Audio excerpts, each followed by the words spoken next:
Good morning. I see by the clock on the wall, actually, we don't use that clock, but it's time to call the meeting to order. And I will be leading the pledge this morning, so if you'll stand and join me in the pledge.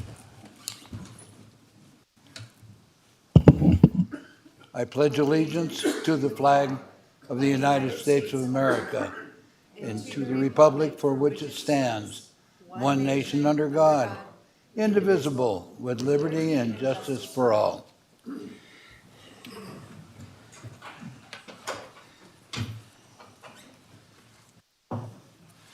Okay, good morning. So first thing that we're going to do is open for public comment. Public comment is you're given 3 minutes, and after the 3 minutes, we ask you to conclude your comments and sit down, please. And I'm not going to go through the drill. Everybody in the room that I can see has heard it more than once. So we are now open for public comment.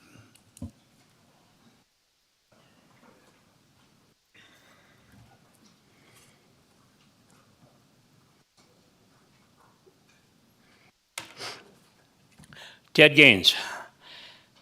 Seeing that I'm kind of tired of seeing the frowns on our commissioners' faces and stuff, we're going to have a history lesson here today. In 2019, if we all remember, we had a pretty good COVID crisis. I turned 3 employees in of Douglas County at that time. One had family in here from New York City, which I think was kind of a problem in the COVID. Second was on vacation, either in Arizona or Mexico. I forgot where he went to. The third was having baseball practices at the fields down here. I turned him in. That's when our now county manager, which was assistant manager at the time, called me and gave me that speech that we don't have to follow federal government laws. We don't have to follow state laws. This is Douglas County, and we make our own laws. So that's where that speech came from. Now, 2 weeks after I turned them 3 in, Mr. Nolenstadt, 2 weeks after I turned them 3 in, there was a lady, a single lady, a nice lady. She's not a great friend of mine. I've dealt with her here in the county. She went to a family function. She got 2 weeks quarantine, a single lady that probably could use the money to pay her bills. 2 weeks quarantine with no pay. Now, the first 3 that I turned in just happened to be all Douglas High graduates, well-known people in the county. 2 of them are still working for the county today. I believe our county manager graduated from Douglas High School. I believe Tom Delaire did. Mr. Jackson, several people here have. Now, I think it's pretty unfair that nothing happened to them 3, nothing. But yet, this nice lady that went to a family function got quarantined for 3 weeks. So you guys look at me when I mention that saying like I'm being mean, rude. You see, I'm here to stick up for all the employees. I believe what Mr. Jackson told me at one time was we have laws that protect our employees. What he forgot to say is we have laws that protect certain employees. Now, that's why I say that saying. When you guys look at me, I want you to think of that nice lady that got quarantined and didn't get paid for 2 weeks, because that was wrong. That was our county manager that did that.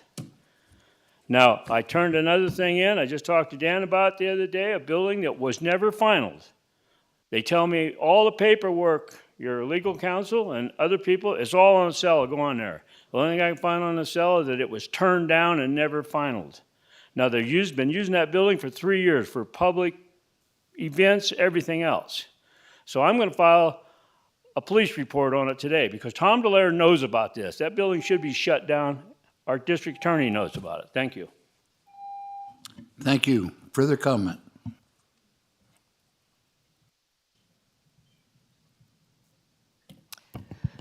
Good morning. Ellie Waller. You have an arduous task before you today. This is an overarching statement. Prioritization of the different budgets and the defense by each of the departments has to be a difficult task to analyze.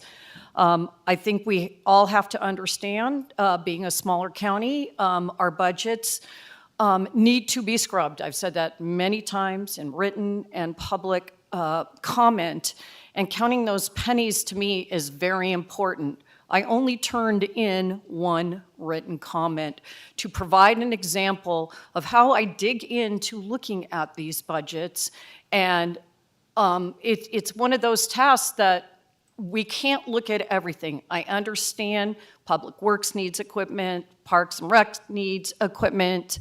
We need more staff. So as we're approaching this today, I'm hoping that you have each looked at topics that meant something to you and actually dug in as much as I did in one topic. Thank you.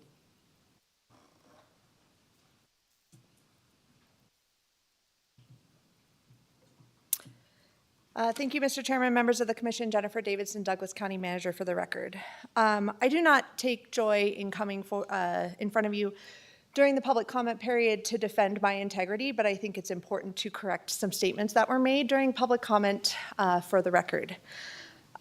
When Douglas County issued all of our rules relating to COVID, I was actually on maternity leave.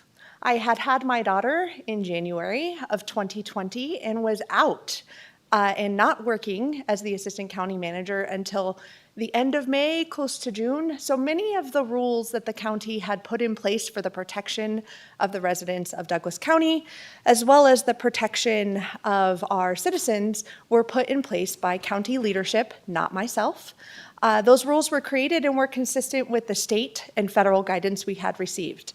Never in my life do I recall ever uttering a sentence directly or indirectly alluding to the fact that I believe Douglas County is exempt from following federal rules, federal laws, or state rules or laws. I just want to clarify that for the record because I believe there is a misunderstanding between me and Mr. Gaines. I do not recall saying that. I don't believe I would ever say that. Quite frankly, that statement would be ludicrous coming out of my mouth. Thank you. Thank you. Any further public comment?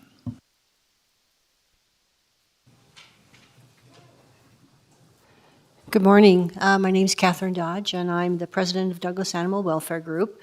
And I just want to say thank you. Our members are very grateful that you've included the Animal Services Facility into the strategic plan. In fact, ecstatic might be a word. They've been long working towards that. And they asked me to ask you to also include or to support the $50,000 request in the CIP for an initial feasibility study and concept plan so that we can find out what we're talking about here. So I just want to say thank you. Douglas County Animals, thank you, and their families especially, thank you. Thank you. Is there any further public comment? Seeing none, let's get this ball rolling. First thing on the agenda is the approval of the agenda. Do I hear a motion? So moved, Mr. Chair. Second. Any discussion? Moved and seconded to approve the agenda as presented. All those in favor say aye. Aye. Aye. Any opposed? Motion carries. Now we'll go to the administrative agenda. Item number 1. Actually, item number only. For possible action, discussion to provide staff direction in the preparation of the fiscal year 2024-25 budgets for all of Douglas County and the Douglas County Redevelopment Agency funds. Discussion may include a general overview of the Douglas County budget and presentations by staff, including but not limited to presentations on the following: general fund, all departments including supplemental requests; special revenue funds including supplemental requests; debt service funds; enterprise funds including supplemental requests; internal service funds including supplemental requests; capital project funds including supplemental requests; and redevelopment funds, redevelopment agency funds. Kathy Lewis and Jenny Cartwright, and thank you for all that you've done, and good luck. Thank you. Kathy Lewis for the record. We are going to start this morning off with a budget kickoff, and then we will go to department presentations. Actually, I'll switch it. What is a budget? So per NRS 354.492, a budget is a plan of financial operation embodying an estimate of proposed expenditures and expenditures for the given period and a proposed mean for financing it. So that's the NRS definition. We are working on building a budget for the period July 1st, 2024, so this July through June 30th, 2025. This is what the state requires. When we're building a budget, there's certain state requirements we have to have. I always kind of find it a little bit funny in that we're a Dillon state, but there's not many requirements out there for the budget piece of it. So the state requires by April 15th that we will submit a tentative budget to the state on their state prescribed forms. And then they require between May 20th and May 31st that we hold a budget hearing and that we adopt a budget by the 1st of June, which this year is June 3rd. So that's the state requirements. This is what we've done in Douglas County. In January through March, the county departments and elected officials prepared their adjusted base budgets, their supplemental requests, their CIP requests. County manager and finance reviewed and refined the overall budget. So we've been doing that for the past couple months. This week, we will have our BOCC special meetings to review the tentative budget and the supplemental request. It is 4 full days of departments talking about what they do. I did bring chocolate and candy over on the table if you need something to keep everybody going for these 4 days. And then by April 15th, we will submit a tentative budget on the state prescribed forms. This is not a budget that needs to be approved or I think even advised to be approved by the board. It is a tentative budget of kind of our starting spot for the public to see. And the tentative budget that we'll submit to the state is what's in the big binders and is a summary of what's in the big binders and a summary of what was submitted as supplemental. And then we'll come back to you guys at a special meeting on April 30th. That's just planned for 1 day, luckily, and we'll review any budget updates, give you any updates that as we've been working on the budget, what we're seeing, and look and talk about the CIP. So talk about the CIP requests.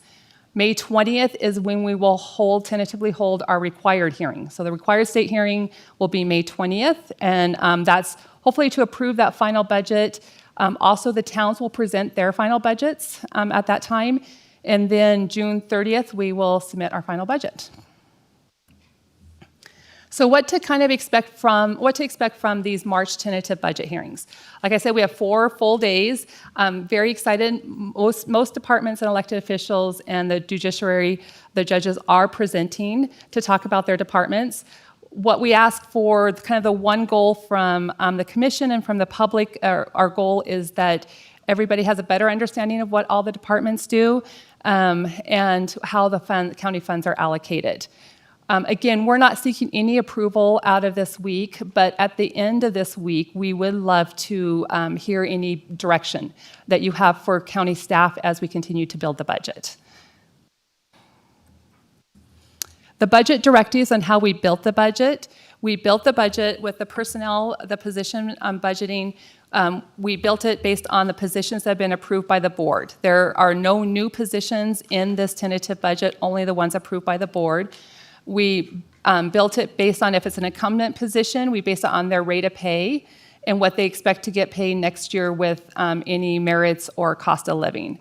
Vacant positions, either at the bottom of the scale for entry level or mid-range for executive level. That's how we budget it, not how they're offered, but how we'll budget for going into it. And then health insurance, taxes, workers' comp are budgeted at the rates that we project for next year. Adjusted base services and supplies.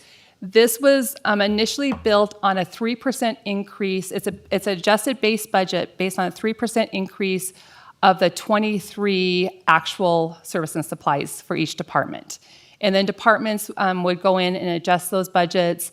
We took out any one-time expenditures from FY23, but then also departments would add back if they've had things approved since FY23, which a lot has happened since the end of, when that budget was, since the end of FY23. So that's how the adjusted service and supplies was built. And then supplemental requests are any new positions, personnel will come across as supplemental requests. Non-personnel supplemental requests are one-time expenditures, any new programs or expansions of services, or major repairs and maintenance. Again, at April 30th, we'll come back with a CIP, and the CIP is basically capital projects or capital expenditures in nature that have a useful life of more than a year and are over these amounts. And so if we had let's say an asset, a scanner that a department wanted to purchase for $2,000, that wouldn't be a capital purchase because it would be under the $5,000 for that. Continuing on with the county budget overview, as the chair listed all the different funds that will be talked about. So a governmental fund, as you guys know, is a self-contained, self-balancing fund. Each fund has its own separate balance sheet and its own separate income statement. We have one general fund, so that is where the general ordinary operations of the government are budgeted. All the elected official departments are budgeted in the general fund. The county commissioners, human resources, finance, and community development are budgeted in the general fund. Special revenue funds, these funds account for specific revenues to finance certain governmental activities. So if it's a specific revenue source or a specific expenditure, we can set up a special revenue fund for that. Internal service funds, these funds service other departments within the county. So it's our motor pool, risk management, self-insured, dental. These account for like a business. And so when you think how a business operates, the internal service funds and the enterprise funds operate most like a business. Enterprise funds, that's the water funds, sewer funds, airport funds. They are enterprise funds that operate like a business. Capital funds, it might be interesting as you see that we can account for capital projects in other funds. There's not a GASB or a pronouncement that says that we can't do it. By using a capital fund, it makes it easier to track. It also, if a project goes over more than 1 year, it's easier to track and to report on from a capital fund. So we use our capital funds for that. Redevelopment fund, we do have 3 redevelopment funds. As you know, we do not have redevelopment area 2 is in place to pay for the debt there, and redevelopment 1 has been dissolved. There's no taxes collected for that, but there are still some funds left in those. And so we account for the redevelopment funds based on the 2 previous redevelopment areas we had. Mr. Chairman, if I may, members of the commission, Jennifer Davidson, County Manager. Just to add some additional clarity regarding the various funds with which the county operates and the board has oversight. It's important to note we have in the past referred to these funds as different buckets or pots of money. And so there are rules associated with each of these buckets. The general fund potentially has the least amount of rules in terms of money being transferred out from it to supplement what is occurring in these other various activities. But when we talk about internal service funds or enterprise funds, it is really important to note that we can't utilize funds collected for those specific purposes for any matter not related to that specific purpose. So we can't use water funds to repair roads, for example. I just wanted to make sure that members of the public are tracking that. And if it's okay, Mr. Chairman, at various points in this presentation, I will jump in. I know this is the first time in a while that we've had a presentation at this level, and I want to make sure we take full advantage of expanding everyone's understanding of how this all works. Thank you. Thank you, County Manager.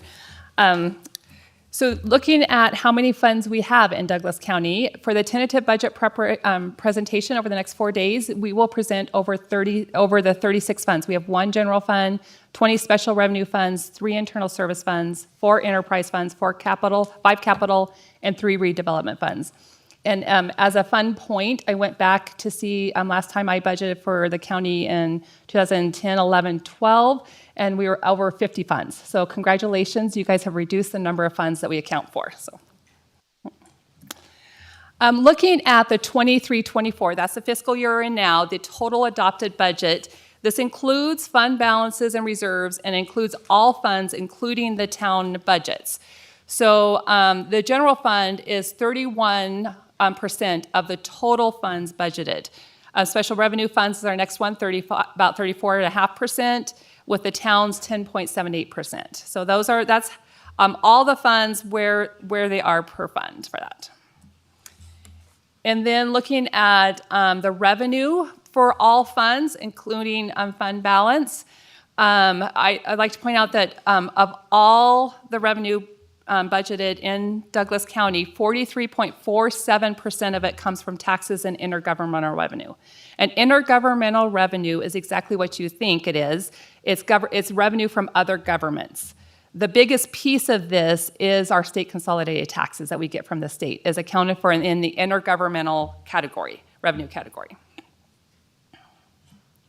Looking at the general fund specifically, 68% of our revenue for this year budgeted comes from taxes and intergovernmental revenue combined. And that will be important as we go through our two biggest revenue sources in the general fund, property taxes and state consolidated taxes. We'll talk about that in more detail soon.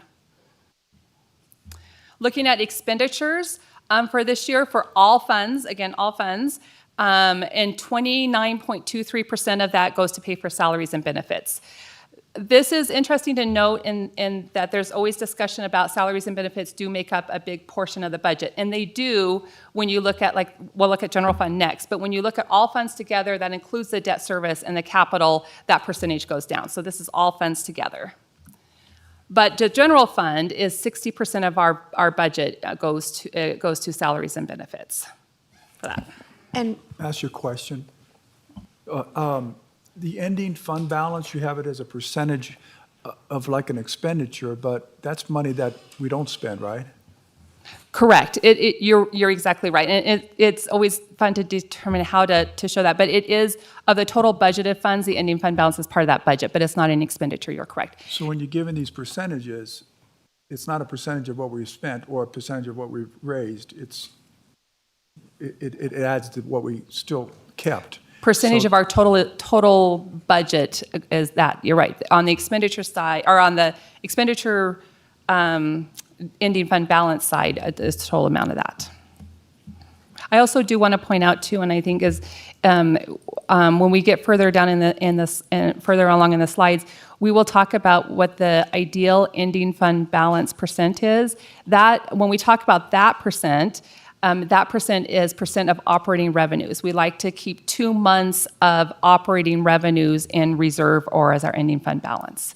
But this doesn't account for that. This is just total. But this is just for 1 year, right?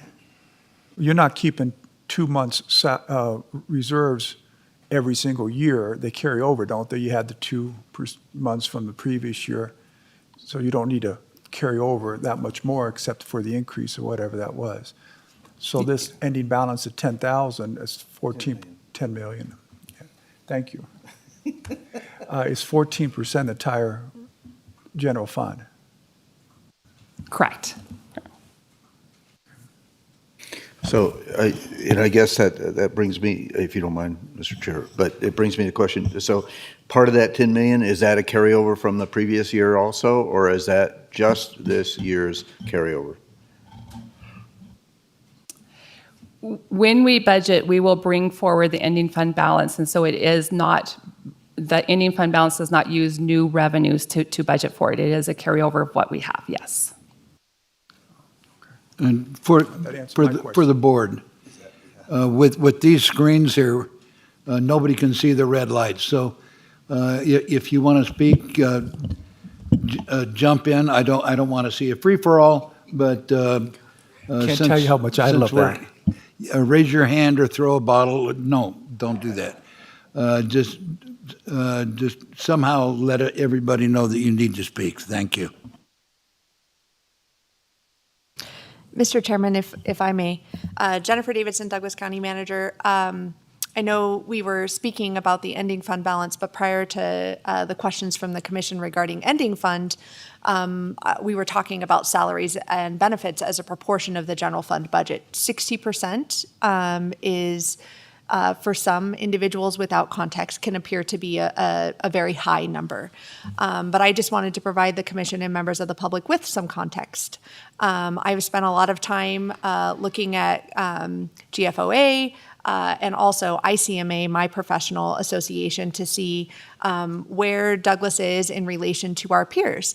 And it appears that for the general fund, between 60 to 70% across the nation is an average for salaries and benefits proportionally for the budget. So this is not outside of the norm for government operations, and it would make sense because of the types of departments that are funded out of our general fund that they would be very, I don't want to call it salary heavy, but that the salary would be the largest expense associated with that fund.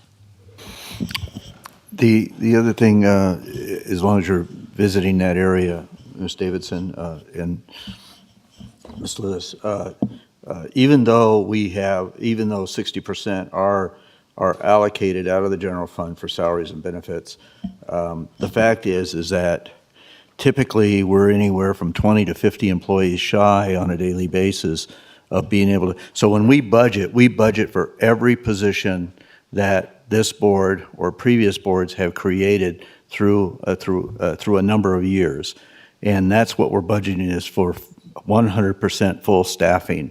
Is that right? That is correct, Commissioner Gardner. Yes, we do budget for every FTE allocated position that the board has approved as part of the budget process. Okay, and as we watch the public go through this also with us, I think it's important also to understand there's always been that misunderstanding or lack of understanding of what FTE stands for. That does not stand for full-time employee. It stands for, what does that stand for? Full-time equivalent. Okay, full-time equivalent. So that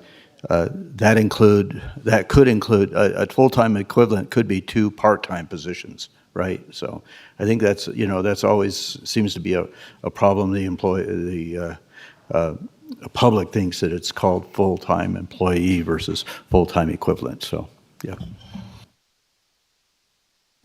I do want to just make an addition to the discussion is, for the past couple of years, we have also budgeted for a vacancy savings. And so we do budget for all positions, and then we try to budget for a small vacancy savings in the budgets to account for that.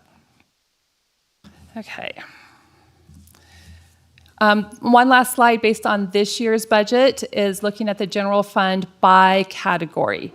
As you can see, the biggest category and what we would expect is public safety is about 34.5% of the total budget is for public safety functions. The next biggest is general government, which is all of us here, the elected officials, human resources, finance, county manager's office is in that 26.89%. That's how that looks. So talking about our major revenues, and our first one we'll talk about is property taxes. This is a slide that actually is my parcel to show how property taxes work in Nevada and what we've seen over the years. In 2005, the state of Nevada capped property taxes. At the time, the assessed value was increasing pretty significantly. I'll show you pretty soon on this chart. And there was a lot of complaint and at the legislature of people being taxed out of their homes, similar to probably what California went through. So Nevada they decided to cap property taxes. So for this year, for FY 24-25, for this upcoming year, for existing assessed value, a property owner cannot pay more than a certain percentage. So they cannot pay more than either 3% if it's a residential or 8% of commercial over the taxes that were paid last year. Now, keep in mind that this is not based on if you were the owner or not the prior year. So it doesn't reset at ownership. It's based on existing assessed value. If you buy an existing home, you will not pay more than that cap percentage, regardless of who owned it before you. So looking at my parcel, to give you an example, in 2004, based on the assessed value times the tax rate, my tax bill was $1,889. In 2005, if they had not capped the property taxes, my bill would have been $2,500. But because they did the cap, my tax bill could only increase 3%. And so my tax bill went up to $1,945. The orange is what could have been taxed if they had not capped the bill. So this is what I could have been paying if the tax bill had not been capped. The gray is what I did pay over these years. So the orange, when you hear people talk about abatement, the orange is the abatement. It's the difference between what I could have paid versus what I paid because of the tax cap. The interesting thing is, as soon as they did that in 2005, then 9, 10, we went into the Great Recession. Being in Douglas County at that time, we had a lot, and you can imagine, we had a lot of taxpayers that had a hard time understanding this when they're like, wait, my assessed value decreased by whatever percentage this was, but I'm still paying 3% more in taxes than I did the year before. And it was because even with this decrease, my tax bill was still less than it could have been. Until you hit 2012, and then all of a sudden, the assessed value times the tax rate is exactly what I could have paid, the increase didn't increase. And now we're starting to get this big difference again. We're starting to ease back up for that. Ms. Lewis, before we move on to the next slide, if that's where you were going, I want to ask a question regarding the residential properties versus commercial properties. The residential properties that are taxed at the 3% capped rate, are those owner-occupied, or are they,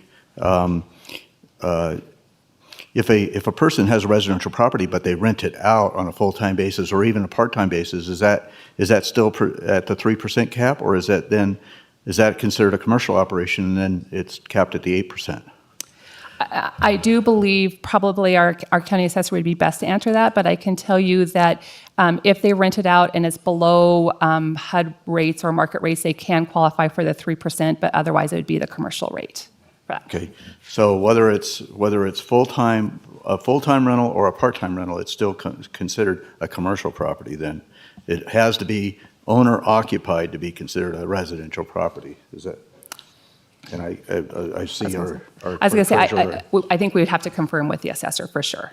I do believe so. I also have a question, if you're done. I think you said this does not reset with new ownership. Right. So does this ever reset? Not currently. There's been chatter over the years at the state legislature, every couple years, whether a reset would be appropriate or not, but no, not currently. But as you will see, when new property is added, when new assessed value is added to your property or you build a home, that property comes on at the full value at that first year, and then it's capped after that. That leads me to another question, if you don't mind. And so let's say I have a property, and I've had a property for a long period of time, and so it's being assessed at that 3% cap. And there's a vacant property right next door to me, and a buyer comes in, buys that property, and builds a home there that is much nicer than mine. So they would have a higher property tax assessment, even though mine might be taxed at a much lower rate. I mean, dollar-wise, right? That's a distinct possibility that can occur in this county. Yes, and I think the interesting thing too is if you think also if your neighbor has rented their property and their taxes have increased at 8%, you've owned it 3%, essentially the same home. Those two properties could have very different tax rates because their growth over these years has been a different cap percentage. All right, so in Nevada we have the cap. We have as ownership as someone who owns a home, very grateful that we have the cap. But and looking at this too, as I wanted to talk about what the cap has done in Douglas County. So the commercial cap is based on either the higher of 2 times the CPI, and I believe it's the CPI in December, or the 10-year rolling average assessed value growth rate, whichever is greater. When you come back to here, and we see decreases in assessed value, and this is just one property, but we know over Douglas County the assessed value decreased over these years. The 10-year rolling average for 10 years was a negative amount. When you looked at that rolling average, it wasn't a positive amount because we had so many great big negatives during the recession. So the commercial cap is limited to, it can only go as high as 8%, but it's limited to either 2 times the CPI or the 10-year rolling average. Well, we know the 10-year rolling average for years was not good, so then you have to look at the CPI. So even though the recession, and we came out of that recession, when we did, it wasn't until you hit here in 2022, 23 that commercial cap went back up to 8%. So the recession, the way the caps work, really did affect Douglas County until 22, 23. And then the other point is that the residential cap is 3%. Unless the commercial cap is less than 3%, then it is reduced to the commercial cap.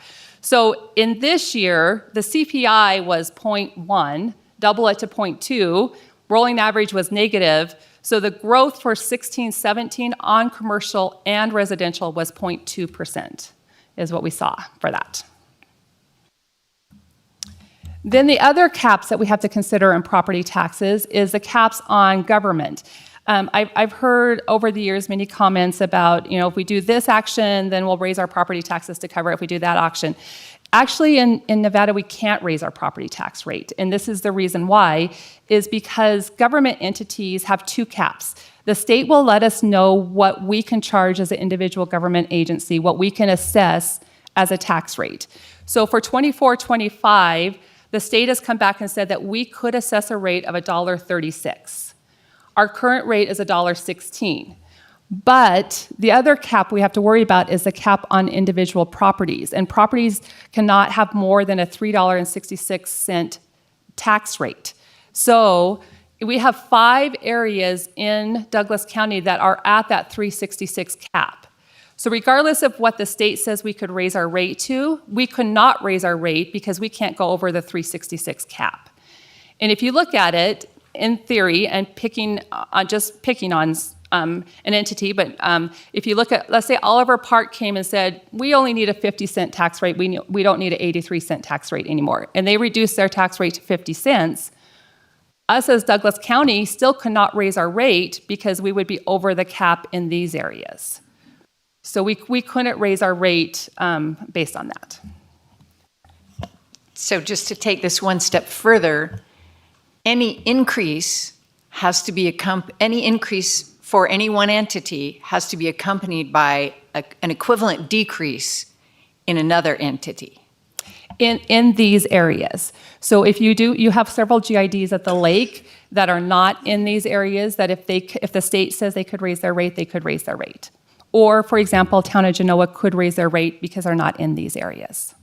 But for any countywide, any increase has to be accompanied by a decrease in another entity. Correct. And I think, too, because these span the lake, here we have in the valley, and we have down at Topaz, it is very hard because it's spanning the whole county, not just one area. So while we're there, I know that, and I don't know that I like bringing this up, but let's talk about the event center for a minute, okay? Because there is a clause in Nevada revised statutes that says if there is a shortfall in revenue of the event center being able to pay its bonds, then the county can enact an ad valorem tax to make up for that difference. And while that's in NRS, and it applies to a lot of other things within our county as well, while it's in our NRS, just because we can doesn't mean we have the ability to, because we're already at the maximum tax rate as it is.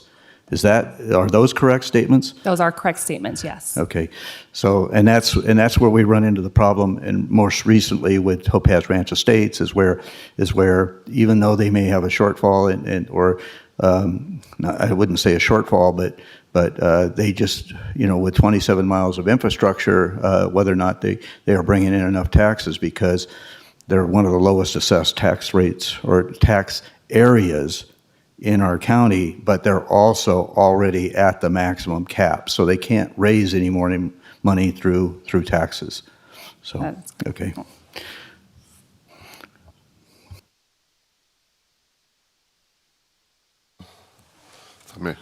Doug Ritchie with the Douglas County District Attorney's Office.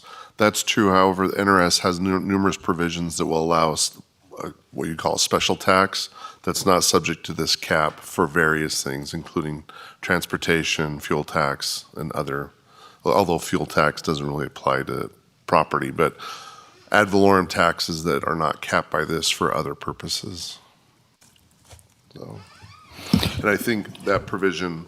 As long as you're going there, Mr. Ritchie, I would suggest also that we do have the ability to create a special assessment district, as we did in the Cave Rock area for the Cave Rock water project, right? So the residents themselves can form a special assessment district, and that would be over and above this 3.66. That would be a whole different aspect, right? That's correct.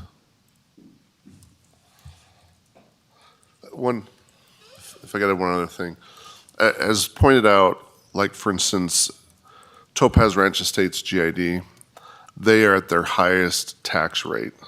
They have taxed themselves as much as they can, and a part of the reason is because the way Nevada's tax revenue process works, it's a penny per $100 of assessed value. So if you have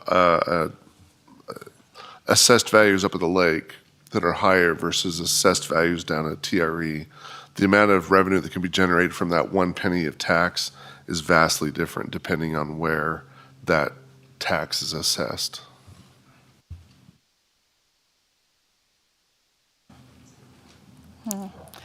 This is the property tax rate proposed for 24-25. It is, like we talked about, it's been the same for many years. Of the $1.16, 87 cents of it is allocated to the general fund. And then we have the Winrick Center to help pay for our assessment there. We're allowed to assess a property tax rate to help cover that. So it's 80.8 of a penny. Cooperative Extension's a penny. State medical assistance to indigents is at 6 cents right now.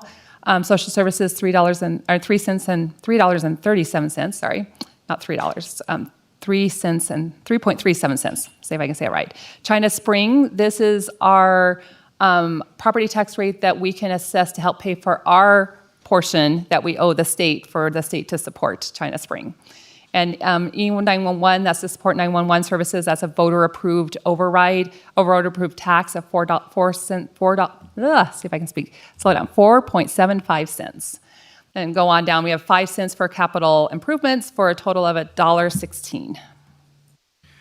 I don't want to continue with a bunch of different questions, but one just stuck out at me. I thought the assistance to indigents from the state was reimbursed by the state. It is 6 cents here. I know that the Community Services is going into great detail of that tax rate on Friday as their presentation, so I'd encourage, instead of me trying to answer. Overall, what does this mean for property taxes? We saw in 22-23, these are actual collections. In 22-23, we saw an 8.73% increase in property taxes. For 23-24, we projected a little over 9% increase. As we talked about last Thursday when we did the adjusted opening fund balance, is that we don't think we're going to reach that, and we actually reduced it to show about a 7.2% growth. And looking at that, how we project property taxes. When we project property taxes, what I've seen over the years is the property tax that we will receive on existing assessed value is usually between the two caps. So we have a 3% cap and an 8%. We will get at least about a 5.5% growth on existing assessed value.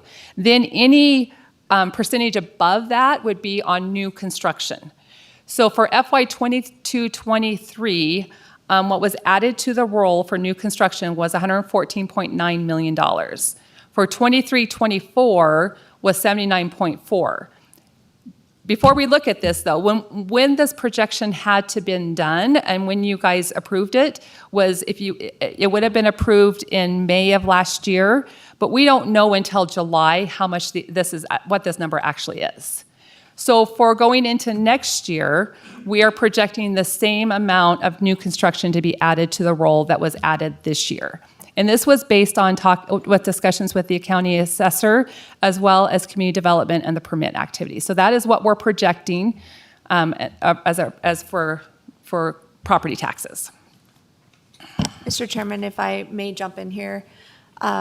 Jennifer Davidson, County Manager, for the record. I think it's important to note also that we see a lot of, and have seen recently, a lot of new construction activity in our community. That new construction activity, as you walk out this door and drive on 395, isn't going to hit the tax rolls right away. There is a delay of about, I think, 2 years. Is that correct, Kathy? I think so. Before we actually see those assessed values hit the tax rolls. I just think it's important to note that makes predicting and projections a best guesstimate type work and done in close consultation with our Director of Community Development, who's very closely monitoring permits that are being issued out of his department, as well as the assessor's office. Good conversations and coordination between those teams. Thank you. So what I'll do, piggyback on top of that, is I always prefer to budget at the lower conservative number, and if it comes in higher, so much the better. But if we predicated our budgets and on all of our services based on a projection number that's high, and we do hit a lower number, then we're, for lack of a better term, up the creek without a paddle, right? I mean, so I always prefer to budget lower and hope for the best rather than pie in the sky type of budgeting. Yeah. So I appreciate your efforts in that. Switching gears now to sales tax. So we want to talk about sales tax in general and then how it works with state consolidated taxes. The sales tax, the component, so there is a minimum statewide sales tax of 6.85%. This is 2 cents of that goes to the state general fund. Let me move my, I don't know what that, 2.65, percent goes to the schools. And then I highlighted these two because these two are part of our state consolidated taxes that you'll see soon. Is a 1/2 cent is a basic city county relief tax. And that is a 1/2 cent that comes directly back to Douglas County based on collections. And then $1.75 is a supplemental city county relief tax. And that is what is guaranteed or not guaranteed based on what we are as a county, which we'll talk about. We also wanted to show you, this is from Department of Taxation's website. If the county is not listed on here, they do a minimum tax rate of 6.85%. So I got the right amount, 6.85%. But if we are in a county that has a higher tax rate than that, these are the reasons why. And it lists out, which is a great reference tool, of like Carson City's tax rate is 7.6.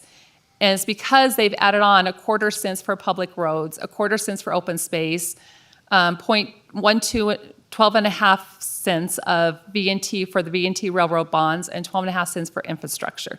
And what I like is it gives us the state provision or the ordinance that allowed that to happen. So this is a great reference tool as you move through and just knowing what the tax rates are. Now, state consolidated taxes is not just sales tax. The state consolidated taxes is actually 6 different taxes added together and then distributed back to the county.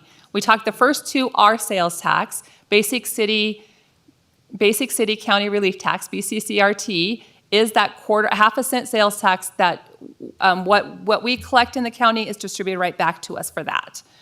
SCCRT, Supplemental City County Relief Tax, this is the piece that we'll talk about, is whether you're guaranteed or not guaranteed county is based on this 1.75% sales tax. Because as you can see, cigarette and liquor, although it's less than 0.5% of our total state consolidated taxes, is based on, distributed based on our population. So whatever liquor sales are, cigarette sales, distributed back to us based on our population. RPTT, Real Property Transfer Tax, this is collected by our county recorder, and it's distributed back to us based on what she collects. And this is the tax that she collects when she records new deeds, or if there's a refinance in a house, those type of documents. And then GST, government service tax, is the tax on motor vehicles, again, distributed right back to the county that they were registered in, that we get. So is this, sorry, this is percent of total, Of our total collections for the state consolidated taxes, the total we collect, 65% of that comes from the SCCRT tax for that. Thank you for asking that. So, and back to this government services tax on the motor vehicles. Even though we have no DMV here in Douglas County, whenever you register your vehicle, or, and obviously we don't sell any vehicles here either, except for used vehicles. But if you register your vehicle in Urington or at Carson City, this is based on the county of origin, so those funds always come back to us. Right, where we live, right, yes.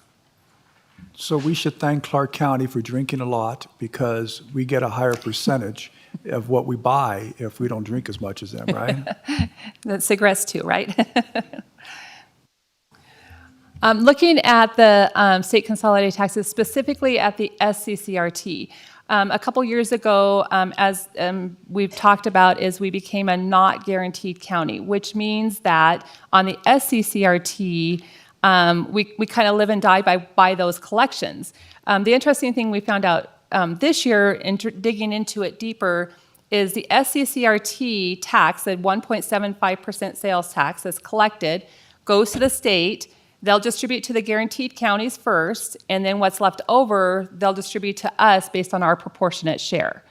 So, if more needs to go to the guaranteed counties than they collected, then that will take away from our proportionate share for that. I circled the counties left that are still guaranteed. So there's 1, 2, 3, 4, 5, 6 of our counties are guaranteed counties still. The rest of them are non-guaranteed counties. In Douglas County, the state is actually projecting that we will see a 6% growth in our sales tax. You can see in Clark County, they're projecting a 2% growth in sales tax. We even have a negative Eureka. They're expecting 2% less in sales tax. These are great numbers for Douglas County, except you'll see in the next slide, because of how it's put in the pot and distributed out, maybe I should just get there. How it's put in that pot and distributed out, the state is actually projecting a 1% decrease in state consolidated taxes this year than they projected for us for next year, projected what they projected for us this year for that. So this is these are actual collections again. This was the budget based on what the state gave us for 23-24, and this is the budget based on what the state's giving us for 24-25 for state consolidated taxes. Are we going to see something later on that, even though we budgeted for this, are we going to see something later on that will show us what our actual is, or do we have to wait until July 1st to know what that actual number is?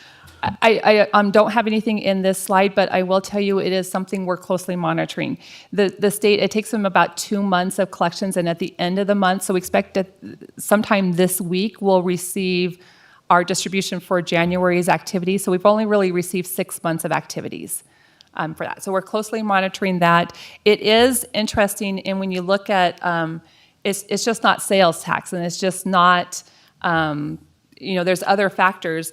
For example, the real property transfer tax, the state for last year projected a higher number than we actually received. As soon as those interest rates went up, everybody stopped refinancing. The real property transfer tax took a nosedive that they had not projected. So it's not just sales tax, it's many taxes looking together to see how we're doing.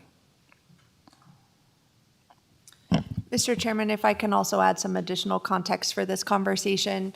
I appreciate this graph in particular because it demonstrates, as a guaranteed county, you can see that our potential for growth for this revenue source had started to level out because we were right at that threshold where we needed to become a non-guaranteed status. And so I have been asked, given that we are facing what is a projection of a negative increase in this revenue source for next fiscal year, did we make a mistake by switching from guaranteed to non-guaranteed status? And the simple answer is no.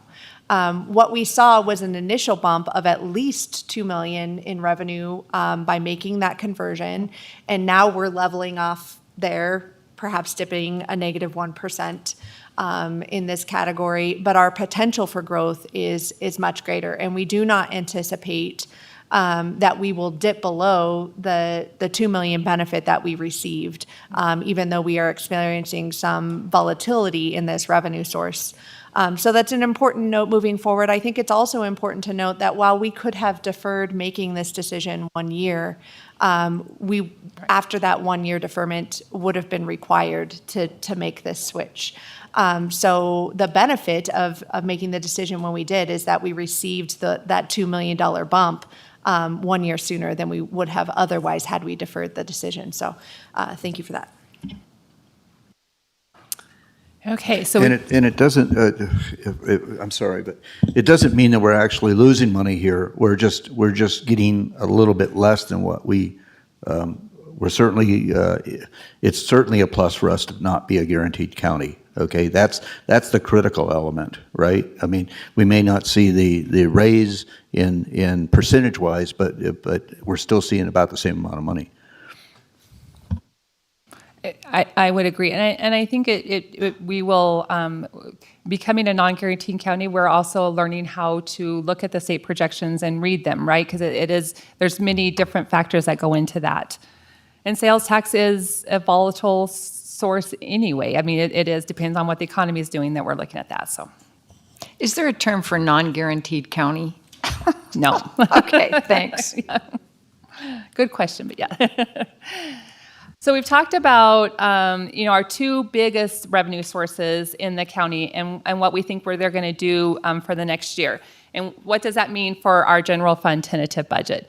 As we talked about property tax, we projected, this has little over more than what I showed in the graph because we keep the WINRIC rate in the state general fund, so it increases it a little bit. State consolidated tax is a negative growth of about a little over 1%.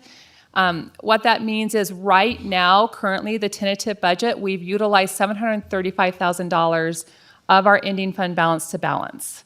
And again, I want to remind everybody this is a tentative budget, and this is the reason why we bring it at different stages.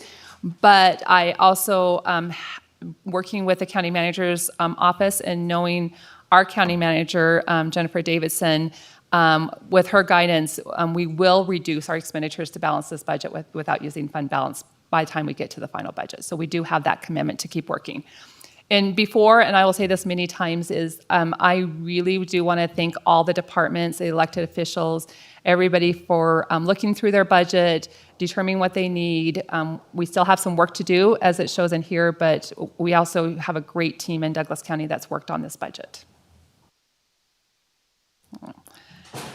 I want to show kind of the history of what the general fund ending fund balance history has been like. And again, remember that when you're looking at what we want our ending fund balance to be, we want it to be a percentage of operating expenditures, and we want to have that 2-month operating expenditure ending fund balance to equal about 2 months of our operating expenditures. So this is what it's been over the past couple years.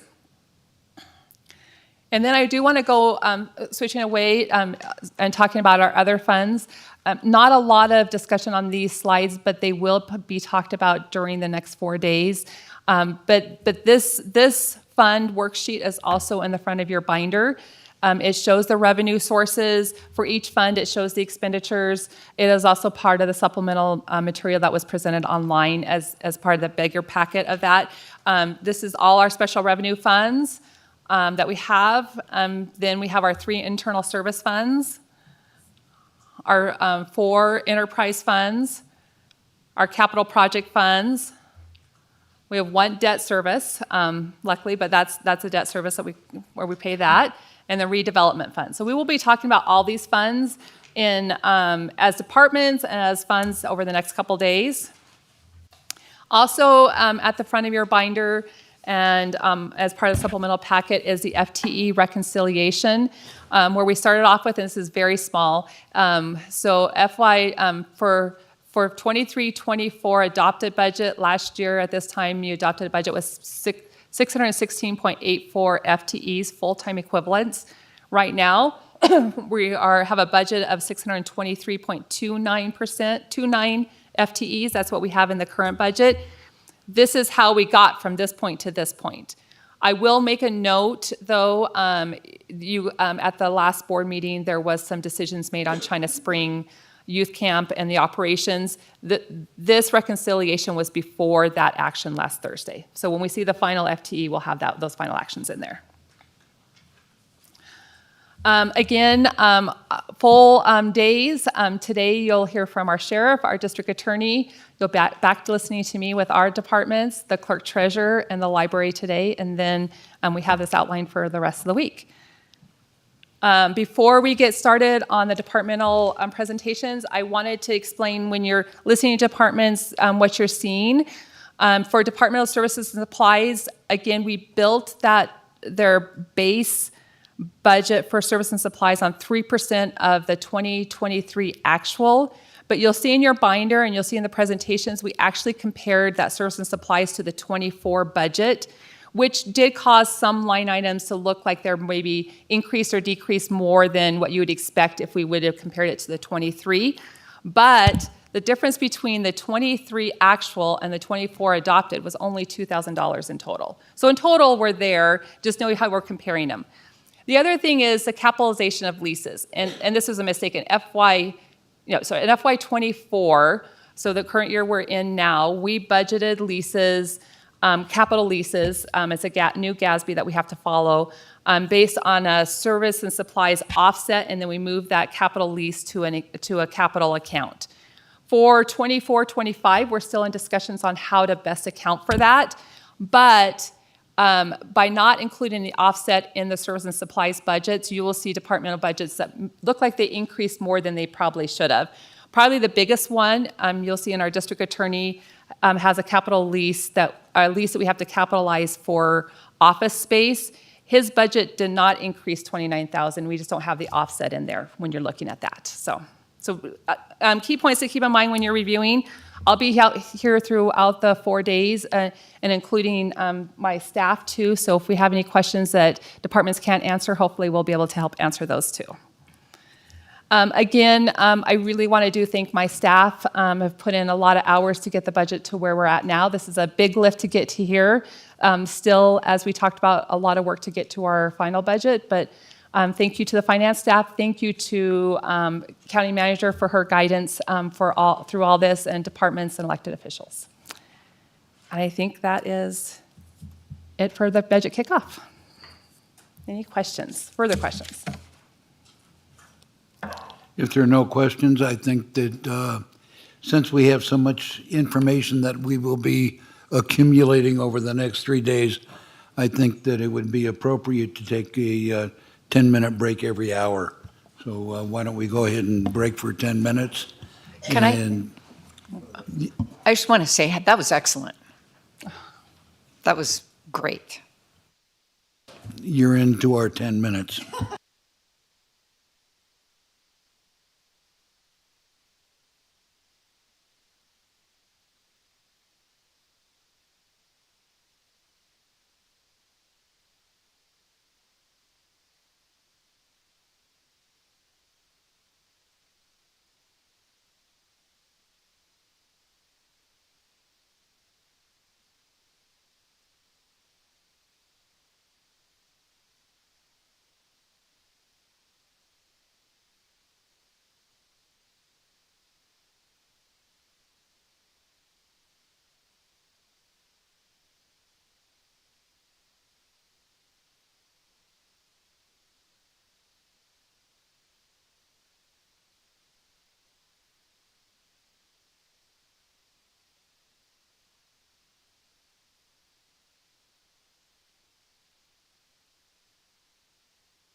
Okay, if we can all get back to our places.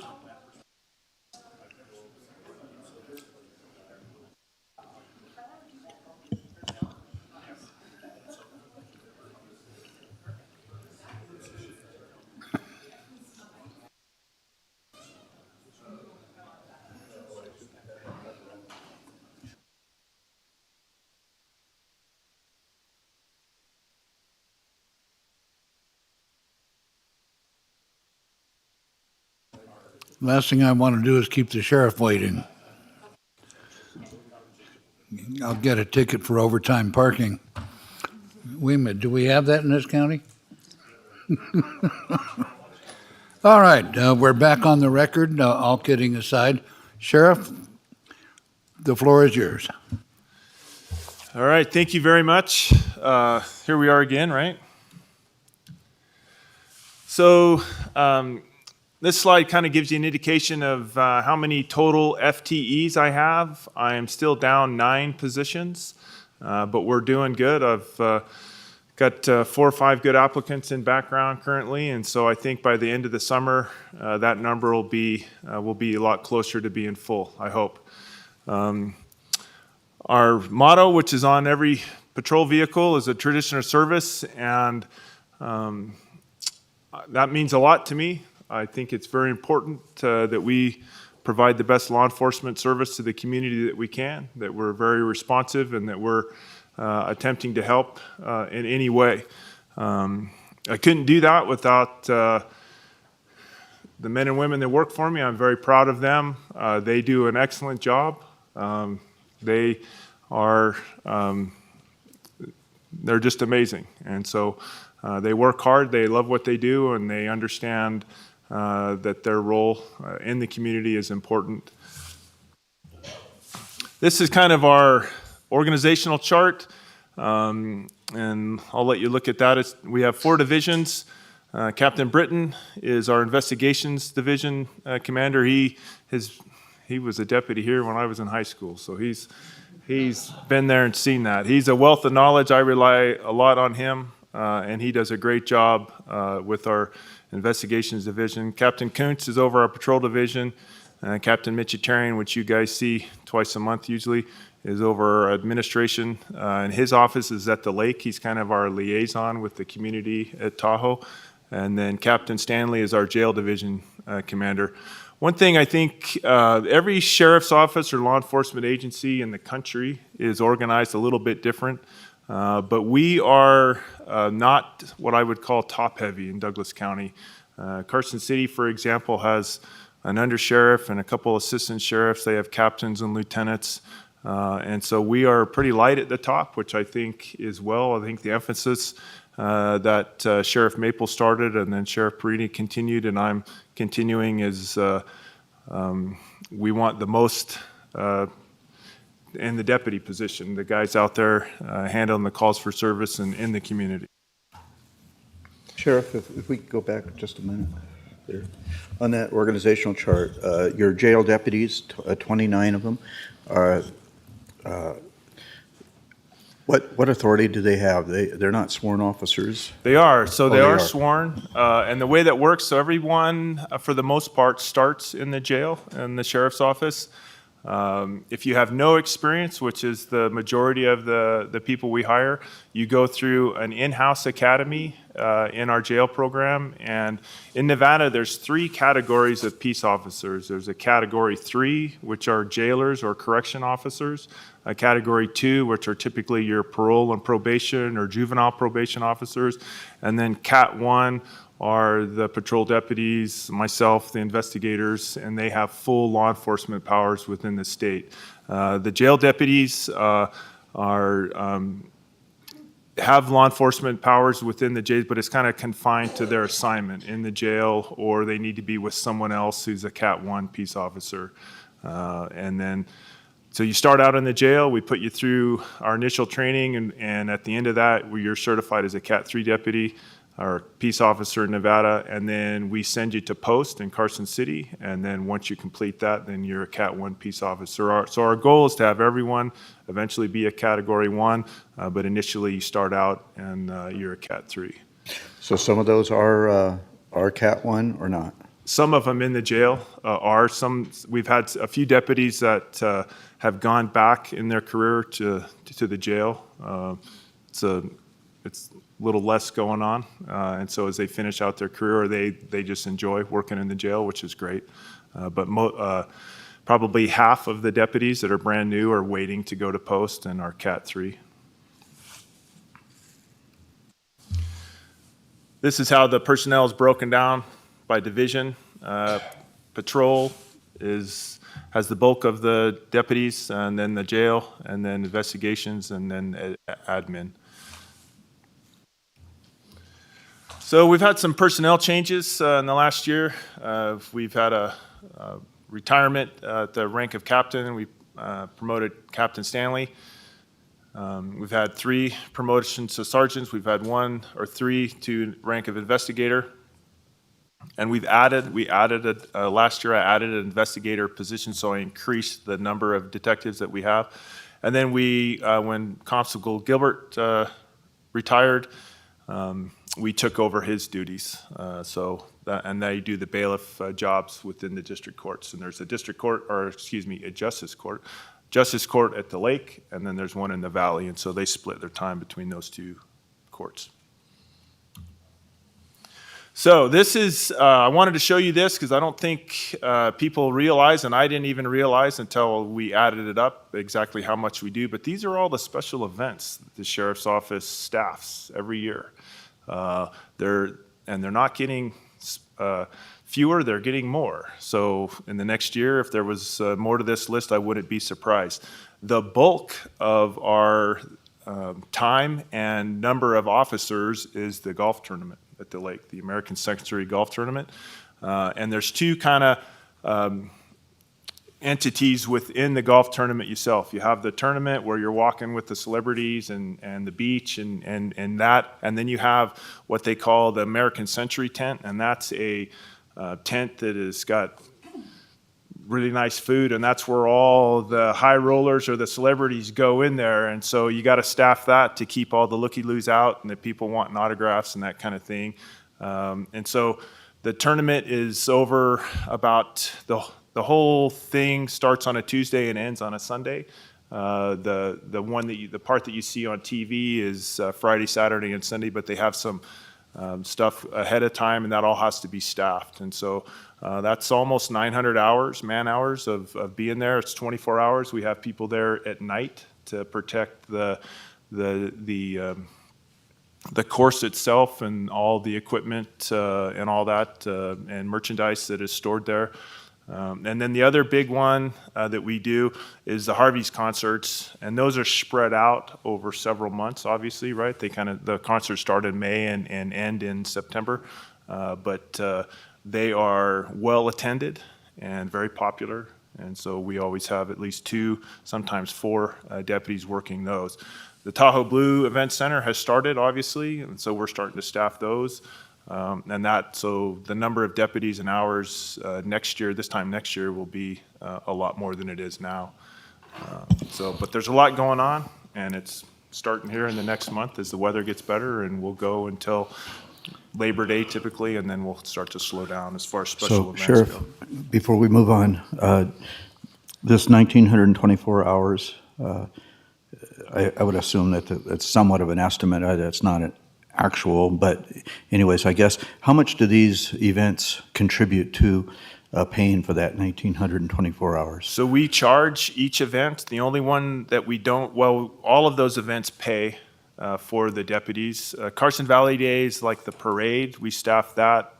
We don't charge that, but the stuff that it's at Lampe Park, the concert and the carnival and stuff there, we charge for that. So all of these events are charged per hour for the deputy's time. That was the answer I was trying to elicit from you. Okay, so that the public understands, we're not paying for this out of the general fund, folks. These events actually pay for the overtime hours, but we're happy that we can provide that to our community through your office. We do. So. The impact to the sheriff's office and to the general fund would be when we have to backstaff to fill our, so the golf tournament kills us. It's a heavy lift because we have to staff that because of the nature of the event. And so sometimes we'll pay overtime or to backstaff our jail shifts or patrol shifts also. But we're pretty good at scheduling. The other challenge with the golf tournament is it's right after the 4th of July. And the 4th of July, I love the 4th of July, but I wish it wasn't so popular at the lake. So. One question, when you go to the total officers for the Century 21 event, does that include the time that the boat deputies have to set out there keeping the Sea-Doos off the beach? Yes, it does. And I didn't see anything in here for New Year's. Well, New Year's isn't a special event. New Year's and 4th of July, both aren't those, but those are happening whether I want them to or not. It's not an unplanned, you know what I mean, where you're bringing in a concert or something like that. Yeah, New Year's is happening whether we want to be there or not, and same with the 4th of July. So. Thank you. So some of our accomplishments over the last year, we reinstated our traffic unit. Traffic is a big issue here in the county, as we're all aware of, and so we're trying to do our part to make the road safe and to keep people driving courteously. Another kind of big accomplishment, and I think this will be even more financial impact, positive financial impact to the general fund this time next year, is our NCIC inmate communications. And what that is it's the mechanism or the ability for the inmates to have visits. So you don't come in and sit in a visiting booth anymore. It's all done over a tablet. Each inmate is given a tablet and they can visit with their family or whoever wants to over the tablet. It's all recorded and monitored, and if there's shenanigans going on, then we can stop that. But they pay for the minutes or the time on the tablet. They can text on the tablet. They can also take any kind of educational or NA church, those types of services that we provide, educational services, I guess is the best way to describe that, over the tablet also. But we average about $4,000 a month profit on that, which is more than we were before, which was zero. So we're doing our part, I guess, and it's the inmates like the tablets. It's convenient for them. It's much safer for jail staff. We're not moving people around as much and having people come into the building. Our active, the Live 911, we've talked about this before, but it's we're using it to its fullest capacity, which is why it's on there. That is a huge benefit to the deputies. They hear the 911 call comes in real time. It has a mapping portion on it that shows where the individual is calling from, where there are, because sometimes people get excited and get a little confused on where they're at and things like that. And so it has enabled us to start toward an incident, especially if it's an emergency or something that's happening very fluid. The deputies are able to start that way even before the dispatcher just sends them the call and dispatches them. So it's been a great system. Through the ARPA funding, we got our new Bearcat, which is an armored vehicle. We got our Lake Tahoe substation surveillance cameras are being put in there, and then the UV Angel, which filters the air in the jail and in the sheriff's office building, was good. We remodeled our records division, which I think has turned out really good. And we've had some really good feedback from the public. The records division, they enjoy working there and the changes, and so that's been a really positive impact for us, even more than I thought it would be. We have a dive team that we started last year. So we've got several deputies that are recreational divers, and one guy who's a master diver, which I'm not a diver, but he can dive anywhere.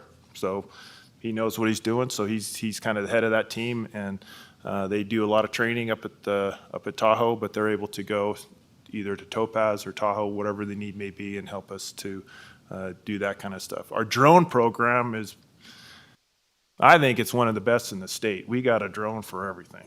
So I got a drone that you can fly in a house. I got a drone that'll fly up and break your window if we need to get in. I got big drones, little drones. We got all kinds of drones, and so we use them a lot. And the thing that we use them for the most often is to document a crime scene. I think it's been very beneficial for any kind of court proceedings. It's great evidence. It gives you an idea of the entire crime scene, which we weren't able to do. That's difficult to do before. And then the other accomplished Tahoe, we have our LPRs at Tahoe, which is a license plate reader. So up at Lake Tahoe, if you're in Douglas County in the basin, and we're getting your license plate. And so investigative purposes, that's very beneficial. We have arrested quite a few people from outside of the area that are either in stolen vehicles or are being looked for very serious crimes from other jurisdictions. So it's been very beneficial. And then the other thing we did last year, which is always difficult for us because we do it with part-time employees and reserves, is to staff. We have 2 boats, one for Topaz and one for Tahoe. And last year we were able to have those staffed pretty much all summer long. And so that's been a big beneficial. It was really nice to have somebody down in Topaz all summer because on the lake, that lake is very active if you're not aware of. There's a ton going on. The county has a great park down there. It's very well visited, and there's just a lot going on. It's a great place to fish, and then also water ski and wakeboard and that kind of thing. And then those deputies were able to respond to calls off of the lake if needed. So there was always somebody in Topaz, which I was very happy with. So this next year, moving on, we want to have license plates readers down here in the valley, so we're working on that. We need to finish the new camera system at the Lake Tahoe substation and in the jail, so that's almost done. And then we're just going to continue to work on the traffic mess, which right now is worse than it ever is because all the cones and stuff, so I'll be happy to see when NDOT finishes all that. And then the drug and narcotics use and sales in the county is a huge emphasis for me always, and so we'll just continue to work away at that. So these LPR license plate readers locations in the valley, primarily on 88, I would assume, and 395? So we'd have coming into the county on the south end, we'll have them coming into the county on the north end, and then also on 88 on the south end. So these are our crime statistics, how we keep track of the different types of crimes. These are what the state requires us to report on. And you can see the blue is period 1, which is 22. It should be to 23 instead of 24. So the blue is last year from this going from March. And then the gold or yellow is 23, 24. So you can see we've gone down in a few areas, and then we've gone up in a few areas. Our drugs, narcotics has gone up a little bit. Our assaults have gone up a little bit, and you can just kind of look through that. But for the most part, we're kind of maintaining the same. There's not a huge difference in any one. Nothing glaring like where we're going, holy cow, what's going on?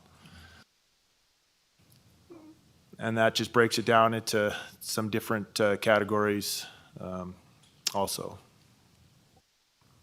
This is what we call quality of life, and that includes domestic disputes. So you've got any kind of argument in a home is a domestic, but unless they commit a battery, that's separate, so you can have an argument or a disagreement or something that doesn't rise to a crime where somebody has been battered. The domestic batteries have gone down just a little bit. The domestic disputes have gone down a little bit, which is good. Our sub-circs or suspicious circumstances that's where people call in and say, hey, I see something, I don't know what's going on, but I'd like you to check it out. So those have gone up a little bit. But that's good. We want people to call. If they see something that doesn't look right, then give us a call and let us check it out. This is what is called the CAFR report, and the county reports this on all different kind of information. This is just what the sheriff's office portion is, and it goes back to 2008. So it kind of lets you see, for example, our calls for service has gone up and down, gone up and down, but we're, in the last since I started as the sheriff in 2019, we've gone down a little bit each year, and so we're decreasing a little bit. Some of that has to do with how we report things, and that's changed. The state has changed a little bit of what they require, and so I think that has changed that a little bit. Our arrests are, they're maintaining about the same. Tickets are down a little bit, up a little bit, depending on the year. And then the cases assigned to our investigators, they've gone up a little bit. Our coroner calls maintain about the same. There's not a huge difference in the total deaths in the county every year. And then our bookings and releases from the jail they're all maintaining a little bit. Our daily population has gone up a little bit, and that's mostly because we have a different judge. And different judges do different things. So, and then the total permits for the year, that's everything that comes out of our record division, CCWs, liquor licenses, traveling merchant permits, that type of thing. That's the total there. So that's the business that they're doing. Can we pause? Just going back a minute, the different judges, the justice of the peace. Yes. Well, all of them would account for bookings and releases. The district court gets involved a little bit, not as much as justice court. Justice court is really involved in your whether or not you stay in jail, how long you stay in jail initially, or if you're released or OR'd. And some of that is out of their control. And when Mr. Jackson gets up and talks about the DA's office, he can go into more detail on that.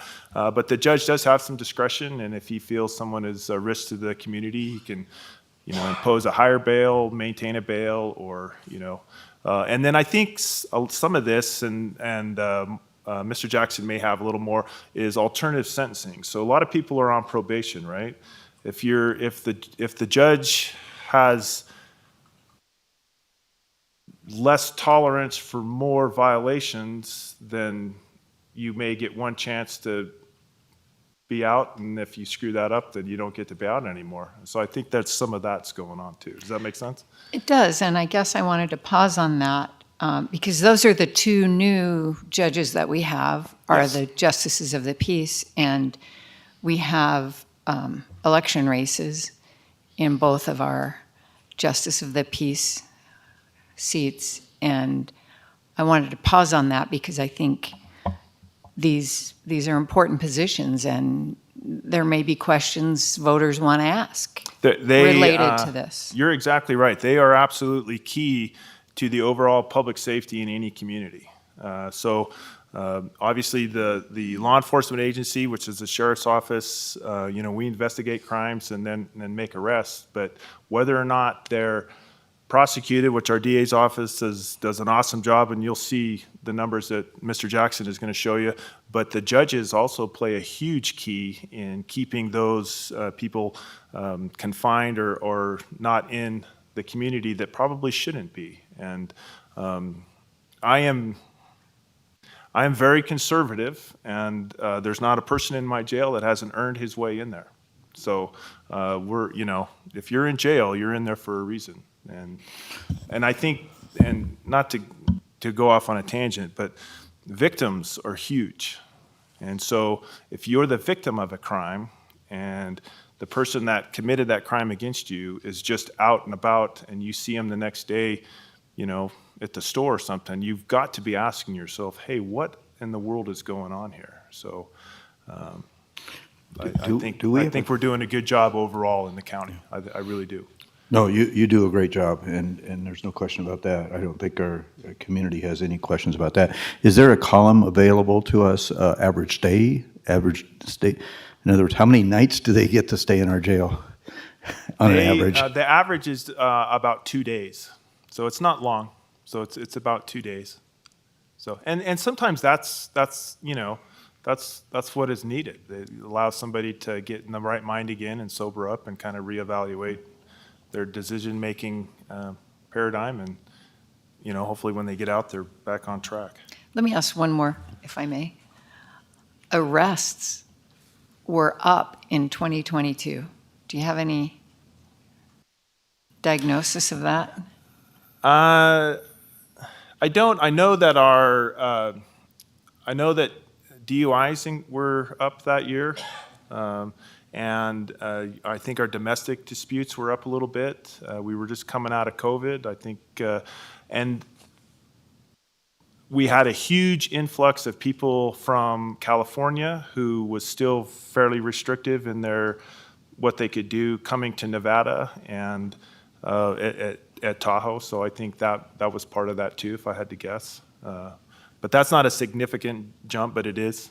It was a little more. Come on vacation, leave on probation. I've had a concern since our last legislative session. When they decriminalized a lot of the traffic violations, and that if you blow it off, you get a civil penalty and no warrant to issue. Has that had an effect on your ability to create some recidivism? Don't mind me, I'm tongue-tied today. You know exactly what I'm talking about. Has that had an impact on your ability to do your job? It hasn't had an ability on us to do our job. We still write a lot of traffic citations, irregardless of what category they are in now. If they're a civil infraction or if they're a misdemeanor, we still issue the tickets. I think what you're going to find is you're willing to get more speeding tickets because there's not a big penalty for it. Does that make sense? So I think that the deterrent that a traffic enforcement of getting a ticket to slow people down and to help them to think about how they're driving, I think that has lessened because of the change. So these are the two budget requests in addition to what we normally ask for in our budget for this year. And the first one has to do with our medical services in the jail. So currently now we contract independently with a doctor, with a dentist, with a mental health professional. If the doctor needs their patient or an inmate to have a blood draw, we take them out of the jail and drive them to the lab to get their blood drawn. If they need an x-ray, we take them out of the jail and drive them to a facility that they can get an x-ray and so forth. So a lot of the medical treatment is done out of the jail in a separate facility. If we have an inmate that has an emergency or something happens in the jail, they get sick or they fall or they need some kind of medical exam, we take them to the emergency room. So Recon Medical is a company that specializes in medical services for correctional facilities. They currently provide the medical services in Lyon County Jail and the Elko County Jail. And so what I'd like to do is to contract with them, and then they do everything. Right now, our deputies, if an inmate is prescribed medication, our deputy is is the one that takes the medication out of the prescription bottle, puts it in a little cup, and then administers it to the inmate. Okay? Recon Medical would do that for us. They would have a nursing staff on site 12 hours, 7 days a week. And they would be able to do blood draws in the jail. They would have x-ray machine to be able to do x-rays in the jail. And so a lot of the stuff that we take an inmate outside of the facility would be able to do inside of the facility. We would have one vendor that we would pay them, and then they would contract for a doctor, for nurses. They would hire all of those. Does that make sense? So there is an increase of cost. Currently, our contract, we pay about $340,000 a year. That does not include the deputies' wages so Recon Med is their contract would be $630,000 over a 3-year contract would be $1.3 million. But the benefit, in my mind, is justified and is needed. We make a lot of mistakes, as you can imagine, with a 24-year-old deputy handing out medication. Luckily, we haven't anybody die from it, okay? But there are mistakes. We try to minimize those as much as we can. We have policies and procedures to show how it is, but we are not, they are not nurses, they are not pharmacists, they are not medical staff. They are deputy sheriffs, and they got into law enforcement to do law enforcement stuff.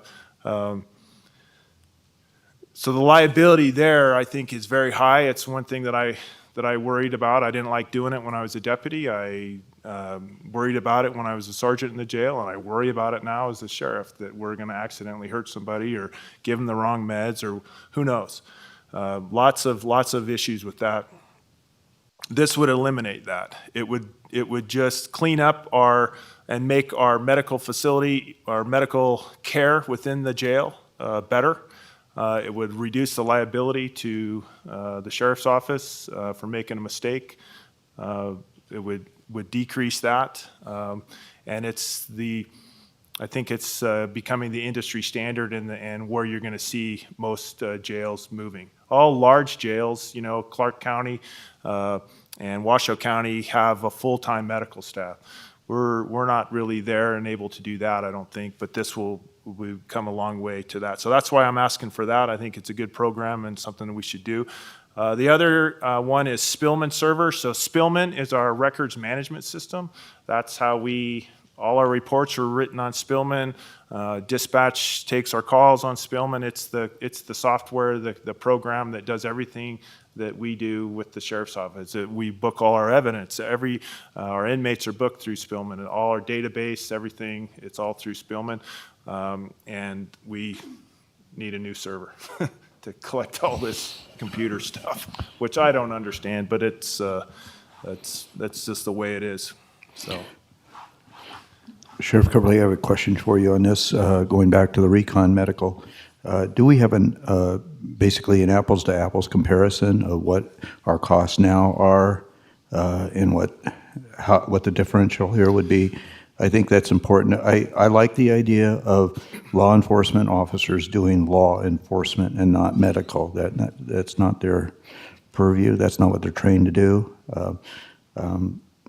So I like the idea. I'd like to see an apple-to-apple comparison. Is what you see as the cost now versus what it would cost us in the future. So the cost now is that $340,000. That's what we average right now. The contract with the medical professionals, the doctors, those are on a contract. Each one of those will come up here in June, at the end of June, for the new fiscal year. Typically, those go up each time we renegotiate those. The biggest unknown are pharmacy bills. If you get someone in custody that requires a certain type of medicine that is very expensive, so that goes up and down our pharmacy costs. But on average, we're spending about $340,000 a year. So the difference is between the $630 and the $340. That's the increase in cost. But you indicate deputy wages here too, so that's why. Oh, all right. Yeah. Okay, that's why I was asking about the deputy wages that are in. And the other thing I question, and I don't know if maybe Ms. Lewis has the answer to this, or perhaps even Mr. Jackson, is regarding the opioid settlement and whether or not funds can be directed from the opioid settlement into this process. I don't know. So I'm looking for methods. Thank you, Kathy Lewis, for the record. I will answer your question. I do want to say that the detail of these supplemental requests are a part of the supplemental package and in the back of your binder for more detail. You are thinking exactly like we are thinking too. We would like to use this period to see what else we can do, and we are looking at the opioid funding to see if we could help fund this additional request. I understand also there's a state opioid funds that are available also, and so we need to look at we need to look at all revenue sources, right? I guess that's what I'm asking, to look at all revenue sources, so. For the record, Mark Jackson, Douglas County District Attorney. I'll be discussing a little bit about the opioid litigation as part of my presentation, but I will let you know that we are a part of the One Nevada agreement. And then what you're talking about are the state funds is the Resilient Nevada. It is a requirement under the law that the monies that have been recovered as part of the opioid settlements, either through our One Nevada agreement or even an application for funds through Resilient Nevada, have to be for mitigation efforts associated with the reduction of opioid abuse within that particular county or region. So not all of those medications are opioid related or opioid type of narcotics. A lot of them for different reasons. Someone will come in who's diabetic, for example. I know that that's a big part of it. But I would comment that I am aware of the significant amount of waste. Once those meds are filled for a particular inmate and then they're administered, when the inmate leaves the jail, they don't take the medications with them. Those medications have to be destroyed. That would not occur, and I don't believe that that is captured, the loss of prescriptions that have to be destroyed as part of that $340,000 currently. So, Thank you so much. Sheriff Coverly, I think you answered this. I just want to make sure I understand it correctly. So you're basically asking for a $190,000 increase from what we're currently paying? Yes, that's correct.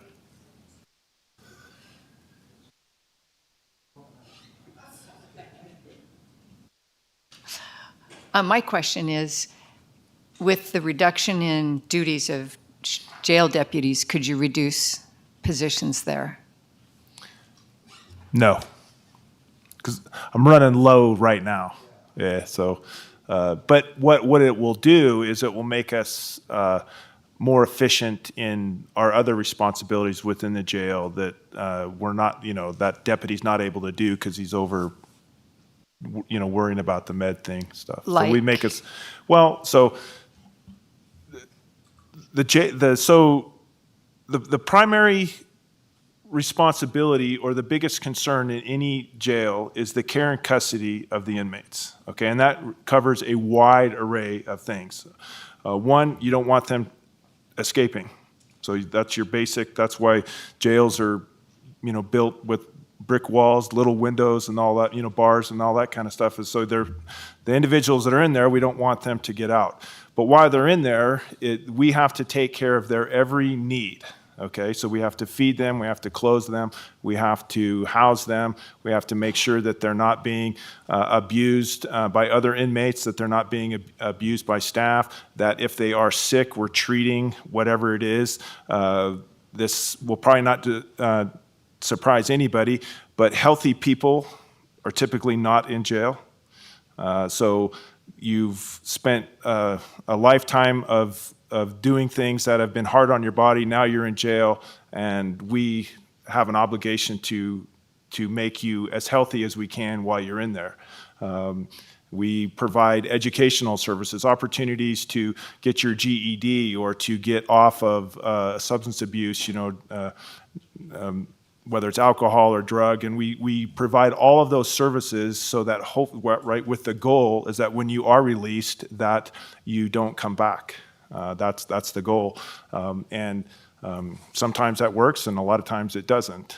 But the medical care within a jail is unique to that setting because these people, for the most part, are not taking care of themselves when they're not in jail. But when they get in jail, now we have to do that. So there's two shifts in the jail, a day shift and a night shift. Day shift during the week is you're feeding them 3 times a day. You're taking them to and from court. Attorneys come in to visit.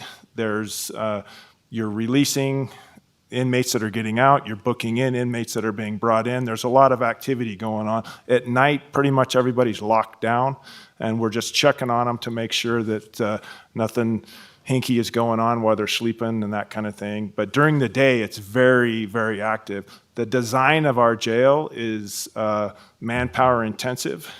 So we have cameras in each block, but we physically go back and check each block numerous times during the day. That takes more than one deputy to go in and walk through, check their individual cells, make sure they're not doing things, destroying things, doing stuff that they're not supposed to do, which is a constant. I mean, I hate to use the word game, but it's the game we play. They try to get away with stuff, and we try to prevent them.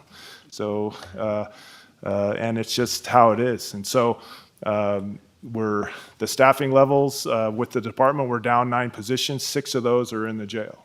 So we're, not having to do this medical part will help with that and enable us to better care and control the inmates and run a safer facility, not only for the inmates, but also for the deputies that are working there too. I just thought this price tag is pretty high. And so my mind is trying to think, okay, what middle ground could there be? And the other thing I'm thinking of is that $290 a year, which is the difference. Couldn't we just hire someone to give the meds? That's what Recon Med will do. But they were going to do a lot more, x-rays, blah, blah, blah.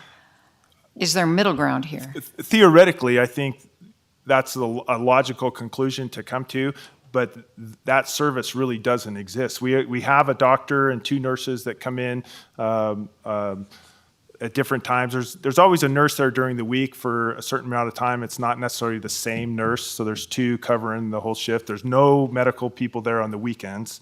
This would increase that. And so it's not just handing out meds. That's one example that I gave, but it's kind of an all-encompassing medical service that they would provide. They would be there for 12 hours every day, 7 days a week for any incident that came up. We would be able to, if an inmate complains, hey, I'm not feeling well, or this happened or something, then the nurse can be able to diagnose and sit there with them and determine, hey, we need to take them out of the facility to an emergency room or something else, or no, this is something that we can treat here and we don't have to leave. So it's more than just handing out the meds. That's just one of the examples that I used. But I realize it's expensive. Everything that the sheriff's office does seems like it's expensive. It is. It's the world we live in, I guess. I don't know. Even at my house, everything is more expensive, it seems like. I guess that's why I was trying to find that $290,000 gap, right? That's on an annual basis is how much is tied up in employee wages, deputy wages. How many sheriff's deputies are we down right now that otherwise? So anchors away. Yeah, I'm not a singer. So anyways, that's what I was trying to do, is find that gap,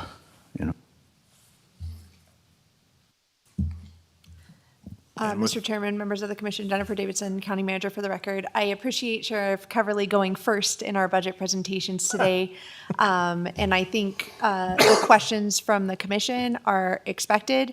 I will just give you a little bit of a preview. All departments that are bringing forward supplemental requests, their final slides will include their requests of you. I just think it's important to note at this point, we have not built these supplemental requests into the budget that is before you today. This is part of the conversation we are expected to be generated by the commission. And if we hear from you that something should be a high priority and that we need to make some adjustments to reflect that priority, that's the kind of feedback we're looking from today. I will let you know that some of the supplemental requests we think may be appropriate for an ARPA conversation. ARPA will be discussed on the last day of the public hearings. We did not agendize it for a conversation today, so please don't go down that tangent just yet. But I will let you know that some of these things are going to pop up again in that conversation at the end of the week. And some of the things, if it is a priority for the board, we need to hear it. And we are going to have a serious conversation about what are we going to give up in order to fund that unfunded supplemental request. So thank you for that. And I have a question, Sheriff. It seems to me that the greatest civil liability for your department isn't what happens out in the field. It's what happens in the jail. I think they both hold a lot of civil liability, but jails are definitely, there's a lot of liability in there for all kinds of different reasons. And so I think anything that we can do to mitigate that or to help that, I think is smart. And I think we've done that over time. Our jail is one of the few jails that's accredited with the National Commission on Correctional Healthcare, and that we jump through a lot of hoops to do that, and that is to make sure that really the biggest reason to do that is to make sure that we're doing what we're supposed to do. And so we have an independent body that comes in and overlooks what we're doing in the jail as far as our medical services to ensure that we're doing what we are. And Recon Med would work with them, and we would continue that because we're not going to give that up. But yeah, there's liability in everything, right? And so we do our best. And the DA's office is awesome to help us to navigate that. And in closing, I would just say two things. One, I appreciate very much each one of you and the support that you provide the sheriff's office and to the community. We definitely couldn't do what we're doing without your help and your support, and so I recognize that. No matter what budget I get, we're going to do the best we can with what we have, and we'll just keep working away. And so this is, I have absolute faith in you guys, and know that that we'll at the end of the day you'll give us what we need, and then that'll be our job to go forth. And then the other thing that finance is awesome. Okay, the sheriff's office is a complete pain in the neck. All right, we are a 24 hours, 365-day organization. We have employee unions, and our payroll is wonky. It's unlike any other in the county, and so they do a tremendous job, and they work probably way more than they want to or should with us, but they do a great job. Kathy Lewis is phenomenal. I was absolutely ecstatic when she became the CTO. Or CFO. She's awesome. I've known Kathy for quite a long time, and I can't think of a better person to be guiding us along in our financial aspects of the county. And so I really appreciate the county manager is super supportive. Jen has been awesome. And so the support that Sheriff's Office gets from the rest of the county is absolutely phenomenal. And so that's important that you guys know that, and that I appreciate it. And it's probably not said enough, but couldn't do it without everything else. So I appreciate that. Thank you, sir. Any other questions from the board? Seeing none. Sheriff, thank you so much for your presentation. And unless there's some reason not to, I think it's lunchtime. Yeah, Kathy Lewis, for the record, it is. The one thing I wanted to make sure that you guys knew is the presentation, the schedule is very fluid. If you wanted to take our district attorney before lunch and do a later lunch, you are please feel that you have that ability to do in yours thing. But it's also noon too, so I will leave it up to you and up to the district attorney. But no, it is a fluid schedule, and department heads and elected officials do know that. Well, since the DA is here, you guys good with going? All right. Let's, one more time.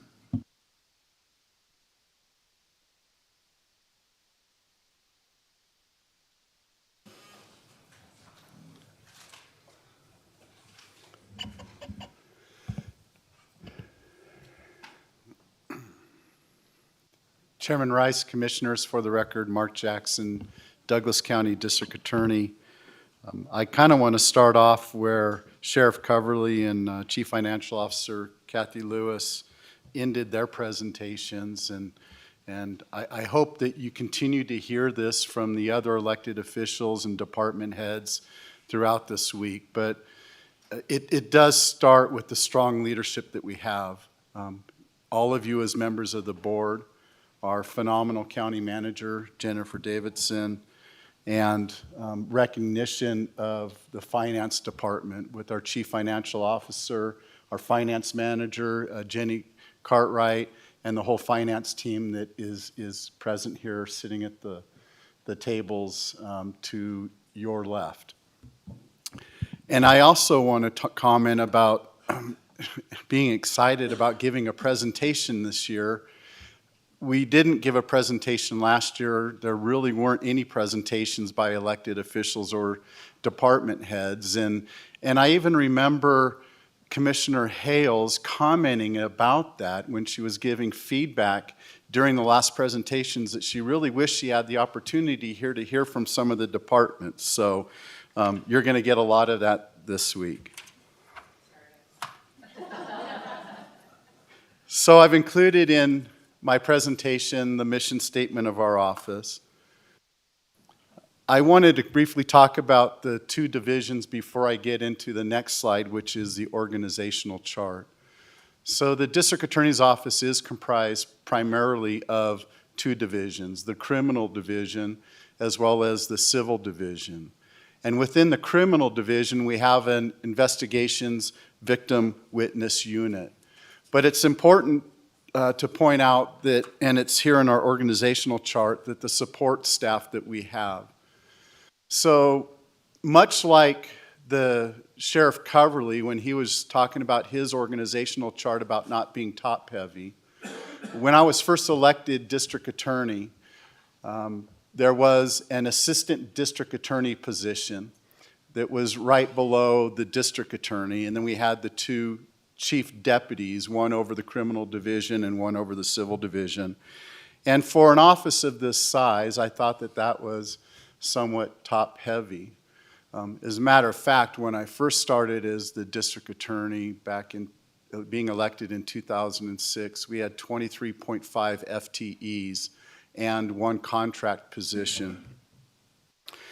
We currently have 22 FTEs, and those FTEs are comprised of 22 full-time employees that make up those 22 full-time equivalent positions. We also have the two contract attorneys that you'll see under the civil division. And later on in the presentation, when I get into specific line item in our services and supplies, I'll be talking about those two contract positions. In my presentation, I've brought forward 6 goals for fiscal year 2024 to 2025. Some of the goals are the same goals that we had from the current year as well as the previous year. And you will also see that I brought forward only 10 accomplishments. I have a laundry list of those accomplishments, and I could probably take up the entire afternoon or the rest of the day talking about the accomplishments of our office for the last year. But starting off with the goals, and this is so important to me, is about continuing to provide the exemplary legal advice, opinions, and representations, not only to this board, but to the other boards, to the county elected and township officers, as well as to all of the department heads in the county. It is our goal, and we discuss this every single week, about operating in that open and transparent manner and in compliance with the Nevada's open meeting law and our government and ethics laws. The second goal, this is a program that I started after I was elected. I applied for a grant in 2007, which was awarded at the beginning of the federal fiscal year of October 1, 2007, and it was a creation of a special victims response team that we refer to as the SVRT. This is a collaboration and a coordinated community response of dealing with domestic violence, sexual assault, and stalking cases in Douglas County. The grant that we have funds a full-time investigator position in the district attorney's office. It funds a part-time Department of Alternative Sentencing probation officer position, and it also funds an outside advocate through the Family Support Council to make sure that anybody that falls outside of the criminal justice system but needs a safety plan or needs help but doesn't even want to come forward and report it, that we have that safety net here. And what the Family Support Council provides in our collaboration is a great benefit to Douglas County.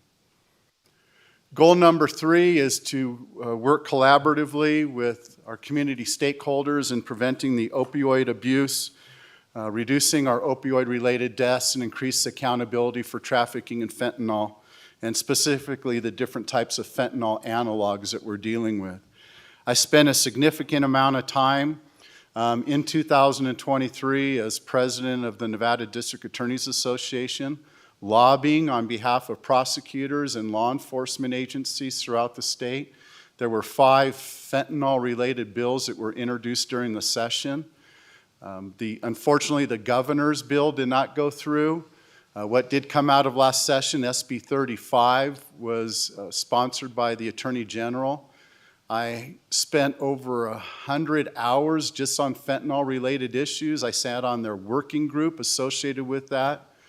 I can tell you that we are very blessed with our sheriff, Under Sheriff Elgis, all of the captains, all of the personnel, and the stance that the sheriff's office has taken on fentanyl and combating the fentanyl trafficking in our county.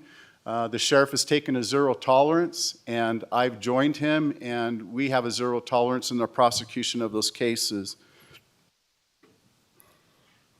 Goal number 4 is to assess the manner in which criminal cases are processed, charged, and prosecuted in order to maximize time that prosecutors have available to devote to felonies and other high-priority cases. This is something that I think every prosecuting attorney's office will always struggle with because of what happens every other year in Carson City when the legislature goes into session, partly decriminalizing certain things that had been crimes and also changing, moving the goalposts. So we are constantly changing and always discussing this in open dialogue with the sheriff's office on how best to combat the crimes in our community. Goal number 5 is to continue to assess the victim witness unit within the district attorney's office to determine if additional staffing is needed for victim advocacy, including exploring grant opportunities for funding an advocate position. We do have, and we have been working with some outside grant managers that the county's been using and have been exploring possible grant opportunities. We do need an advocate position that I'll be discussing later on in the presentation, but as of right now, I'm focusing solely on grant and not bringing forward that as a supplemental request. And then to work with county, regional, and state partners in recruiting and retaining talented deputy district attorneys. I have made it a point since I've been the district attorney to try to bring in the most experienced and who I believe are the best civil deputy district attorneys in the state. And I do believe that we have the best civil division in the state of Nevada working here. I don't like us to ever make mistakes in that civil division. I understand that nobody is perfect, but I think that our civil division is as close to perfect as you can get. We have a lot of experience, some of the best educated lawyers that you will find anywhere comprise our civil division. So I don't hire people right out of law school or just sit past the bar and bring them into the civil division typically. I will do that in the criminal division. And I believe in mentoring and bringing on new trial attorneys. So I always like having a deputy district attorney level 1, someone with 0 to 1 years of experience coming in. I think it really helps the senior prosecutors in that case. But we are facing a major issue. This is not a local issue. This is not a regional Northern Nevada issue or a state issue. Every single state is having a difficulty in recruiting anybody into the public sector, either in the role as a prosecutor or as a defense attorney. And it is important that we focus on and continue to bring in competent and ethical prosecutors as well as civil attorneys into the office. So these are the first This is the first of the 10 accomplishments I want to talk about. I have some graphs later on. Typically, the way that we've been doing it is it's called performance measures. It really isn't a performance measure. It's more about just capturing statistics, but you'll see that my graphs are labeled performance measures. But these are the number of cases that were reviewed for prosecution in 2023. The juvenile delinquency and child neglect cases, there was a significant drop, as you'll see later on in my presentation, as to the number of traffic citations. Chairman Rice, you talked about this, about the civil infractions, and I will address and answer your question that you had when I get to that portion of my presentation. We successfully defended multiple legal claims against Douglas County that were filed in both state and federal courts. There was a dismissal of 5 separate lawsuits.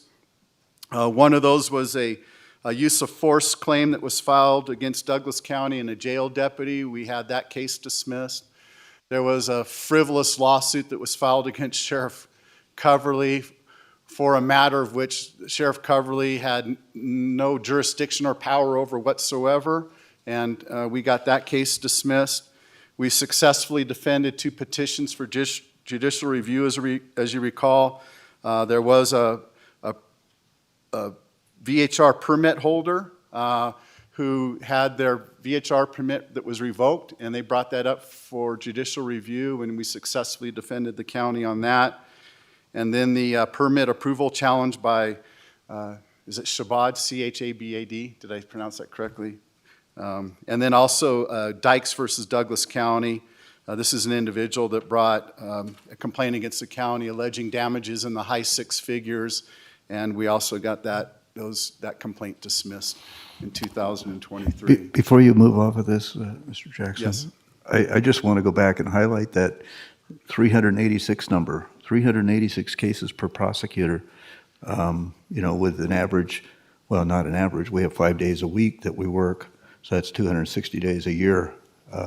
So that's an impressive number that your prosecutors can handle, 386 per prosecutor. So. I appreciate it. I'm going to come back to that number. I have a graph that shows that you'll be able to compare the last year, because we had the same number of prosecutors. We had. I mean, obviously, we'd like it to be 0, right? I mean, we would like there to be no crime in the county, so, but we appreciate you taking care of those.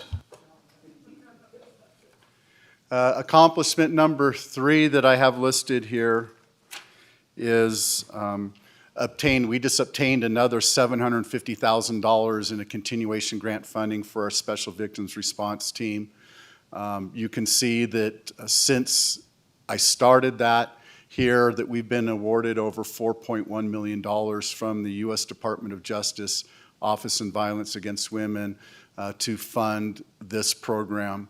It really has changed people's lives.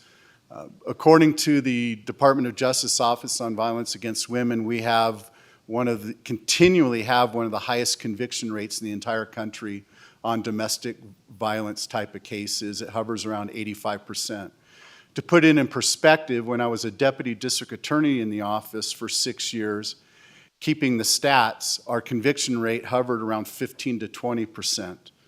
And it was because of that that I pushed to bring forward this program into Douglas County to make sure, first and foremost, that we had safety for the victims and services for the victims, that they didn't fall through the cracks.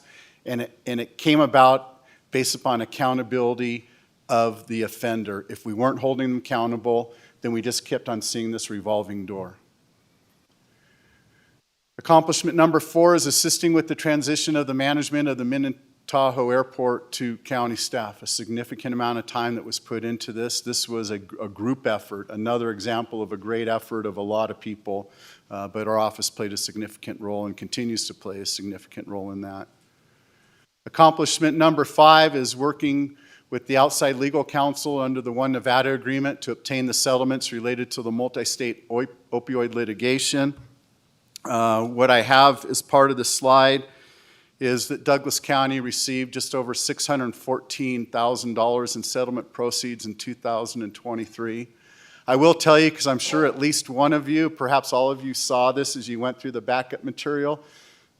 Buried within those pages somewhere, you will see a different number for the settlement proceeds for 2023, but note that that is based upon the fiscal year of 23, and this is based upon the calendar year of 2023. So for anybody that did notice that, that's why the numbers don't match. And for comparison, I wanted to point out that it was about $496,000 in settlement proceeds for calendar year 2022. So far, the total allocation of settlement proceeds for Douglas County for 2023 was over $3.2 million. However, based upon each of those particular settlements, those are to be paid at a certain amount per year over a certain number of years. Some go out 15 years, some go out 10 years, some go out 8 years. But all of these settlements have been brought before you and have been approved. But I just wanted to make sure that it was listed here. We are continuing to work on it. As a matter of fact, yesterday I just had a discussion with the AG's office and their consumer counsel about the status of some of our cases that still remain as part of that litigation. But we just can't put those in our general fund. I mean, there are very, very limited specifications of where we can spend that money. Right? Yes. So adding to even the last presentation, and I haven't, the sheriff and I talked about this about a year ago. We haven't talked recently. That's why I didn't bring it up then. There is one possibility about taking some of these funds for the sheriff's office. It would require, and they're controversial programs, I believe, especially in conservative counties. They're referred to as MAT programs, which stands for medically assisted treatment. So if a person is arrested and they are addicted to opioids, there may be a doctor that would prescribe a medication for that individual. There's nothing like someone coming off of the narcotics being addicted to opioids, how it affects them physically, the withdrawals that they go through. So they could be prescribed a certain medication. Part of it is the last thing that the sheriff's office is going to want to do with his 24-year-old deputies that have never had any training is to have them now be administering basically a type of an opioid as part of a medically assisted treatment because the potential liability is much more significant. So if there was a medically assisted treatment program, Clark County and Washoe County both have them, but they have medical facilities that administer those. So if we did that there could be some offsets associated with that. It wouldn't cover the diabetic medications and other things, but anything related to the opioid type of recovery could be part of that. I'm hoping everyone joins with me in what I think is a great accomplishment is the successful labor negotiations that we had in 2023 and into the beginning part of with DC SPA, the Sheriff's Bargaining Unit, and DCEA. We are very blessed to have some unbelievable employees in this county, and I wanted to make sure to highlight that. Accomplishment number 7 is currently going on, and it has been going on for a long time, is the comprehensive legal counsel for the Justice Center project. Accomplishment number 8 is assisting code enforcement and developed a public nuisance abatement process. I'm sure that Commissioner Gardner, you're well aware that there were 2 properties located out in Topaz Ranch Estates that have an unbelievable number of vehicles. There's been complaints been going on for a long time. One of the neighbors reached out to me personally, had submitted a letter. I contacted that neighbor. I assured her that processes would be put into place. So one of the properties has been cleaned up. This has been a great effort with other departments, with the county manager's office, community development and code enforcement. And I know that individuals that have to drive by that parcel every day are ecstatic, and they're working on the larger parcel right now. I can't begin to tell you how thankful we are in the community for that effort. It's absolutely incredible. Nobody thought it could be done, and it has taken a long time, well before I became a commissioner, and it's amazing what's going on, especially the parcel right now that's adjacent to Topaz Ranch Church. So it's very much appreciated. Thank you, Ray. Yeah. Accomplishment number 9 is reviewing and tracking over 300 of the over 1,000 bills and resolutions that were introduced during the 82nd session of the Nevada Legislature. A significant amount of testimony, not just myself, but others in my office have gone in, and we've also assisted other county departments and with respect to their testimony. And the 10th accomplishment is assisting with the drafting and adoption of 17 ordinances. There were a couple of VHR ordinances, and I'm not going to go through the whole list. I don't think I can even say VHR here, so I'm moving on. I'm going to get into the performance measure 1. This is that criminal division caseload, and this goes back. It's a 4-year look at this. And during the sheriff's presentation, he showed, and you all noted that, and Commissioner Hales even commented on the decline over the last several years. And similarly, with those decreases in arrests, you can see that our data is consistent with those trends. However, we did see an increase in the number of felony cases from 2022 to 2023, as well as a gross misdemeanor. And I'll briefly tell you what I think is behind part of this. The criminal justice reforms that came out of AB 236 in 2019 with the decriminalization of certain offenses that went into effect beginning July 1st of 2020, and how we've adjusted to those have had an impact on those number of cases.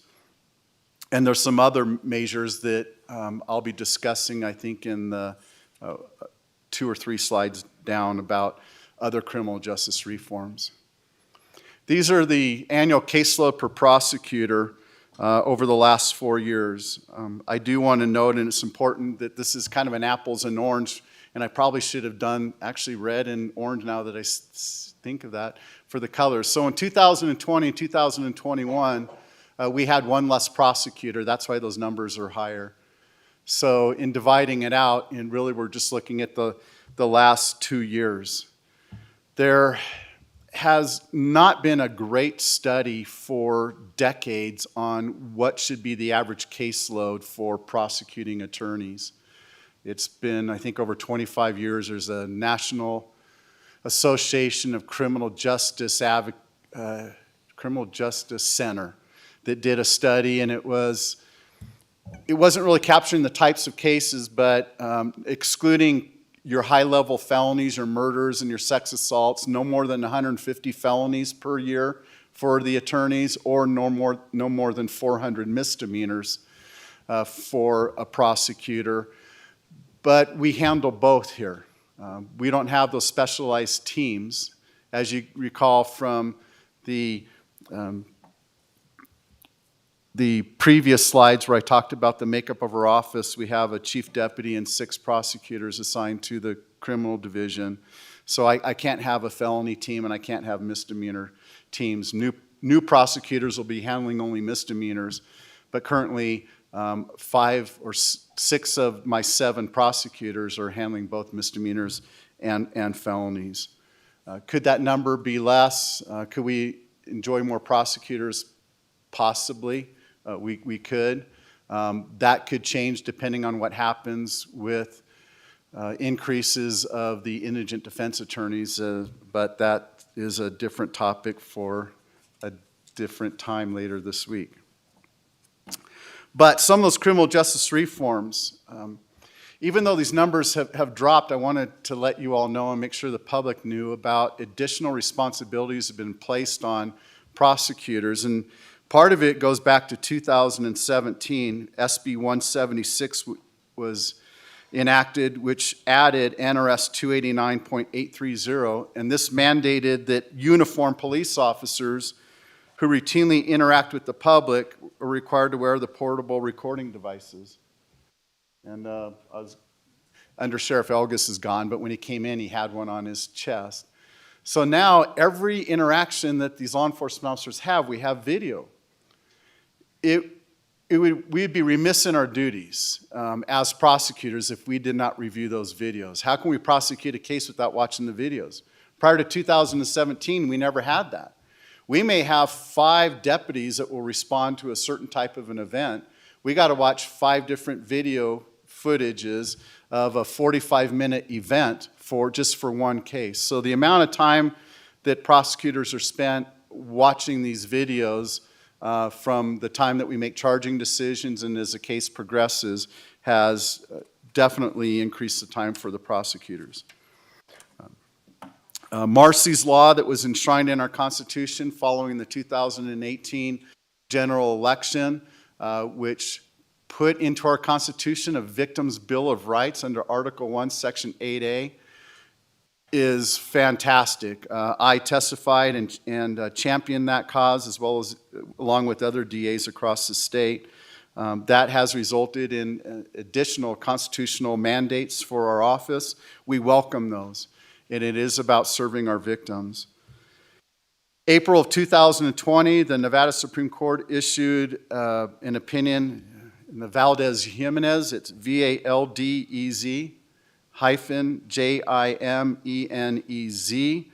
This profoundly transformed bail determinations in the state of Nevada. The next year, our Nevada legislature codified Valdez-Jimenez in AB 424, and it went into effect on July 1st of 2022. We are now doing bail hearings 7 days a week. It's put quite a burden on our office. It's put quite a burden on the judicial system, primarily the justice courts, as well as our own Department of Indigent Defense Services here in Douglas County and those contract indigent defense attorneys. And then the discovery obligations have also increased the time requirements for the prosecutors. These are performance measurements of evidentiary hearings. These are matters that are set for evidentiary hearing. So for 2023, we had 144 preliminary hearings. These are probable cause hearings where someone is arrested on a felony or gross misdemeanor. The cases in Nevada start out in our justice courts. The defendant is entitled to a preliminary hearing where the state must establish by slight, even marginal evidence that probable cause exists to believe that the person actually committed the crime, and only then after a hearing, which requires testimony from witnesses, will the case then be bound over to district court to be held on those charges. We had 23 traffic trials in 2023 and 64 bench trials or jury trials combined.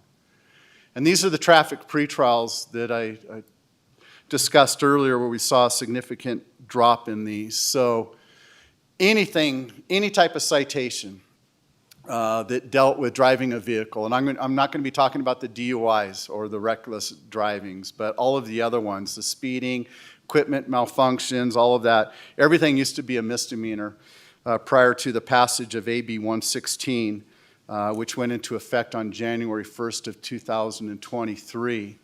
So a majority of these offenses now, speeding and equipment violations, are civil infractions.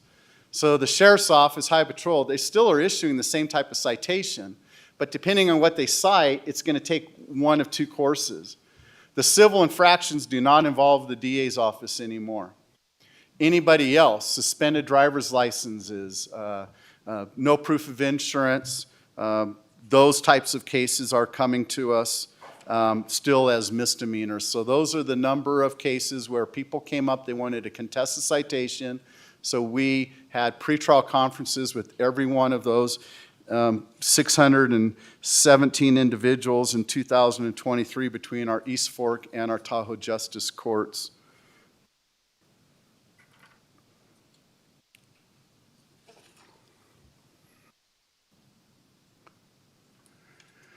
Okay, so this slide is a screenshot of the spreadsheet of the services and supplies line items for our office. And the next 8 slides are going to be the same exact screenshot, but I've highlighted a specific budget line item because part of the assignment, from what I understood in speaking weeks ago with our Chief Financial Officer, is be prepared to defend any increase in your services and supplies line items above 3%. So instead of me having to defend those, I thought I'd much rather talk about those. So every single one of my line items that exceeds 3%, I've highlighted, and I want to be able to tell you and the public why it exceeds 3% from the current year. So I'm going to start off with one that you're going to recognize a number because this was addressed by our Chief Financial Officer, Kathy Lewis, during her kickoff presentation this morning. One of the last slides that she had that was titled Helpful Hints, she was talking about capitalization of leases.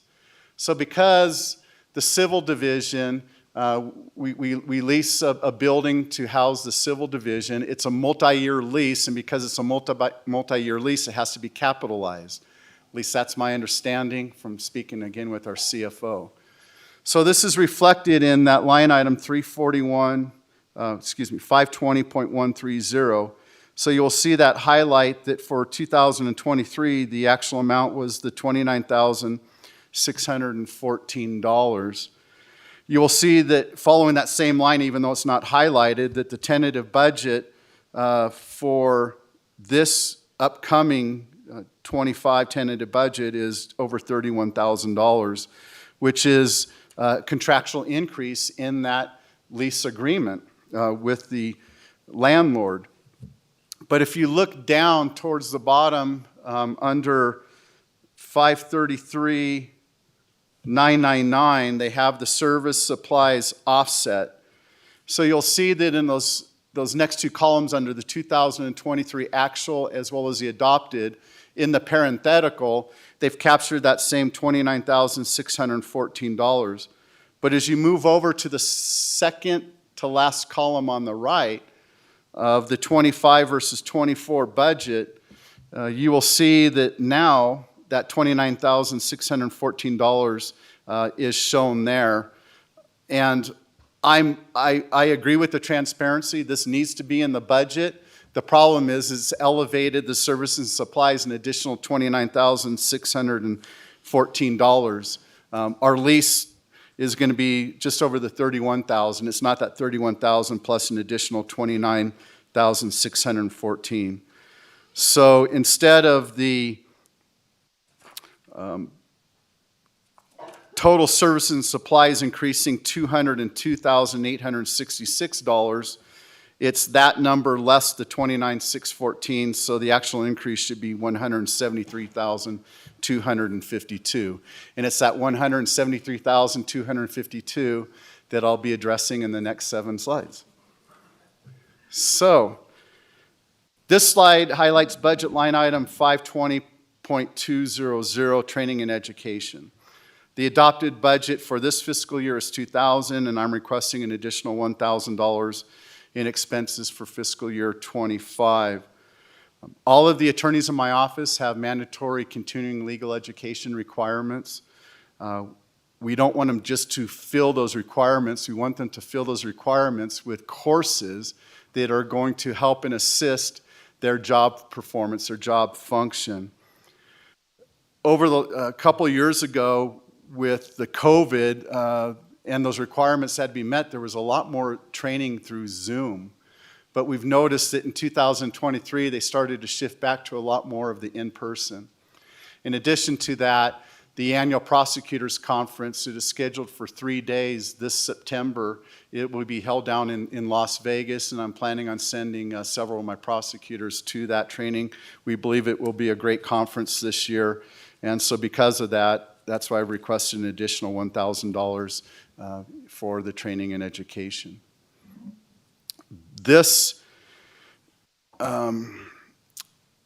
is the biggest ticket item on here, which is the professional services, 521,100. The basis of this increase goes back to the organizational chart at the beginning, where we have 22 FTEs plus 2 contract positions. A couple of years ago, I had 24 FTEs and 0 contract positions. But the difficulty in recruiting people for the vacancies in my civil division has caused me to look at alternatives, and that ended up being contracts. As you recall, at the February of 2022 regular meeting of the board approved a professional services contract with Carey Rosser Law Ltd.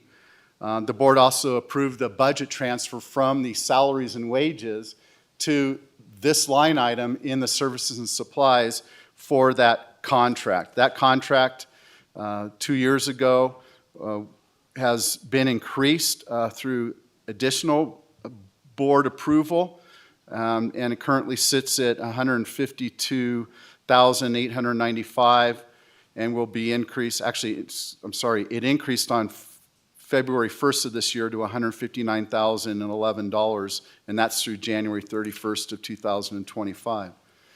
Likewise, we experienced another vacancy in our civil division in November of 2022. We spent a lot of money trying to recruit for that position for a year. So in December of 2023, you all were there when we brought forward an item to approve a professional services contract with Bruchetta Law LLC, and that was to fill the void in that vacancy. And as part of that board approval, it also was a transfer from the salaries and wages part of our budget to this line item under professional services, and that contract is for $159,011. And so those contracts with the increases amounts to all but $4,800 of increases in all of my line items. Everything is wrapped in because this no longer exists as FTEs in my salaries and wages and benefits. It exists here as a line item under professional services. The next line item is 521,130 legal services. This pays for a lot of items. Westlaw is an online legal research and proprietary database for lawyers. I consider it the leader in the industry for legal research for attorneys. It is used every single day. We have licensing for all of the prosecutors in our office. Our current contract is on an annual, well, it's $1,545 a month.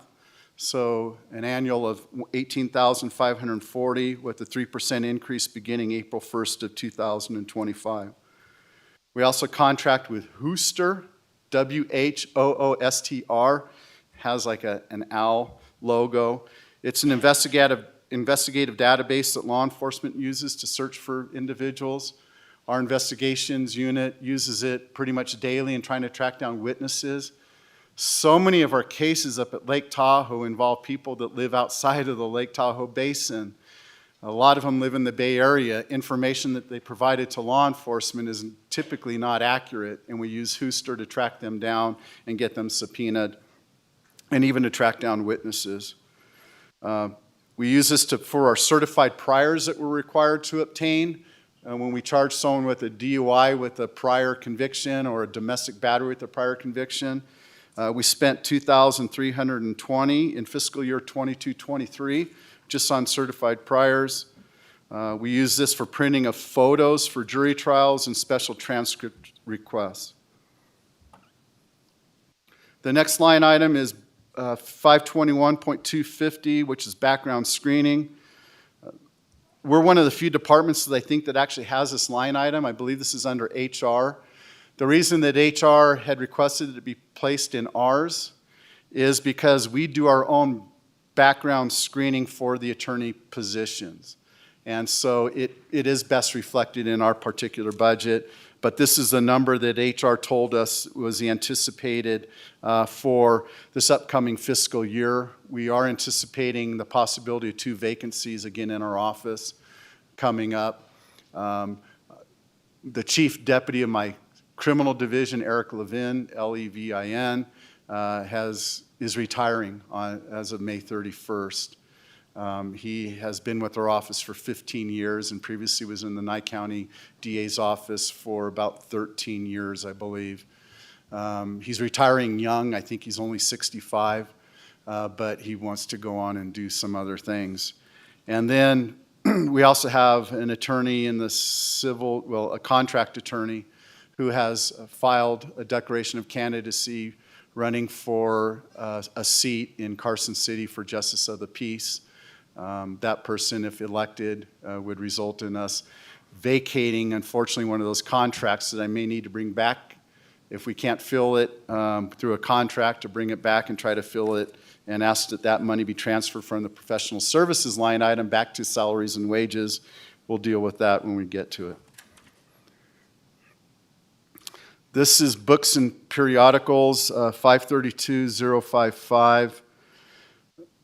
You'll see that the increase is $6,100. It shows a 203% increase. The purpose of this is, one, every other year after the legislature, it's typically that following year where the updates to all of our statutes are made available, and so that's expensive. And then again, in advertising for the positions for our vacancy, it doesn't help to advertise through a newspaper. We advertise through the State Bar of Nevada. There's flash emails that go out to everyone who's licensed in the state of Nevada, and that runs $584 a month. And we're anticipating that we're going to have to run those ads coming up for next fiscal year. And so that is the reason that we have those particular increases. The next line item is 533,801, paper supplies. I know it's only $143, but it's a 24% increase, and I told you I was going to address everything above 3%. So this covers our letterhead, business cards, and notary stamps. When attorneys leave, we order new business cards. In addition, we're changing up our letterhead for fiscal year 24-25. The formatting has been very difficult because the whole left side of our face sheet letterhead has additional names and information. And there's been complaints for years, and I've ignored them from the attorneys in the office, but finally I'm doing something about it. The next line item is 533,806 software. This shows a 13% increase. I will tell you that almost everything here is related to contractual increases, the annual support and maintenance of our case management system, the hosting of our management system.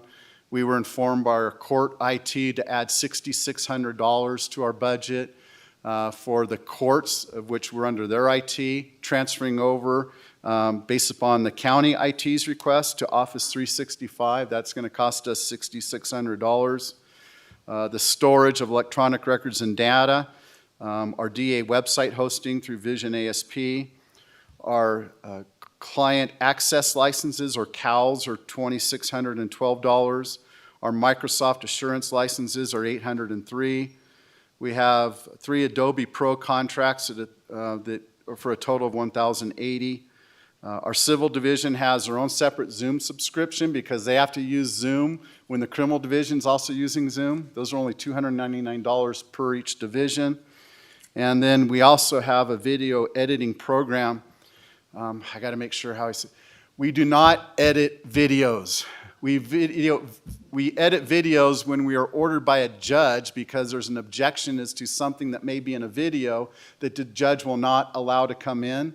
So we have to admit that, but that is not being shown or to a jury, for example. And then we have to admit the edited part of that. And the very first time we had to do one of these, it cost us several $1,000s. This video editing program costs us $250 a year, and we're able to do it all in-house. It's much more efficient. I have no supplemental requests as part of this tentative budget process. I do want to briefly talk about other possible fiscal impacts. These are totally outside of our control, and that's high-profile cases.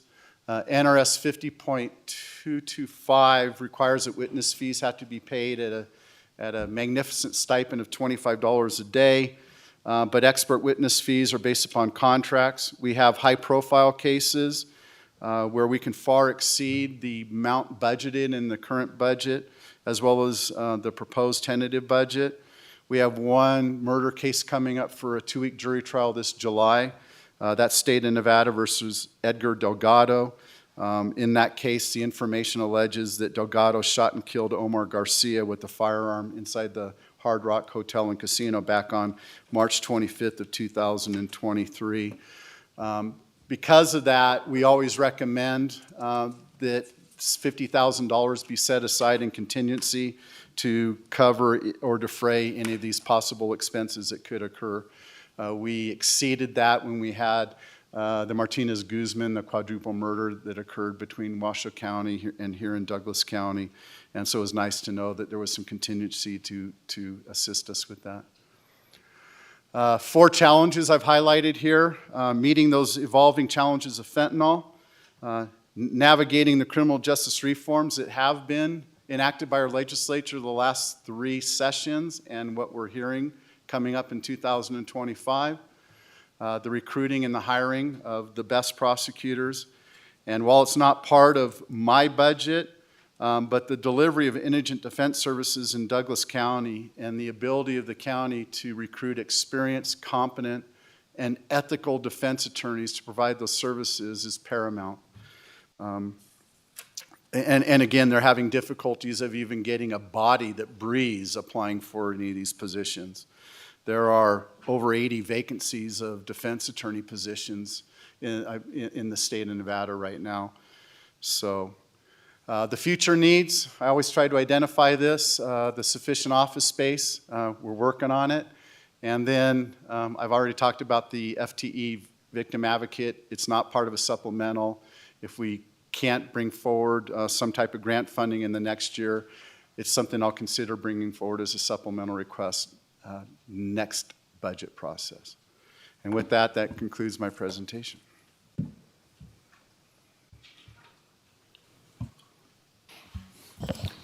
Thank you for that. Mr. Chair? Sure. I don't have any questions, but I would make a comment that we're trying to address that office space need. So, as you know. That would also take away the rental cost you have, I assume, too. The amount that you're increasing professional services, is that the equivalent amount coming out of salaries and benefits or similar? It is.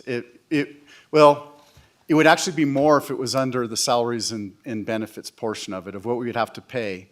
But we would also take into account what those increases are that have occurred, which have exceeded the contract amounts and the PERS contributions. Okay. So it's actually, there is a cost savings to the county by having those professional services contracts. They won't work in all situations. It just so happens that the 2 individuals we currently have contracts with works very well for my office and the county. And then these aren't really questions, but a couple comments. I do see the State Bar ads or notices, and I always see when we're in there. And the amount for continuing ed is really reasonable. I don't know how you do it for that amount, but good for you. So. Thank you. And when you stop wanting to be a commissioner someday, if you want to hang your shingle in the prosecuting attorney's office. All right, any more questions by the board or any comments by the board? Mr. Chairman. I was going to say seeing none, but I just had a wave. Thank you, Mr. Chairman. Jennifer Davidson for the record. Once again, I appreciate our elected officials going first this morning with Sheriff Coverly and District Attorney Mark Jackson. This is a wonderful educational moment. I think Mark does an incredible job presenting, Mr. Jackson does an incredible job presenting the basis for his budget requests. And I just would clarify the reason why his requests are built into base budget are because ultimately they're obligations that we have either incurred through contracts and increases to those contracts or things that he has no control over, such as the continuing education requirements for his staff to maintain licenses that they need to do their job. So those were built into the base budget. He had no supplemental requests, as he notes, and that is the difference between his requests and Sheriff Coverly's request. If there was a new service or an enhancement to services coming from requests from a department coming forward, then that did result in a supplemental request that was not built into the base budget. And that's just, again, additional context for all these presentations. Thank you, sir. I really appreciate you coming in. And with that, it is lunchtime, and we will be at lunch until 2 o'clock.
Okay, it's 2:00 and we're going to end our recess.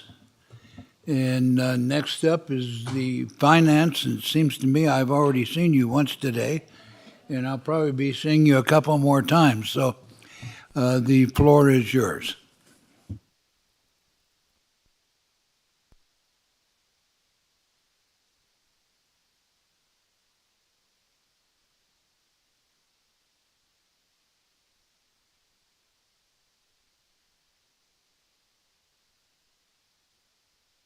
Sorry, Kathy Lewis for the record. I should have done this before. Sorry, just a second.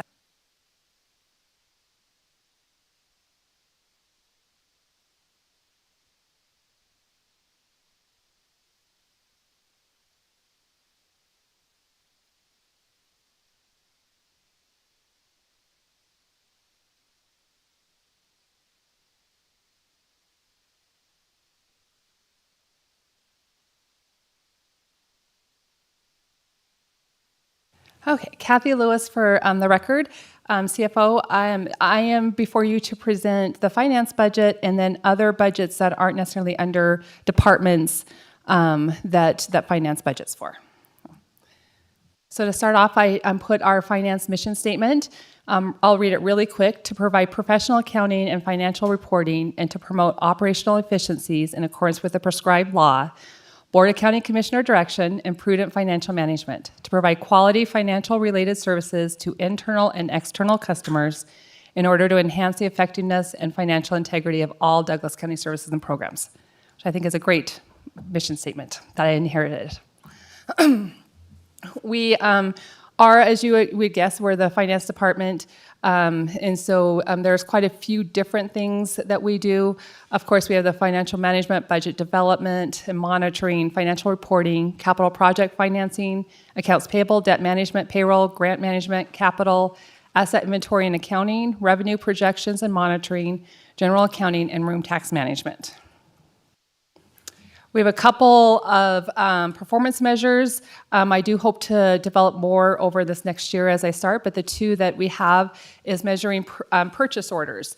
And the reason purchase orders were selected to be measured is that they show accountability and allow for budgetary planning. And if you don't know, when a purchase order is issued, it encumbers the budget. So we're able to use that purchase order as one of our controls to make sure that the contract or the purchase has properly gone through all the controls in the county. Then we can issue a purchase order showing that they've met the controls and that the money has been encumbered or it's been set aside and can't be spent. The other performance measure we have is EFT payments. EFT payments, as we try to become more efficient, are definitely better than sending out paper checks. So we still have a long ways to go as we work through this, but we definitely have increased the number of EFT payments that we're able to do in 22-23. Some of the accomplishments from the past year, finance is able to complete the integration of the county's purchasing and card transactions into the financial system. We've completed the business process review phase of replacing our ERP, which is the Enterprise Resource Planning software. And we already issued a request for proposal. We evaluated 5 potential vendors, participated in 3-day demonstrations with 3 of the vendors, and we're currently working with our other partners in this, which is HR, the clerk treasurer, technology services, and public works for their billing for water and sewer. So we're currently working with them and developing our next steps. We are working on, and I think we had talked about this at the last meeting, Commissioner Tarkanian, is how to fund leave payouts when we have long-term employees that retire. So we're working on, in the risk management fund, trying to come up with a policy or a way to fund this that it doesn't detrimental to departments as long-term employees retire. So our goals for 24-25 is we want to continue to review and update our financial policies. Working with County Manager's Office, we want to create a 5-year projection of the general fund and our major special revenue funds. Working with our departments and elected officials, continue to evaluate the ERP system and develop an implementation plan. And then continue to review the efficiency of our financial processes while making sure we have a strong control environment. I think is a good time. This is a good time now to work with departments and evaluate those processes. On the organization chart of the finance department is we have 12 FTE. I report directly to the county manager's office, to the county manager, not the county manager's office, sorry. And then we have an accounting supervisor, operations supervisor. Sorry, I got a little bit confused there for Jenny. Sorry. And then we have our finance manager who is over there with Jenny Cartwright, and then she has our 4 accountants under her. And then under the accounting operations supervisor, we have a purchasing specialist, 2 accounting clerk seniors, and a payroll coordinator, and then we have a grants accountant administrator. Looking just at the finance comptroller budget, so this is a department within the general fund, Department 172. Our actual budget for 24-25 went down, and the big piece is reduction in professional services. One is there were some bond issuance costs. The professional services for the bond issuance costs for the Justice Center is accounted for differently when we actually issue those bonds, and so I was able to take that out of this budget. But then there was also professional services I did not feel like we needed next year with the expertise that we have within our department. And then so that's finances department. The rest of these departments and funds are ones that we will budget for and oversee because there's not a direct department to associate with it. The next one is general services. This is also a department in the general fund, and as you can tell, it accounts for lots of different things, kind of general services of the county of the general fund that's not associated to a department. So, for example, the big decrease in the tentative budget is the rural CPS assessments. That those come from the state. The state gives us the assessment, tells us how much we owe, and we get to pay it regardless of what it is. The other piece that's in this department is the community grants. For this year's budget, we moved the community grants to a supplemental request. So that's why it's not budgeted as a line item in this year's budget, but it is a supplemental request that will be presented, I think, with the county manager's office, or it might be something I might have missed, but it is in your supplemental request for community grants. Mr. Chairman, if I may jump in here, Jennifer Davidson, County Manager for the record. I think this is important to note that this is a significant change over previous years and previous practice for the budget. Typically, the community grants have been built into the base budget, and they are actually reflected in the general services division or department. This is kind of the catch-all department because there was a reluctance for an individual department to take ownership for the community grants because there was a belief that this was really seen as a board priority and a board policy decision. Given the current financial circumstances that we're in, I felt that it was important that we bring this item to the board's attention and that we highlight it to get an affirmative indication from the board if you desire to see this program, which is a valuable program that serves a number of nonprofit organizations in our community. If you want this to be a priority in the next fiscal year budget, and that's why I asked Kathy to move it over to supplemental to require actual action by the board and a conversation around the total dollars being spent each year to support many of these important nonprofits in our community. So thank you to Kathy for that, and I appreciate the opportunity to clarify why that decision was made.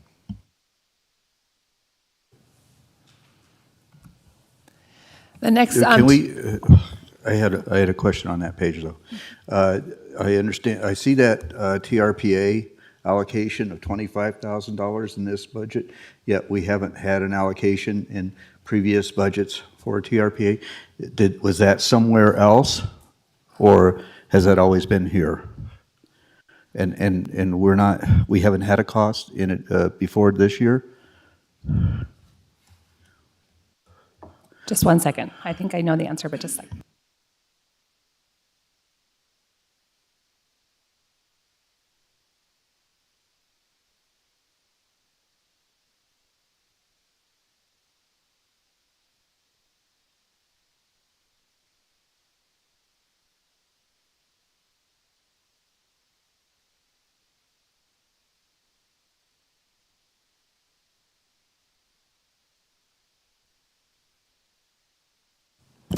This is definitely where the binders come in helpful, or the supplemental request, supplemental information that we submitted comes in handy. So on page 50 in the general fund, we do indicate that it has been budgeted, but it's been budgeted in Department 122, which this is probably where I'm slipping. Is 122 county manager? It is, yes. It's the county manager's budget. And I'm trying to remember what this allocation was for, and I'm totally drawing a blank on what it is.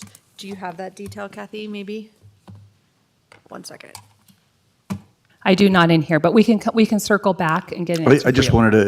wanted to, you know, it sticks out, it sticks out because I was confident that we had it somewhere else previously, and so we don't have a duplication here, though, from one from the other. Okay. Thank you. And this budget has a lot of detail, so I appreciate that ask and that look, but it is not duplicated. It is moved from one department to another. Okay, moving on to Department 197. 197 is to account for the cost allocation in the general fund. So the general fund costs are allocated to other funds based on the usage and different usages. So for example, the cost to perform our annual audit is allocated, it's paid for in the general fund, it's paid for in the finance department. But then we have a plan that allocates those costs to different funds across the county. The same thing with finance and HR services. Our cost allocated out. Some of the treasurer's services are for the banking and the investing. So this is the department where that's allocated. You will see a decrease. Let's see if I have a decrease from the 2024 adopted budget to the 2025 tentative. The big piece of this, and you'll see, is because Cooperative Extension is no longer a department where we provide services. Now we just provide, we pay a contract for those services to UNR. We don't provide direct services of paying their bills and doing their audit and stuff like that. So that's where that decrease is at. Western Nevada Regional Youth Facility. Touched on this briefly in the budget kickoff. We have a tax rate that we collect for this, and it's the Western Nevada Regional Youth Facility in Lyon County, that they provide services to our youth, and then they give us an assessment of how much it costs. And so this is a direct assessment from Lyon County of how much it will cost next year for this service. 997, non-departmental, is the final budget, final department in the general fund that I'll talk about. In this department, there's a couple there's a couple things we account for, not all in the adopted budget. So the big thing is we have a budget-only grant expenses. These are the service and supplies of grants that we expect that we've built into our budget. That as those grants come in, we'll transfer them to the departments that they account for. So this accounts for the operational piece of the grants, operating grants in the general fund. The service and supplies piece of the operational grants in the general fund. So grants that are project-based will be augmented into the budget as they happen. But grants that are operational, and I think I've listed those. We have emergency management grants and the domestic violence grant. Those are ongoing grants that we expect every year, so we're able to build those into the budget for that. The other piece, and you can see, is all the restricted use, assigned use. These are restricted fees that are collected by various departments and various elected officials for specific reasons. Back 10, 15 years ago, GASB allowed us to account for those on the balance sheet, and then as they were spent, we brought them over to the income statement, which is, you think of this as like our income statement. Changed their rules. Now we have to account for those onto our income statement.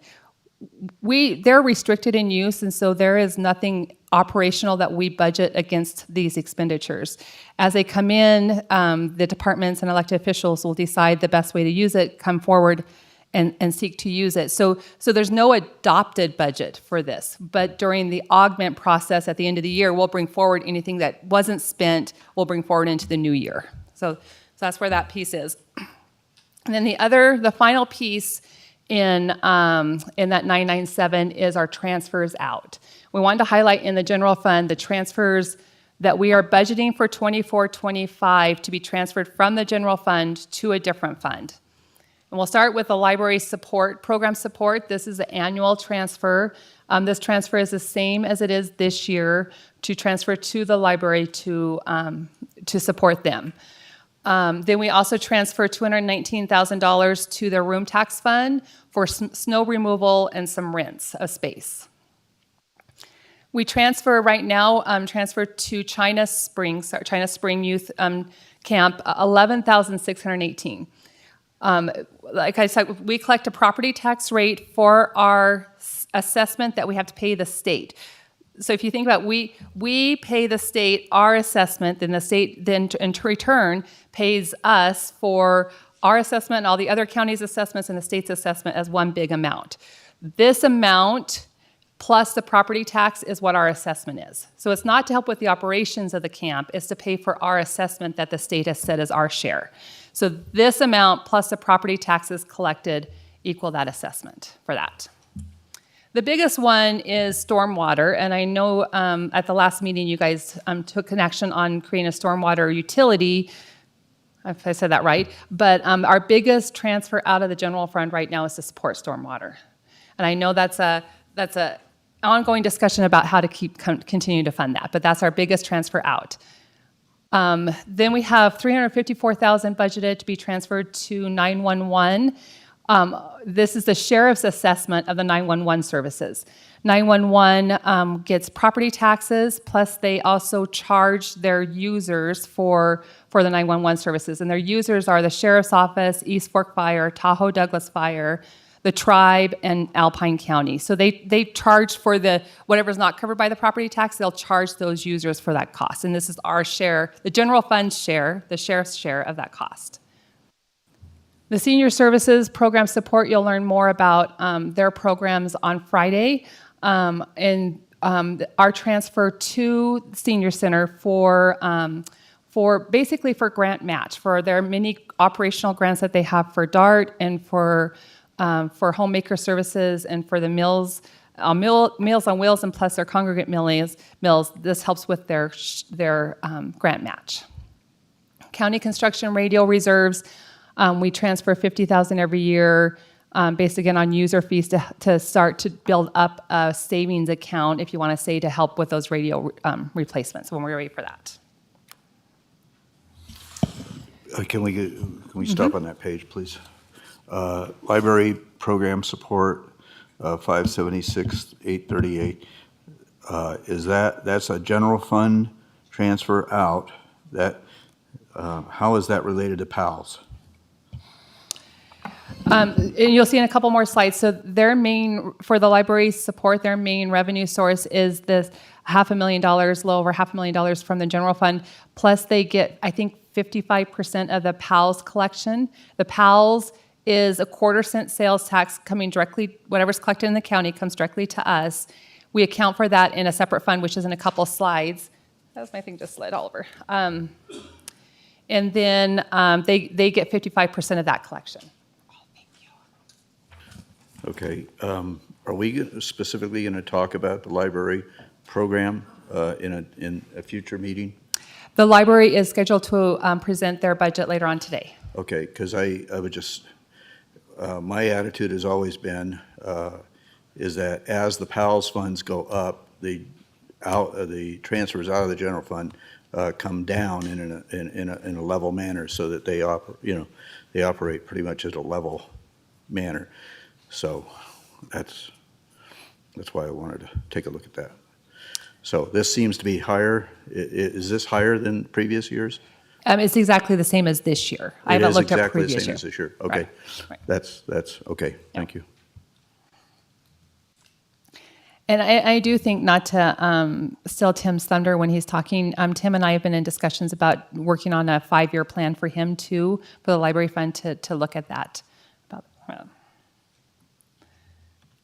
Moving off the general fund into other funds, we have the stabilization fund, which is Fund 201. It was, as you know, reestablished in 2023. The stabilization fund balance is around $700,000. Because there's no new revenue budgeted this year, there's no augment. I mean, it'll be, that $700,000 will be augmented in after the year end. So it'll be carried forward from this year to next year. You are building a budget based on the new revenues, basically, so anything that's new. So the only thing new we're expecting is the interest or the banking fees for that. Cooperative Extension, this is Fund 202. You can see in prior years, it was actually a budget that Lindsay in Cooperative Extension would present of all her line items. But now, through an agreement approved, I think a couple months ago by this board, we will pay UNR the property taxes that we collect. We will pass on to them to support this program. So now we just have one line item, and that's for the property taxes that we are projected to collect in this fund. Here's our PALS tax. So this is a separate fund, Fund 220, where the PALS tax comes in. And we are expecting PALS tax, that quarter cent, to be a little over $3 million this year. And it is, and I'm sure this is very old news, but PALS, of course, stands for Parks, Airports, Library, and Seniors, the PALS right there. And by resolution for 24-25, 55% of this $3 million will go to the library fund, 25% will go to the senior center, and 20% will go to parks.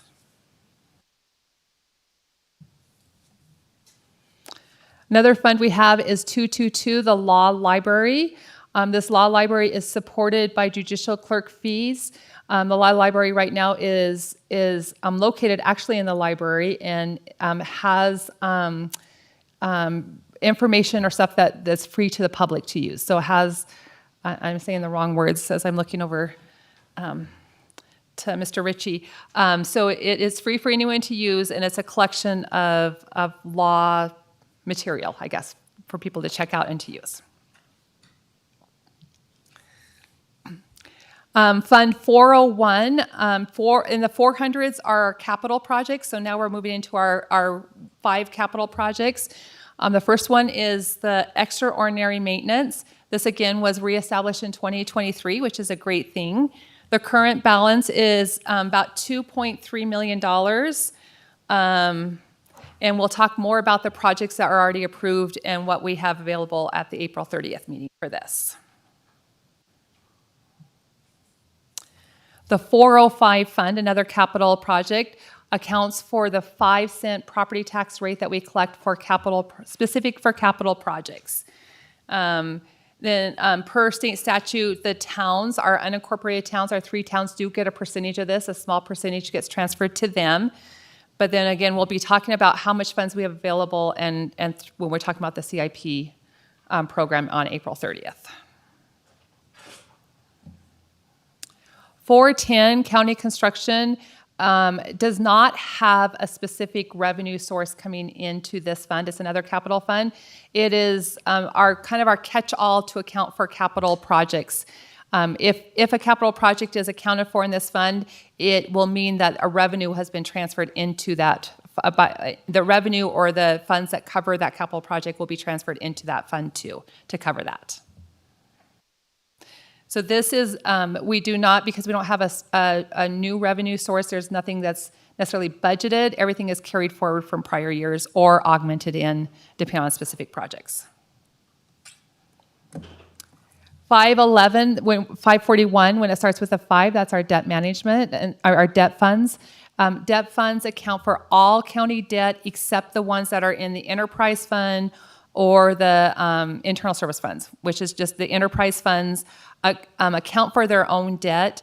As County Manager Davidson said earlier at the budget kickoff, those funds, that revenue collected for water could only be used for water. The revenue collected for sewer could only be used by sewer. The same thing with the debt. If there's a debt for water, it stays in that fund and accounted for.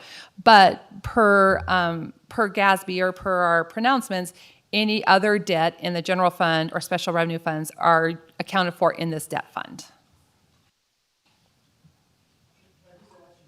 Real quick, why did the highway fund go up from 24 to 25, is this a bond that's already been taken out? And why would the principal go up, or is this a new bond? Can you ask me again where that was at? Sorry. Actual year-to-date, you have 490 for the revenue bonds, highway revenue bonds for bond principal. And then the 10 of one, you go to 515, so you go up 25,000. That's, unless you issue new bonds, but shouldn't it be going down? I will get back with you on that debt schedule, so you have that. I'll have to look at that and see. Which by the end of the day, I'll have that. I'll have that information for you. We have 3 redevelopment funds.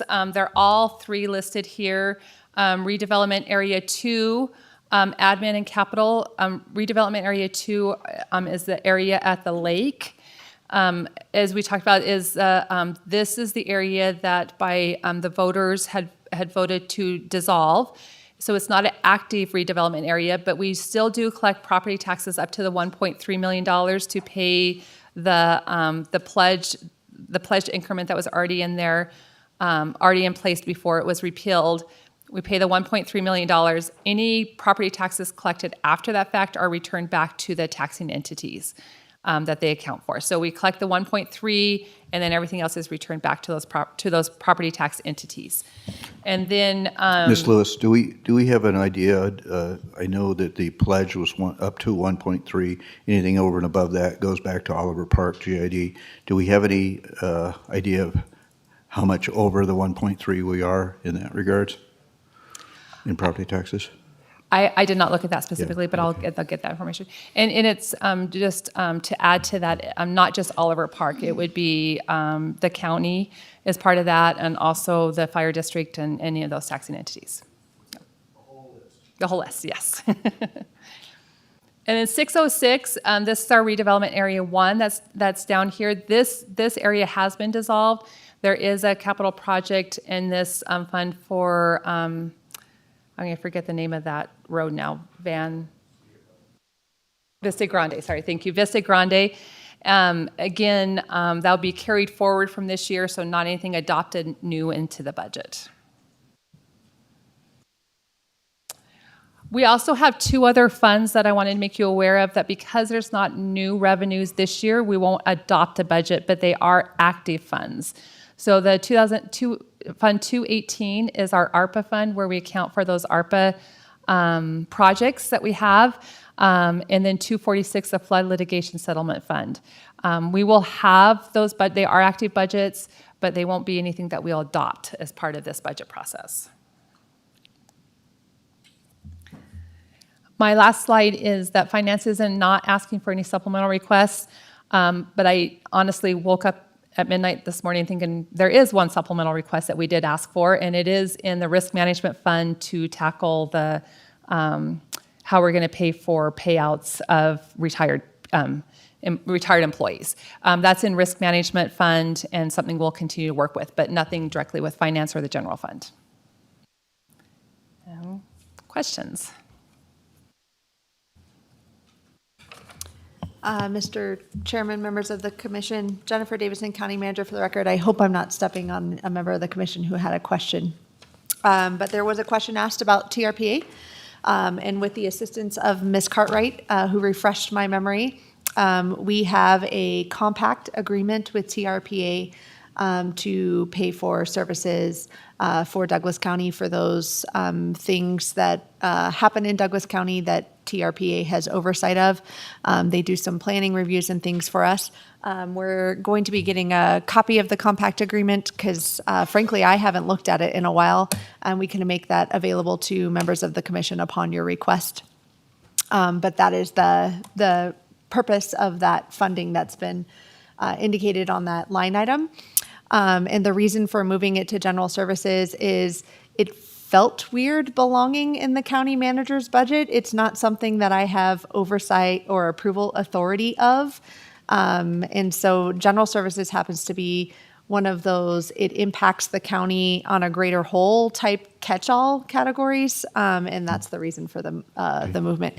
Ms. Cartwright, did you have anything wasn't- additionally to add? So just for clarification, I wasn't questioning the amount, and I wasn't questioning the purpose. It's just that it was, I was noticing that it had been moved from one account to the other, and I was questioning why it had been moved from one account to the other, because I knew we had that requirement. I just, it's new in that area, so it didn't show any balances previously, but all of a sudden it shows it here. So the explanation that it's been moved out of one category over to another is perfectly proper, so. Jenny Cartwright, for the record. I thought I would just jump in here and give an answer to your question about the extra funding over the $1.3 million that the RDA collects. So there is approximately $500,000 in additional funds over and above the 1.3 million that gets distributed back to the original taxing entities. So not all of that comes back to the county. We do have about 190,000 in additional funds over and above the 1.3 million that's budgeted in the general fund property tax revenue this year, or FY25. I guess my point was I'm happy that we've reached that threshold, and so now we can start putting those taxes back to the other entities, especially the need for Oliver Park, which is, besides Topaz Ranch Estates, is probably the lowest, the most needy, I guess, GID that we have in the county. So I'm glad to see that we've reached that threshold, and it'll go only higher because as more units get built out, especially with the Tahoe Beach Club, that tax revenue will then be channeled back into the other entities. So that's good news. I think we just have one outstanding question about the debt, but we'll get that.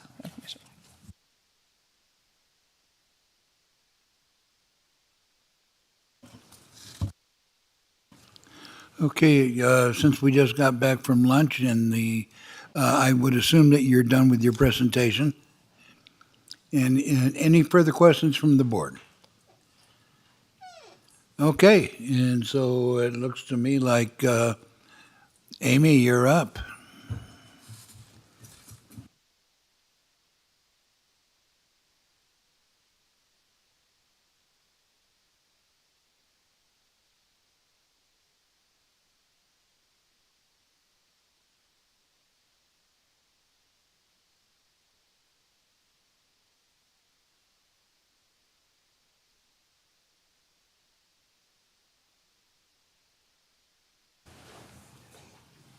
All right, thank you, commissioners, and good afternoon. Let me just start by saying how much I appreciate the time and dedication that you are putting into this year's budget. This will be the first time since I took office that I have presented my budget to the board and got to have been given the opportunity to kind of give an overview of my departments. Everyone always has a question about elections, but there's a lot more that goes on in the clerk treasurer's office. I also want to thank the leadership of Jennifer Davidson and Kathy Lewis and their teams. I believe Douglas County is moving forward in a more transparent way of doing their budget. And I told Kathy Lewis this morning, I don't think I've ever been excited for a budget meeting before, but today I was actually excited. So I hope you guys are too. I'm going to start by just giving you an overview. I have 4 separate budgets in the clerk treasurer's office. The clerks, Tahoe General Services, treasurer, and elections. So I have all 4 of those built into my presentation. So bear with me as I go through them. The mission statement of the clerk treasurer's office is that we pride ourselves in providing excellent community or customer service as we perform vital functions for Douglas County. You will hear me say throughout the presentation that we are not a revenue generating department, as the majority of the services that we provide are statutory and set by NRS. The clerk's office, to include Tahoe General Services, performs many functions to include clerking the board meetings. which includes writing verbatim minutes, fictitious firm name filings, marriage license and marriage officiant certificates, passports, notary bond filings, and DMV services. The Treasurer's Office oversees the daily balancing of deposits from all of the county departments, daily balances all of the county's bank accounts, and oversees the county's investments. The Elections Office oversees voter maintenance and the running of the elections. The clerk staff works at both the Valley office and the Tahoe General Services or State Line office, depending upon their daily assignment. That means that all of the functions that are completed at both offices are functions that all clerk staff have to be trained on and become proficient in. During this fiscal year, which started in July 1st, 2023, through the end of February 2024, the clerk's office has filed 433 fictitious firm names filings, 122 marriage officiant certificates, 262 marriage licenses, completed 942 passport applications, completed 5,075 DMV services, filed 65 notary bond, and completed 10 outdoor festival permits. This is on top of clerking and flawlessly, in my opinion, writing verbatim minutes for all of the Board of Commissioner meetings, Planning Commission meetings, overseeing debt management meetings, and the Board of Equalization meetings. While the clerk's office is primarily driven by providing essential and cost-effective NRS-required services rather than driven by revenue collections, we contribute as much as possible by providing DMV and passport services, which are above our statutorily required duties.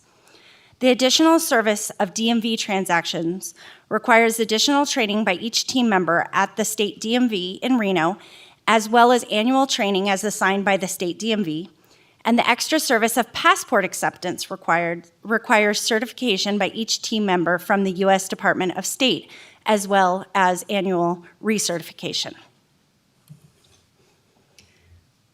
The Treasurer's Office is much like the bank of the county. We take in and deposit all of the cash and checks from all of the departments throughout the county, about 35 to 50 daily transactions. We also annually bill and collect the property taxes of over 30,000 parcels. Based on those properties billed, we allocate and deposit the revenue from property tax at around $100 million a year to the appropriate county accounts and then distribute the amounts collected to various entities such as school district and GIDs. We deposit, on average, 6,414 checks per month that are brought to our office for various payments, such as property tax. We also oversee the investment earnings of the county to ensure that we are properly investing county funds and following NRS and the county's investment policy. Additionally, we oversee all of the debt service payments for the county to ensure that they are paid in a timely manner. The Elections Office is required to oversee voter registration and run the elections. However, this office performs many other vital services. We daily process voter registration and ensure the accuracy of the voter rolls. We also ensure that each election is set up correctly to do mail ballots, early voting, and election day voting. We also are the office where petitions are filed, oversee the candidate filings, and are very involved in the legislative tracking and implementation of Assembly and Senate bills as they relate to our offices. So moving on to the goals for each department. As you can see on this slide, there are many tasks outside of those listed that we are always trying to fit into our quote-unquote downtime. In the clerk's office, we are currently concluding a project of digitization of the fictitious firm name filings from 2012 to 2019 into our web-based software system. We will also complete the 2022 to 2024 notary bond filings into our web-based software system. With the state implementation of the top-down voter registration system, the clerk's team has been involved in training in the new system and also creating guides for the implementation and use of this new system. Additionally, We ensure we provide consistent and quality services for all of the customers, which is why we have our team rotate between the Minden and State Line locations to ensure that we are able to perform all of the tasks at both locations. The accomplishments, along with the requirements that are mandated per statute by the clerk's office, are many. The clerk's team has brought back passport services just this year, a service that went away during COVID, but was very much in demand in our community. Since we brought this back in mid-July, we have processed 942 passports in less than a year. The ability to have this service in our office means additional training and certification requirements for each of the clerk team, which I mentioned in the previous slide, but also allows us to generate some revenue for the general fund. We also implemented SB 211, which was part of the 2023 legislative session, allowing under court order for us to provide an amended marriage certificate of a name change. This was a big task, and I will tell you that my clerk's team and myself were actively involved in that legislative session and in the writing of this bill in conjunction with the recorder for Douglas County. We worked really hard on this bill. The way that it was written, we weren't going to be able to make it work. It was rough around the edges. So we worked really hard with the legislature to ensure that it was something that we could implement to make happen what they were asking of us. Though I am giving you an overview of multiple budgets, we are all under one umbrella of the clerk treasurer's office. That means that we assist each other when we can. During elections, the clerk team oversees the same-day registration portion of early voting and election day voting. They were vital in the execution of Nevada's first. So we wanted to make sure that they didn't just sit on the microfiche. We went ahead and asked for funding from the Board of Commissioners and were able to complete the digitization so that we have that historical record for years to come. The Treasurer's Office sees many faces throughout the day, some from other county departments and also members of the public. They provide excellent customer service to all of them. They daily reconcile the cash to ensure that deposits are posted in a timely manner and that the county revenue is posted to the proper accounts. They recently implemented a new check scanner to reduce processing time of property tax payments. This has been a manual process with each check being touched multiple times, and this new system will streamline the process and allow us to post property taxes much more expeditiously. In fiscal year 22-23, we implemented a new property tax system. This fiscal year was the first year that we billed out of this system. There were a few minor hiccups, as there always seem to be with implementing a new software, but overall, the value of this system to the residents of Douglas County has been encouraging. We are excited to continue to learn and grow with this new system in conjunction with the Assessor's Office, who is also using the same system. We have been streamlining and catching up on the processing of unclaimed property. We also continue to effectively manage the county's investment portfolio to maximize the rate of return on investments with safety and security at the forefront. The Elections Office is busy year-round with voter registration and ensuring that our rolls are clean. We currently sit at a little over 42,000 active registered voters in Douglas County. Last year, we processed 3,220 new registrations, 4,591 name, address, and party changes, inactivated 741 voter registrations, and removed 3,866 voter registrations for various reasons. We also implemented AB 321, which is the universal mail ballots, and implemented a process by which voters can opt out of receiving those mail ballots. We also successfully held the first presidential preference primary of other clerks and registrars in the state. Starting January 2024, SB 162 took effect with implementing jail voting. The Douglas County Sheriff's Office and our office worked, along with our district attorney's office, worked together to write and implement a policy which we used during the presidential preference primary successfully. We did have one voter that was in the jail Douglas County Jail during the presidential preference primary that wanted to vote, and we were successfully able to allow that person to vote during the PPP. During legislative sessions, which are opposite years of elections, our office tracks, provides feedbacks, and revisions to approximately 250 or more election bills. So when I say 250, it starts at closer to 1,000. By the time we get to the point where those bills are being heard, we're at about maybe 250. It's a big task. Due to our proximity to the Capitol here in Douglas County, we are fortunate to be able to be involved in much of the legislative session. So this is my organizational chart. And you can see, obviously, I'm at the top, but each of my 3 departments, the clerk's office, the treasurer's office, and the elections office, all have management staff. This was a revision that was made due to loss of certain staff. We reorganized this, I believe, in 2021. So the assistant treasurer flows.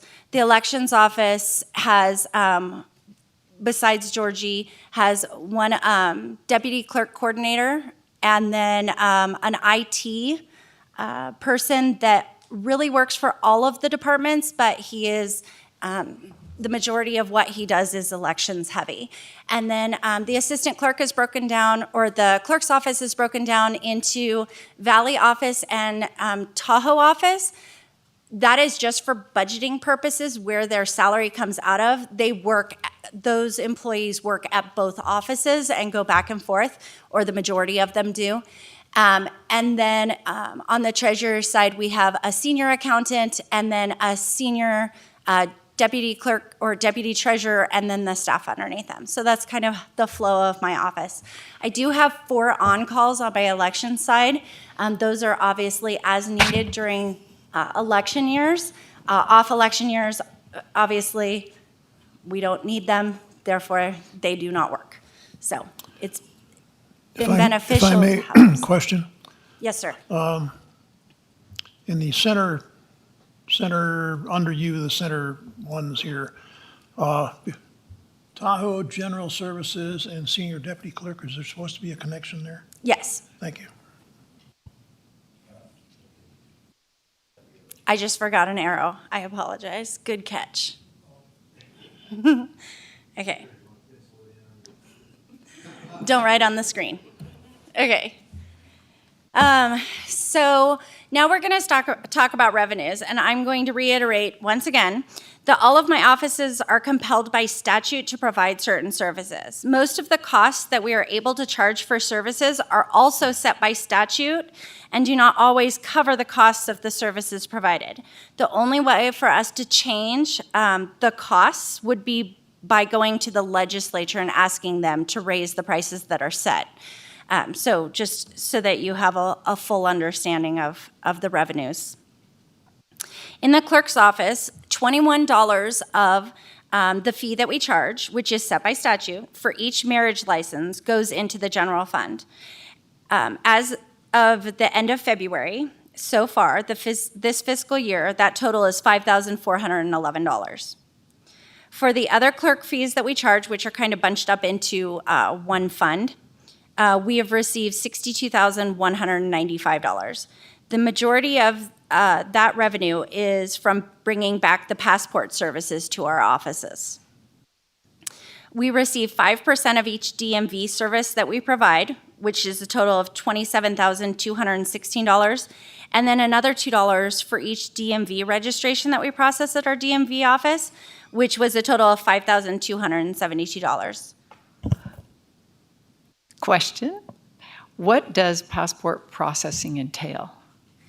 So passport processing is if someone is getting a brand new passport and they come into our office, we assist them with all of the paperwork and ensure that it is filled out correctly. We do also give the ability to take their picture, which is an additional $15 charge, which, as was mentioned to me this morning, the cheapest in the area. So $15, we'll take your picture. And I will tell you, so we go through the whole we go from beginning to end when you get your passport. We ask you to fill the paperwork out before you get there, but then we go through the paperwork for you and process all of it, make sure that all of it's correct, enter all of it, and then we send it off for you. So we're doing all of the back end to ensure that everything is correct on the forms. So someone brings in paper and you put it on an electric document and make sure it's complete, and you send it in. We make and sure take that a photo if it's needed. Correct. And I will tell you that my clerk staff is always, I don't want to use the word bragging, because they don't brag, they're just amazing. They don't get rejected. Douglas counties don't get rejected. When Douglas County Clerk's Office does your passport, the likelihood of it being accepted is very high. The clerk staff that we have are very much attention to detail, every single one of them. And they do a great job ensuring that we have everything where it's supposed to be, filled out correctly, all the T's are crossed, I's are dotted, that kind of thing, to ensure that it moves forward. I will tell you that the training is pretty significant. Last year when we brought this back, we were going to do July 1st, then it got pushed off because the training is so significant, and we wanted to make sure that all of our clerk staff were able to complete all of the training and ask all of the questions that they had, because not all of them were here prior to 2020 and prior to COVID when this service went away. So it's not complicated for them because they've been doing it a while now, but it is complicated for the general public to make sure that everything is done correctly. So we just provide like a backup service to check everything and to mail it off for you. I think this is really great, a really great service, and I was just sort of wondering if it kind of pays for itself. I can't gauge that. I don't have that broken out. I would have to go back and really figure out, with the 942 that we did in that year, how much money that we recuperated. But I would say it's probably close. It doesn't, a single passport service is a 30-minute appointment. A family of up to 4 is an hour. So we are recuperating some of the costs. But I will tell you that when it comes to passports and DMV, the public is always like, their response is always, thank you so much for providing those in Douglas County. When we didn't have passport services, people would come in because they knew that we used to and they wanted it back. So as soon as we had our staffing levels where we could bring it back, we did. Question, you mentioned new applicants. I have an expired passport. I'm going to be using it, not using it, but a new one within the year. What's the difference in process? Is there any difference at all? Nikki? Nikki Leeper, Assistant County Clerk, for the record. Yes, if you are doing a renewal application, that does not have to come to an acceptance agency such as our office. That is something that you do through the mail by yourself. You still have to get a new photo taken, which our office provides that service for $15. But you actually fill out a renewal application and you turn in your current passport to them, and they send it back. But yes, that does not have to go through an acceptance agency like our office. And I will say that to add on to the question earlier from Commissioner Hales, we do the annual training.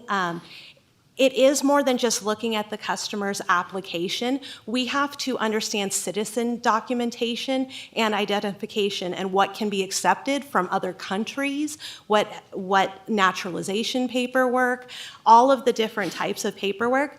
There is a guide, which is over 1,000 pages for us to refer to, but you really have to know that 1,000 pages as well.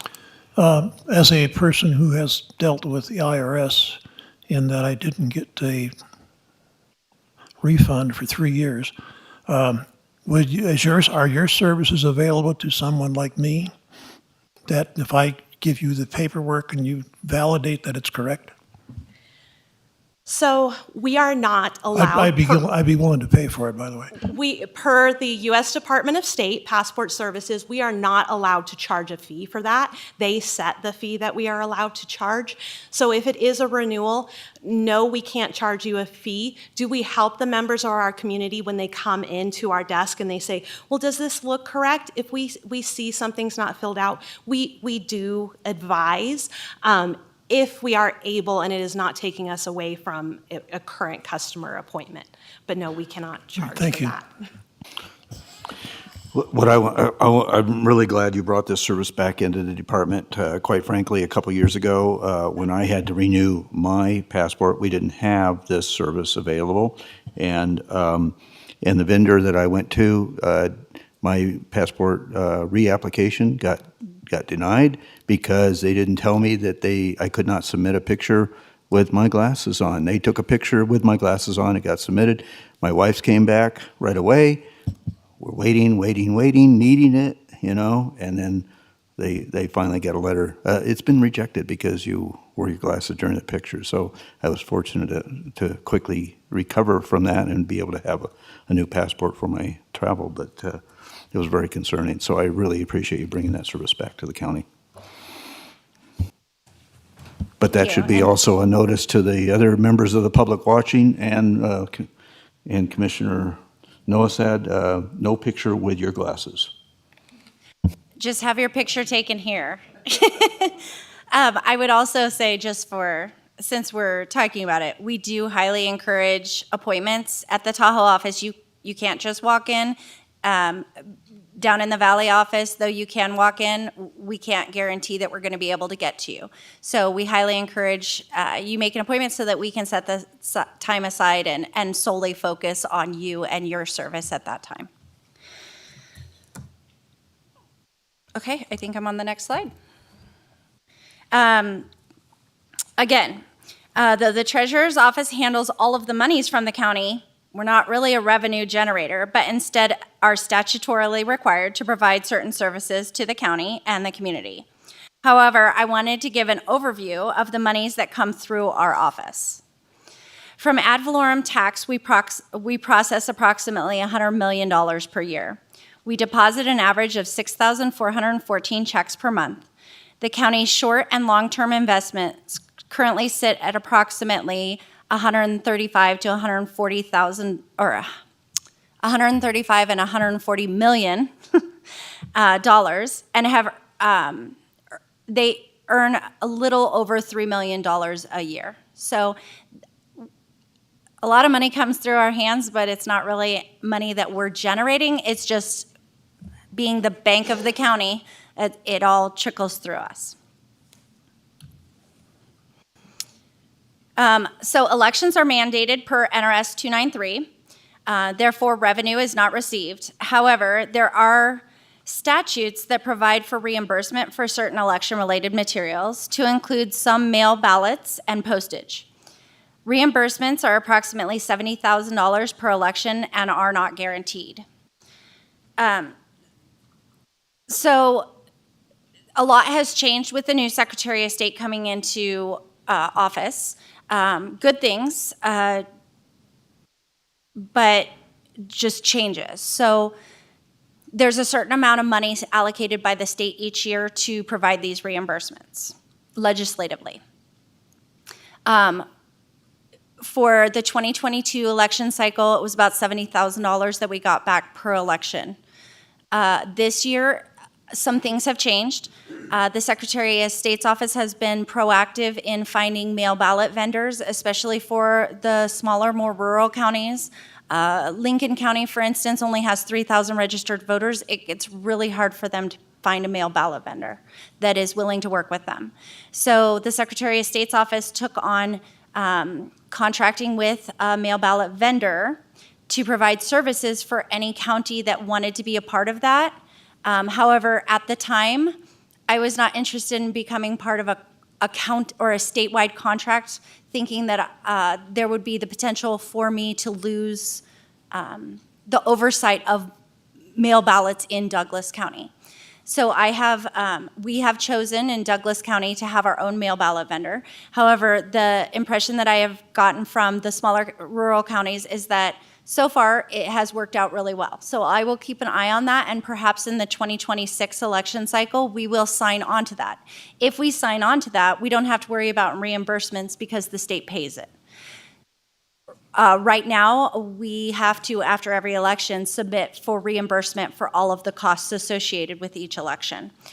Same goes for postage. After I had my envelopes printed with the indicia on them for our postage, the Secretary of State notified the counties that they had an indicia for us to use that the state would cover the costs. But I had already printed my envelopes. So we will still get reimbursements, but the reimbursements will be from whatever is left of that pot of money once I request that money. So I feel very confident that it'll still be close to what we were being reimbursed before, but I always load the money that I'm going to need into my budget, and then when the reimbursements come back, it just goes straight into the general fund. So you'll see that those costs are accounted for in my budget, and then the funding that gets reimbursed goes back into the general fund for future use. At this point in the presentation, I would like to reemphasize how vital it is for our departments to be involved as much as possible in the legislative session. The majority of the increases that I have had in this budget, the elections budget, over the last several years are unfunded mandates. Starting with Assembly Bill 321, universal mail ballots, and also Assembly Bill 126, which was the presidential preference primary. Being involved in the legislative session to include interim sessions, such as what's going on right now, means that we have a voice in what happens in the future of elections, but also in the future of the budget for Douglas County. And I think it's really important that we remember that when we're going before the legislature and we're discussing bills and watching the legislative session as it's, next year is another legislative session, is that this isn't just legislation that affects the people, it also affects Douglas County's budget. And we need to be actively involved in watching that. And I know all of you are as passionate about that as I am, but it's really, in the last several years, I've seen what these unfunded mandates have done to my budget, especially the budget cycle that we're in right now. My election budget almost doubled because I had to run 2 elections instead of 1. So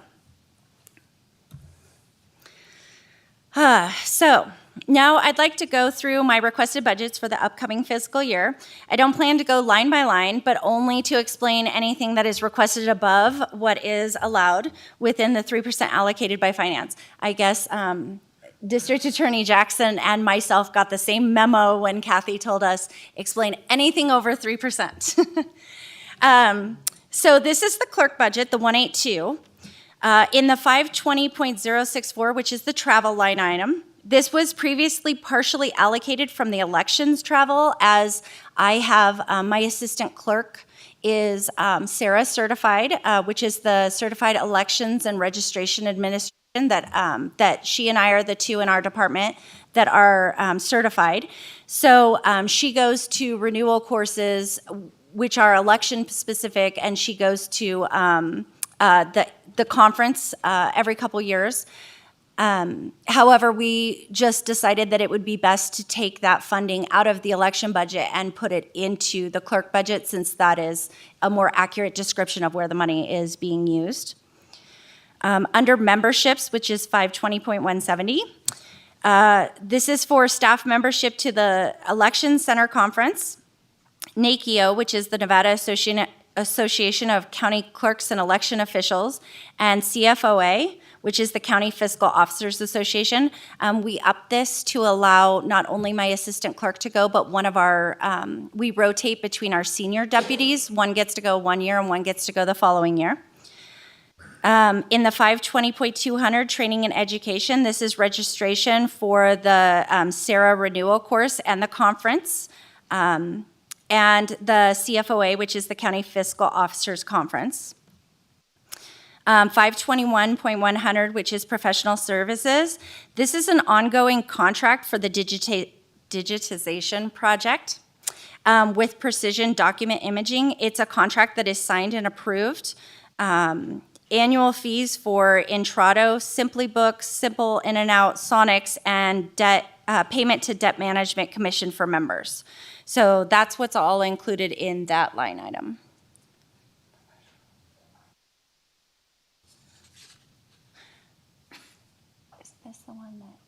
Is this the one that the money was held over? That's not this line item. Okay, and then 533.800 office supplies. It's actually only an increase of $368 as $595 from the fiscal year 24 in small equipment is not being requested. It's needed for the purchase of passport processing supplies such as photo paper from Unique Photo. And remember, this is the first year that we've done the passport, so we have to allocate into the budget what we're going to need for the printing of the passport photos.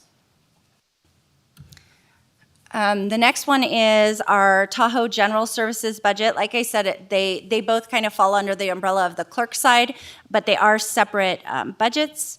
In 521.100, which is professional services, that was actually a decrease due to budgeting R&S vendor materials such as envelopes and printing and binding instead of professional services. So basically, it's just a reallocation from one budget to another.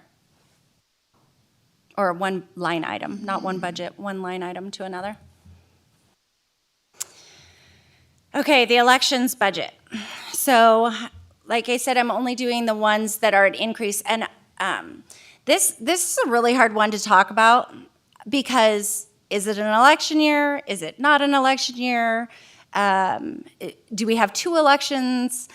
So this one, you can see that it's actually a decrease year over year, but I'm asking for more in certain line items and then took away from certain line items because we're only running one election. So in 520.064, which is travel, this is an increase due to 2 staff members attending conferences this year. So my elections administrator is planning on going, which I have had interim, and I haven't had anyone in this department filling that position that has gone to those conferences before. In 520.072 advertising, this budget increases every budget cycle where there is a general election because there is state mandated or NRS mandated advertising that we have to do for ballot questions, which usually is somewhere in the ballpark of $15,000 just to run the ads in the newspaper. This is, per NRS, reimbursed by the state, but I always put it into my budget. So the increase is there and it looks substantial, but it should be reimbursed by the state after the fact. 533.805, which is software. The increase in this line item is per contracts that we have with vendors. So the increase is more than 3% allocated in the budget, but is written into the contract that we have signed. I also want to note that there are many line items that have decreased. The elections budget is an anomaly, and it's hard to allocate funding year over year. So this budget's always going to have increases, decreases, depending upon the type of year it is. And the last one is the treasurer's. Before you go, Ms. Bergens, I always get this question, and so I always ask the question so it can be articulated to the public in regards to that line item called clothing non-uniform. Okay, and I know what it is, but can you articulate to the public what that is? Yeah, so it's clothing that my clerk staff wears, especially during elections. You'll see us at the vote centers and we'll have our clerk treasurer or Go Vote Douglas polo shirts on. They're not uniforms. I don't mandate that staff wear them, but we like to have shirts that we can wear, especially at the vote centers. And staff wears them during the rest of the year also. But it's just clerk treasurer's clothing that is not mandated that they wear like a uniform. It's just something that we provide to them to be able to wear. But the members of the public that sign up to be election workers, you also give them shirts? I thought you did. No, Okay. no. We do not provide, we don't provide T-shirts or anything like that to election workers. This is just for my full-time and on-call election staff. I'm not saying it's not appropriate. I'm just saying, and it's promotion of what you're doing, so. But we get questions by the public, and I want to make sure that they understand we're not buying personal clothing for our employees. Yes, no, it's clothing that they can wear at work that is clerk treasurer clothing. It's just not mandated like a uniform would be. Okay. Treasurer's budget. Advertising, the 520.072. We have increased our property tax installment notifications and delinquent property tax notices that are required per NRS 361.483 and 361.5648. One of the things that we just recently started doing, I think last fiscal year, was to, we don't wait until the fourth property tax is done to send out delinquent notices. We've started doing it after each property tax installment period, so that sometimes people just forgot that it was due. And if we wait until the last property tax payment, then there's so much penalties and interest on it that it makes it hard for them to recuperate and pay those. So in between each property tax payment, if they are delinquent, we've been sending notices to them. In 520.108, which is office equipment, this is costs associated with our copy machines. Last fiscal year, finance and all of my budgets, we redid copy machines, which had been cost allocated from the finance budget, and we wanted to take that over and show actual costs in our budget for those. So these are, we're trying to catch up with what the actual costs are, because this is the first fiscal year that we've had that in our budget. And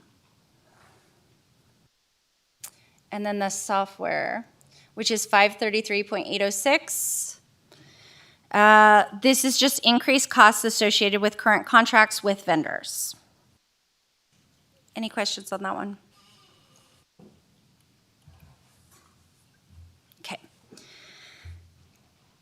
Okay, so supplemental requests.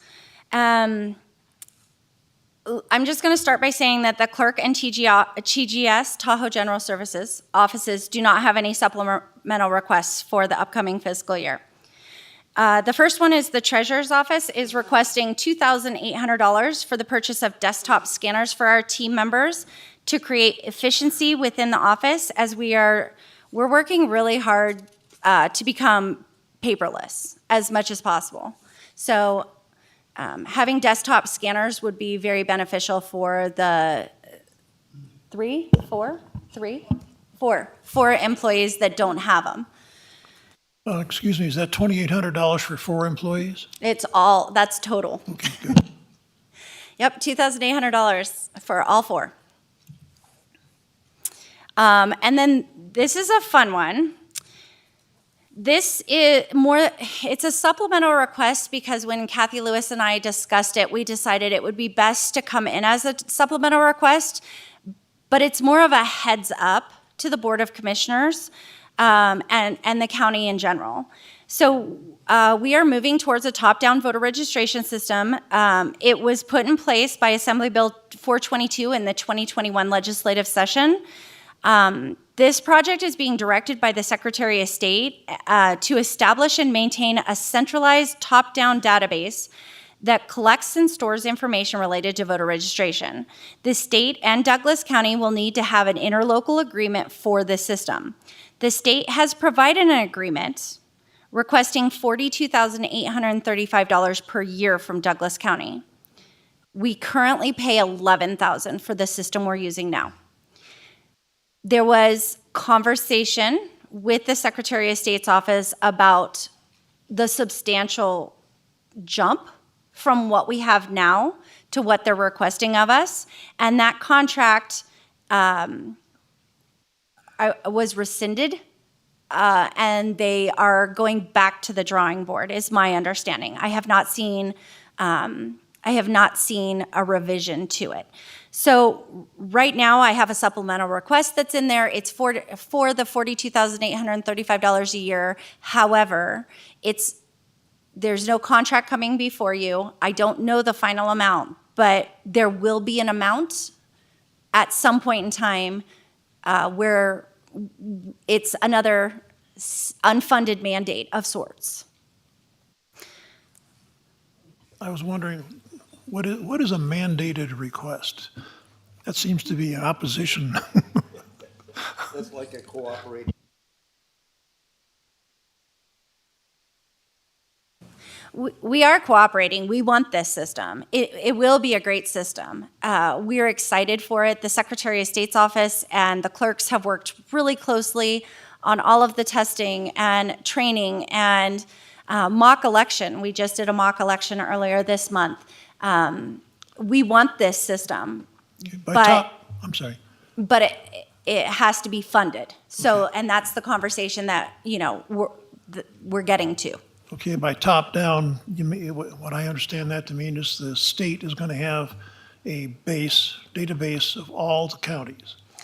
So the difference between, right now we're on a bottom-up. We're one of, I think, 5 states that are left on a bottom-up system. And that means that each county has their own voter registration system, and it nightly sends reports to the Secretary of State in CSV-type files. The Secretary of State does not have access to my system to be able to go in and search a voter. They have to go to one of the spreadsheets that they have and see if the information that they're looking for is on it. Typically, they just reach out to us if they need anything. This system, being a top-down, is everyone in the state is on the same system, to include the state having access to every single county's records.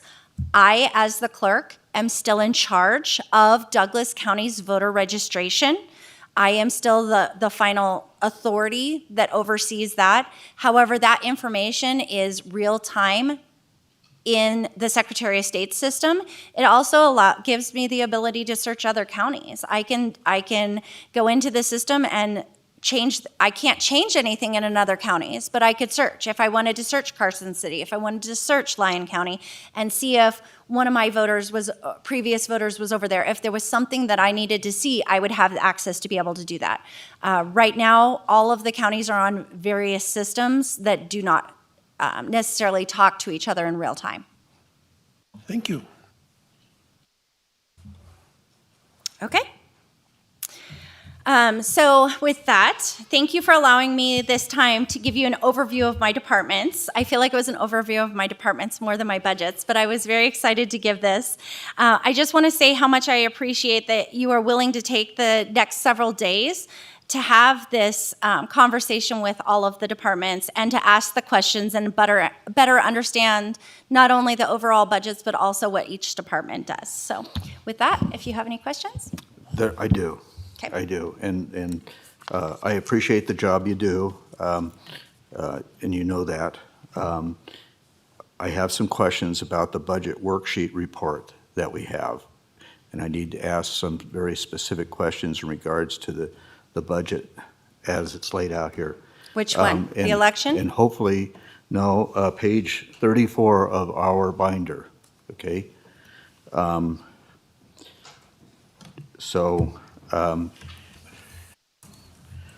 Thank you.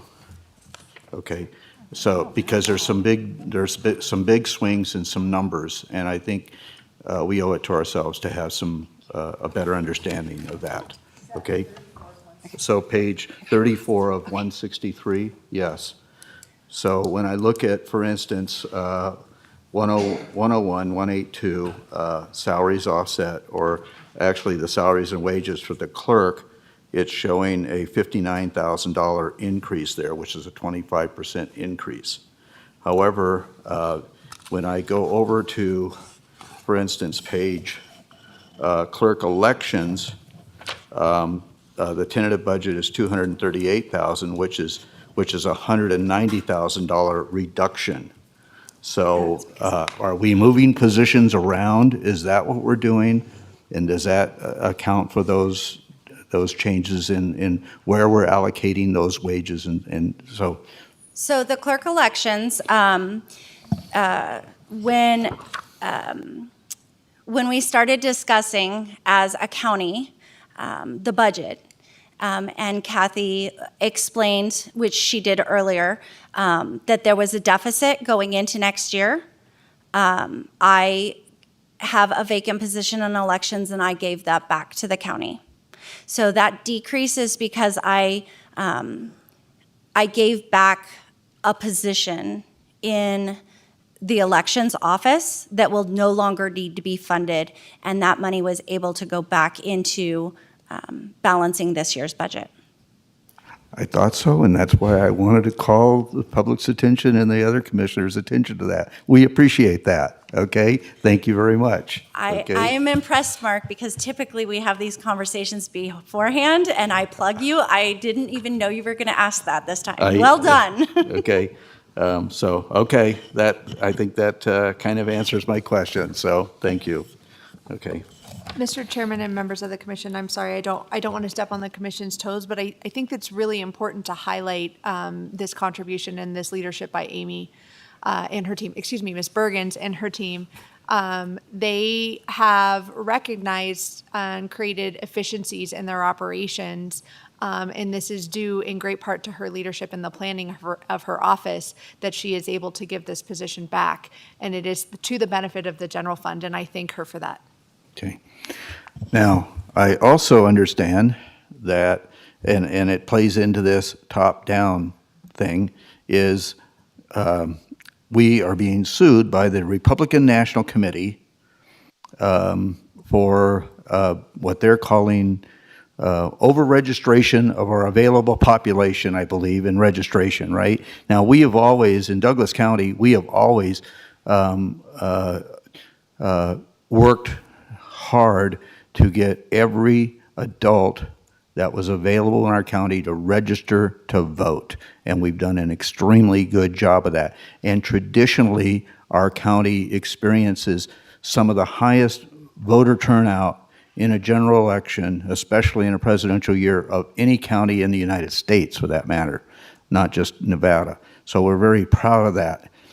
It's very troublesome to me, and it gnaws at me a little bit that our, and I'm a member of the Republican Party, but for our party to, especially the Republican National Committee, to question our voter rolls when I know that you and your staff work extremely hard to make sure that we have the cleanest voter rolls in the state, if not the nation. So I really appreciate that. How is this top-down system going to more, is it going to point the finger more at the state level than us? I mean, I don't understand this lawsuit. Perhaps maybe you can give us a little bit of explanation on this lawsuit. So not to go too far off topic, the top-down voter registration is not going to change how we do voter registration in Douglas County. Ultimately, my responsibility is to ensure that our rolls are clean, and I feel like my team has done a stellar job at doing so. We are in the voter registration every day. The board has seen the value of having the employees that I have and the structure that I have in my office, and I'm very proud of my team and what they do in the voter registration every day. We are on top of the NVRA process, which is the Nevada National Voter Registration Act. We clean the rolls as frequently as we can, probably more often than the majority of the country. We are constantly monitoring and sending out notices and ensuring that our rolls are clean. As far as the lawsuit, which has hit the media, but I have not been served as of yet, I knew that it was coming and had done the math based on, instead of the census data, which was used in the lawsuit, using the state demographers' numbers, which are more accurate and more recent. They're from this year. Taking into account how many children are in Douglas County, and our voter registration is high, but not over 100%. It's at about 92%. You take into account DMV, automatic voter registration, and the fact that the majority of people in Douglas County, being a rural county, have a driver's license if you are over 18, 92% to me is reasonable. Thank you, and thank you for the job you do. Any further questions or comments from the board? Seeing none. Thank you, Amy. I'm sorry. Thank you, Ms. Bergens. And let's take a 10-minute break.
Okay, we've had 10 minutes, so if we could get the commissioners back, we'll get started so we can get finished.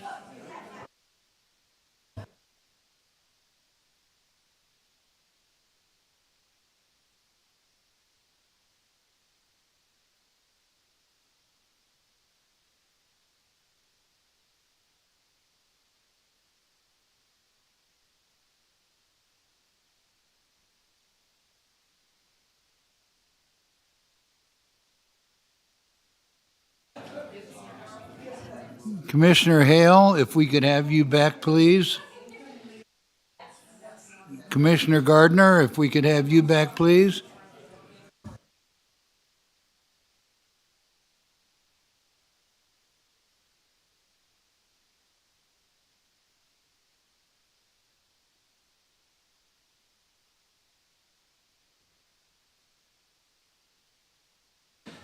Okay, we're all back in our places, and last but not least, we have library. And knowing our head librarian, I expect this to be a rousing, fun-filled afternoon.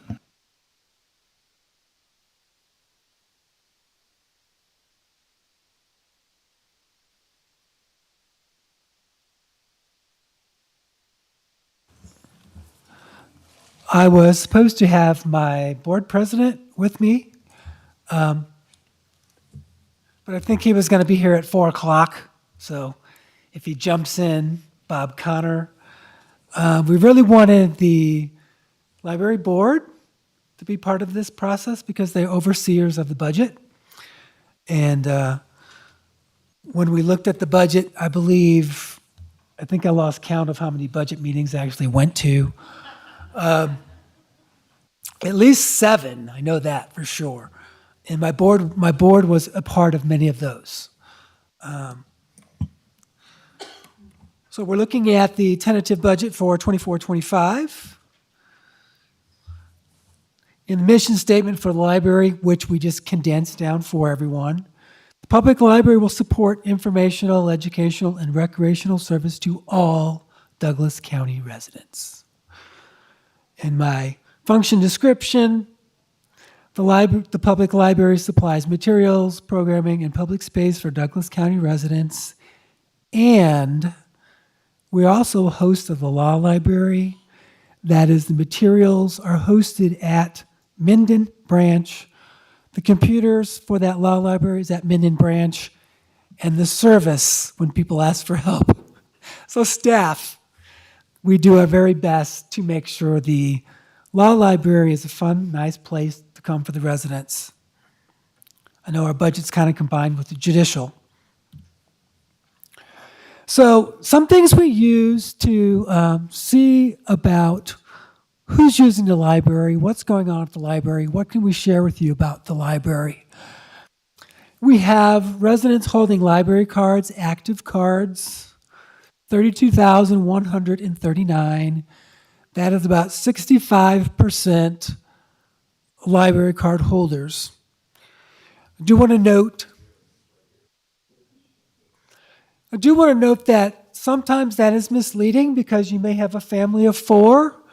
You have mom or dad and they have 1 library card and they check out for the kiddos. So sometimes the family has 1 card and 4 people are using it just to make it easy to keep track of everything. We have 2 locations and a bookmobile, and we are also open on Saturdays. So I know a lot of government offices are only open Monday through Friday. We're open on Saturday. We have 2 locations, and our bookmobile, if you've seen it out flying around the county, we try to reach parts of the county where people have a difficult time coming to the library, especially our schools. Some circulation numbers, if you want to just look at those, this is the materials that check out: adult books, children's books, audiobooks, DVDs, which includes some nonfiction DVDs and movies. Hoopla and Libby, those 2 are digital materials, so you can actually use your tablet, check a book out, check a movie out, check an audio out. And you're getting service from your library because we're picking up the cost because we have the subscription to those for you. Interlibrary loan, what happens when you ask us for a book we don't have? We borrow it from somebody else and take care of that for you. Recycled books, we had a huge number. Our Friends of the Library book sale. People donate books to the library. So we take those donations, we try to put them in our collection if we can. We have a lobby sales that we try to see if somebody wants to buy a book, give it as a gift or take it home, have their very own copy. And then we put it in the Friends book sale. And you'll see some of those numbers. We're now going to try to use tiny free libraries. We were giving them to like a Goodwill, thrift shop, but now we're going to try to use those books that are not sold in the book sale, use those in our tiny free library boxes so we can recycle those in our community instead of giving those out. So if I lose my voice, I apologize. Library visits, if those are physical visits, we have a gate count when you walk through the front doors. Attendance at our kids programs, teen program, adult program, tiny art show, summer reading last year, number of meeting rooms use, and our latest winter read. That's 886 people did that. We do deliver to homebound. If people cannot come to the library, we make sure that their materials are delivered to them. We're able to service 927. Our bookmobile stops. It goes out and hits the road. Then we have checkout. My tiny free libraries. We had Mr. Bubbles was our first one, our tiny free library. We figured if you're doing your laundry, maybe you want to read a book. We did the, my mind just went blank, the food closet. We gave them a bunch of cookbooks so people that if they're on a limited budget, maybe they could spice up their food by looking at different cookbooks. And these all came from, once again, books that didn't sell in the book sale through donations. We also had the Boy Scout project. If you remember one of my handsome young Boy Scouts talking about C.C. Minnelli. It was a tiny free library box for the elementary school. So in 1 year's time, we were able to put out 2,000 books for the people to just take.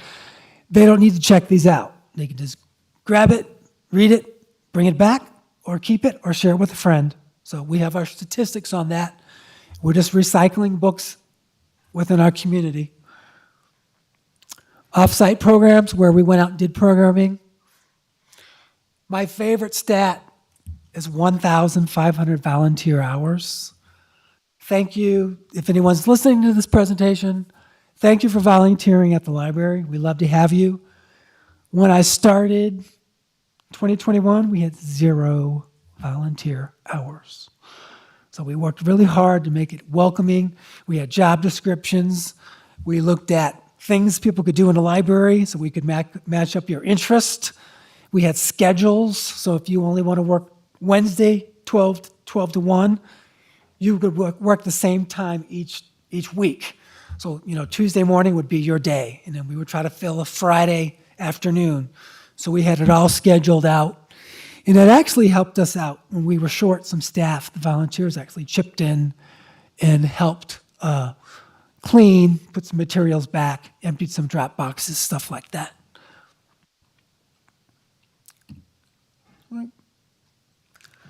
Some statistics on some of our usage. When people come in and use the library, they bring their own computer, they link into our Wi-Fi. People follow us on Facebook, internet. How are we getting the word out with them? That 15 looks kind of low amongst all these thousands and thousands of statistics, but we have 15 public computers that people can walk in at any time. So And then we have a counter, how many people came to our webpage to start. Many people go to our webpage and they look at our catalog and reserve a book, or they're looking at the calendar, want to know what's happening at the library, or they leave us a request or something like that. So we have many people come to our webpage for a visit.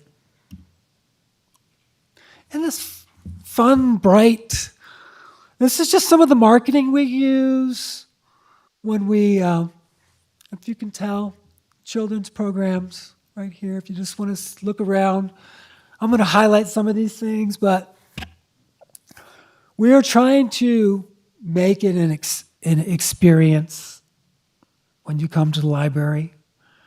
And we try to do many different things so it's not just all one type of topic.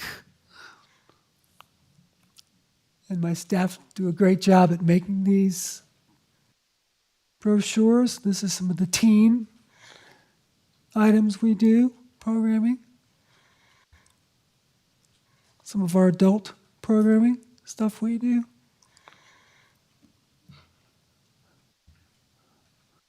Some of the things at Zephyr Cove at the library up there, it's kind of funny because because they're out there in nature, they actually do a book discussion. They actually trail hike.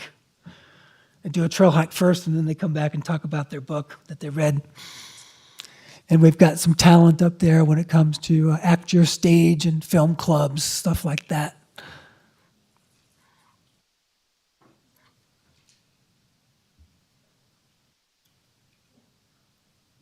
There's more things that we have going on at the library. Didn't know if you all knew that the state actually gave the library some park passes, so you can actually check out. There he is.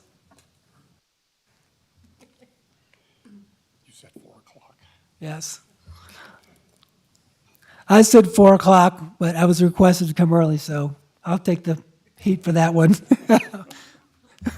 So, did you see my text at all? No. Okay. So this is Bob Connor. He is the board president of the library board, and they're the ones that also oversee the library budget as part of their duties. So, yes, you can go to your library and check out a park pass and go to a state park. Things like that happening at your library. So I took some of those cool images and actually wrote it out just in case you're got information overload by looking at all those graphics. Some of the things we do at the library, I'm not going to go out, read them out loud, but if you want me to click or go back, just let me know. Because we're very proud of our programming. The staff put a lot of effort into it. And when we find a good partnership, it's very nice that we can bring in the experts also to bring stuff to the library.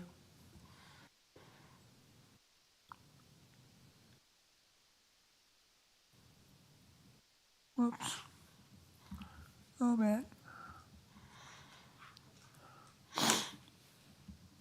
There you go. I have a duplicate of one slide in here that got by me. So this slide here will show up again. And I do apologize for that.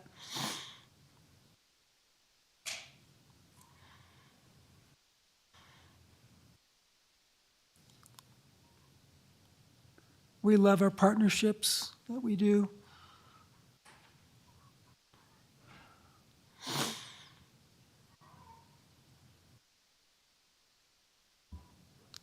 That's the one that was duplicated.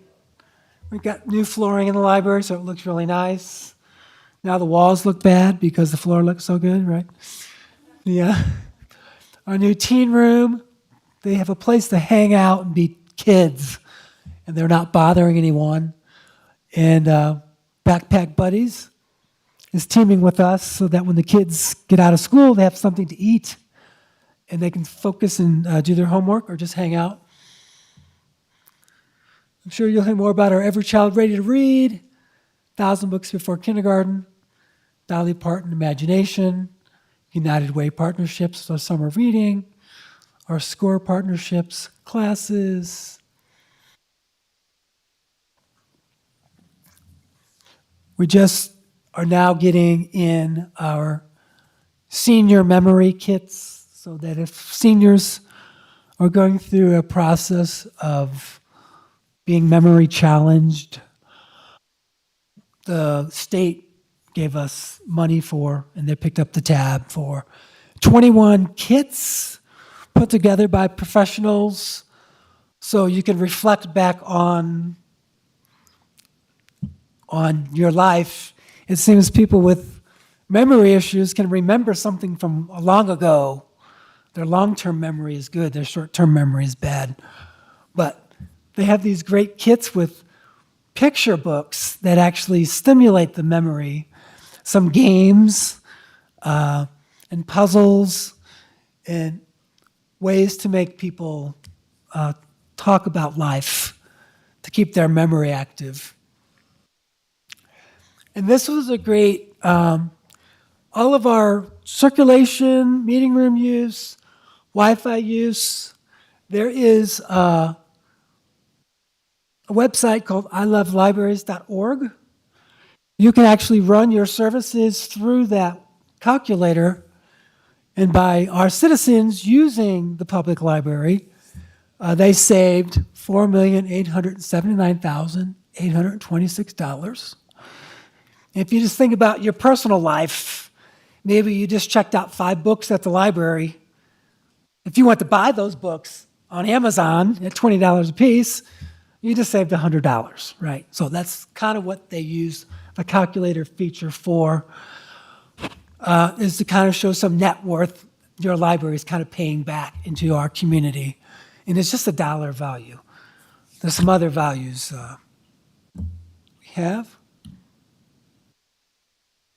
So the county strategic plan that was put out, and we've been talking about how are departments going to interact with the new county strategic plan. And there was a section on public art, right? So that really is a niche that the public library can serve. Some of the things we have been doing that does kind of qualify for public art already. Our Tiny Art Show that we did, this will be our 3rd year doing a Tiny Art Show, where people take a canvas, they paint it, and then we put it on display. So everyone can see all of the art created by our citizens. We have a display case at the library where right now we have the Quilters Guild. They have their quilts on display for the public to see. We have our programming where people can come in and try to create public art and just art for themselves. We have 3D pens. We'll have times where they might make a Christmas ornament or some sort of Thanksgiving displays. Working with Parks and Recreation, we were successful in our last year's gala to fund the Story Walk. If you recall, the Story Walk is where you have a set of display posters where they will walk through the first poster and read page 1 of the story as a family, and then they go down the walking trail, maybe 50 yards, and they'll read page 2 of the story. But by the time they walk through the park, they've read the whole book, and they've seen some amazing illustrations from the art books. Most of these we have bilingual, so it's in Spanish and English. And then there's some activities they can do while they're reading. After they read the page, they're supposed to do something silly, like clap their hands or whistle or sing a song when they walk to the next one if they want. For the Story Walk, more public art. We're one of the few that have writing club where you can come together and practice the art of writing with each other. Media arts with our group. At the lake, you can work on writing a play, right? Or how to make a better YouTube video, something like that. And we have movie cinema days at the library where you can watch popular movies on Saturdays and eat some popcorn and enjoy. We have themed, I know during the Oscar nominations, we had Oscar-nominated movies for people to see. And we were going to find more ways to partner with the Carson Valley Arts and Parks and Recreation and stay more involved with special reading and poetry programs. The state will sometimes have a National Poetry Month, and we will post opportunities for people to write their poems at the library, and we'll put them on the wall, so we'll like a poetry wall, things like that when it comes to public art. So more, another part of the strategic plan is more community engagement. The library falls into that group. We've really worked hard with connecting with the Washoe tribe, their cultural events, and we also invite them for special programming. So they were there for our kickoff, our Dolly Parton Library kickoff. They read stories in the Washoe language to everyone, and they interpreted what that meant in English. They also might be part of our summer reading. So the Washoe tribe, they're going to come up with a cultural days or a Washoe tribe games. Think of like the Highland Games. What did the Washoe tribe culturally do for sporting games? They may be part of our summer reading and do some sort of sports games program. Once again, we had money because of our gala for the tiny free library boxes. I have a chance to get 10 of those. And I put one at Allie and Friends, and they took 100 books in a week. Cha-ching, 100 books in a week. That is for people, they're busy, they drop their child off at 6:30, they work all day, they pick their child up at 5:30, they're tired, they want to get home, cook their meal, but hey, it's easy to grab the book right out of that tiny free library, and then they can go home and read to their child, right? So that worked out really good. And I've actually had 2 sponsors for that. They want to put one in the Carson Valley Medical Center, close to the emergency room. So if you get stuck going to the emergency room, when you're not planning on going to the emergency room, but you might be able to grab a book out of that bin. Just keep your mind off life. Besides the tiny free library books, we're going to give them the tiny free library box and challenge them that whole preschool to do 1,000 books before kindergarten. So we will give them a poster to write in all the kids' names, the week. They can see how many books they read at class to these kids. And for every 100 books, they get little brag tags, prizes. So we know they can't come to the library, right? They're working, the kids are in the preschool, but we can bring some services to them, and that is our goal, is to make sure they still feel like they're part of the library community.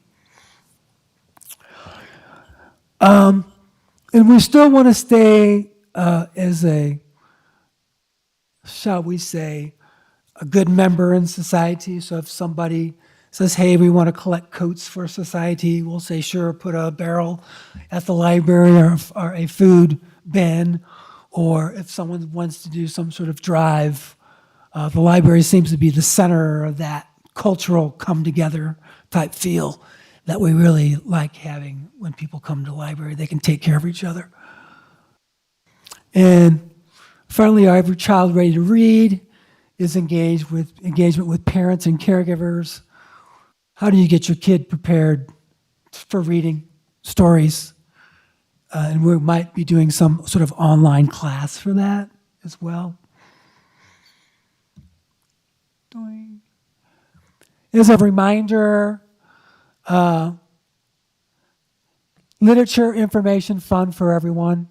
Life, like the library, life. Simple, right? For the library, we're part of your life. What's your library life like? Douglas County life. So it's kind of a restating our mission statement. And we have our structural plan for staff. Once again, we have two locations and a bookmobile.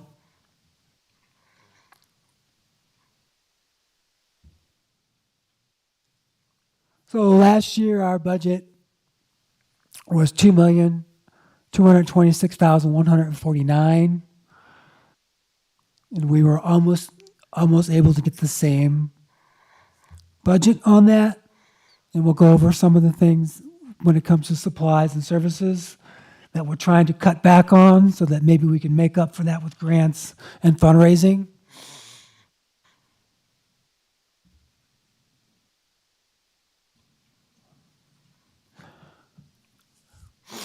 So most of our cuts put us in the negatives. Certain things we could not cut because of they were county services, or it's simply just electric, gas, power, phone systems, and the prices of things were going up, and we just couldn't find a way to cut things down. Bob, do you want to have anything to say about what we were trying to accomplish? Well, the one thing I want to point out, he mentioned the standards that we're going to be putting around where you can walk through and read a book. Obviously, it will not be War and Peace or the Lord of the Rings trilogy, things like that. It'll be fairly short books. We have made several cuts going back to that. He mentioned that we cannot cut certain things. Obviously, those are what are on there. And so if you go to the next slide. These are some of the areas where we're looking to make some cuts. Central services, again, we can't make any adjustments to that.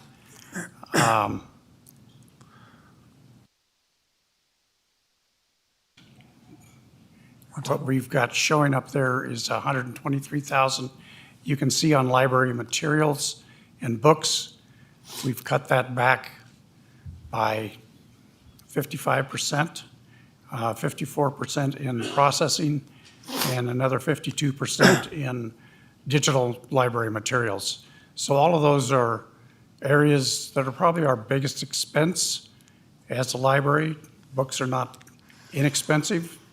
And he mentioned that we're going to be trying to get various ways that we can see some cuts and savings along the way. And second, the last thing is I'd like to apologize for being late. I had it down at 4 o'clock, and I was sitting out there listening to the market report instead of being in here. So my apologies.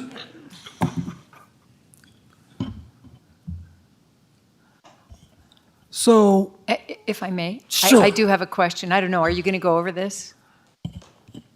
do you want me to go over line by line, or do you want No. to just ask questions? No, maybe just questions, if that's all right. I'm looking, I guess I'm a little concerned that books and digital materials are being cut in half, basically. And I wonder if there's something I'm missing. I mean, how are you going to cut digital materials and just purchase less and have less current things available? And I know you said you have a hope to replace that funding, and maybe you could just expand Sure. on that. Actually, I have. When it comes to my goals, some of the things that we're cutting back on, which is a great question, like travel, we can this is, for example, travel. Where are we at? Travel. I'm 90% less on travel. We're going to Public Library Association conference because we got money from the state. They have travel grants. I've done 3 of them this year for $4,500. So when we look at the line and we say, okay, we're going to cut this line, we're trying to figure out how are we going to make that line up. So when it came to materials, let's go back to that.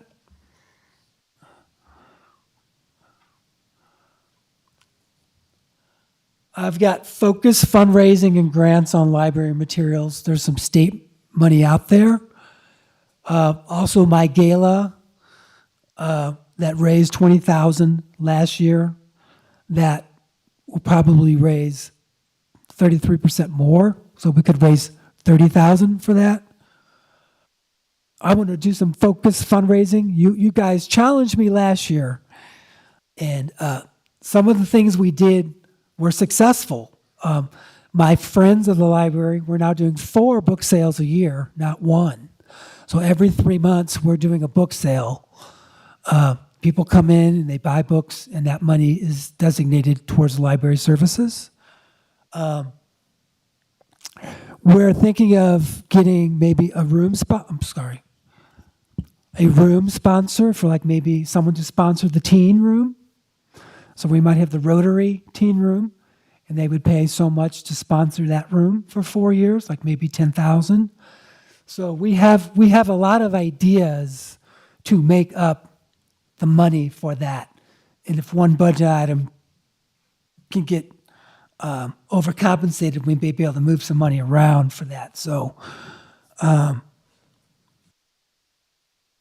sure. Thank you. Kathy Lewis, CFO for the record. To add some context, which I realize as much as you prepare and think everything is right there, it's not until people start talking. For the library budget, we kept the general fund transfer the same as we talked about earlier today. The sales tax or the PALS tax, the increase is only projected to be about $26,000. And so the challenge the library has had with next year's budget is how to budget with our salaries and benefits increases, how to budget within the revenues that the library currently has without any increase from the general fund.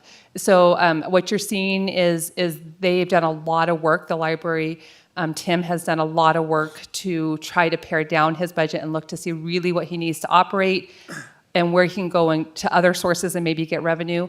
I think it's probably later on in his presentation. What we determined is there is some use of fund balance to get balanced next year, tentatively right now, but our commitment is to really look at this budget and see how to make it a sustainable budget, what it looks like to have a library in our community that's sustainable with the revenue sources that we currently have or what we have. Okay. Mr. Chair, I had a couple questions.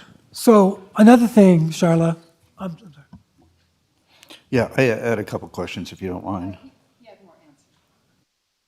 Yes, of course. We renew our contracts with our vendors normally in July. Now was the time to ask them, hey, can you give me a discount on materials, right? But we're buying from you. Can you give me a 10% discount this year when I buy? So just talking to your vendors and making relationships may give you a chance to work on your budget. Because if, when you're spending $100,000 on books, 10% is 10 grand, right? So that's a nice chunk of money. So we'll be talking to people and asking possible price checks. Can you give us a break this year? We'll be looking long-term for the next 5 years, our budgets. And I quickly talked to Kathy before.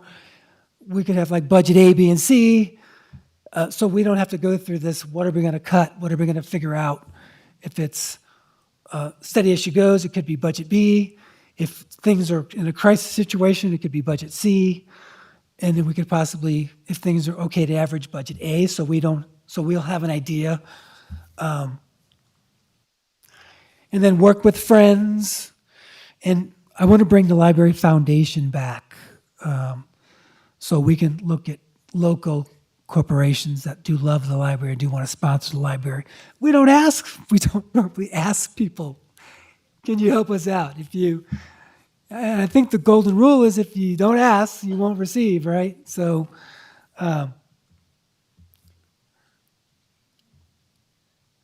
we have a lot of ideas. There's also a library cooperative in the state, and it's possible to join that. And as you buy materials as a group, you get bigger discounts, but you have to have the same library catalog services. So we would have to change over to something else if we did that. So, okay, Mark, make my seat hot. Give me a hot question. Thank you. And what you bring to the library has been just phenomenal over the last couple of years. Really appreciate your enthusiasm and what you do. I have I look at the budget worksheet report again, page 39 of 127. I want to let the other commissioners get there.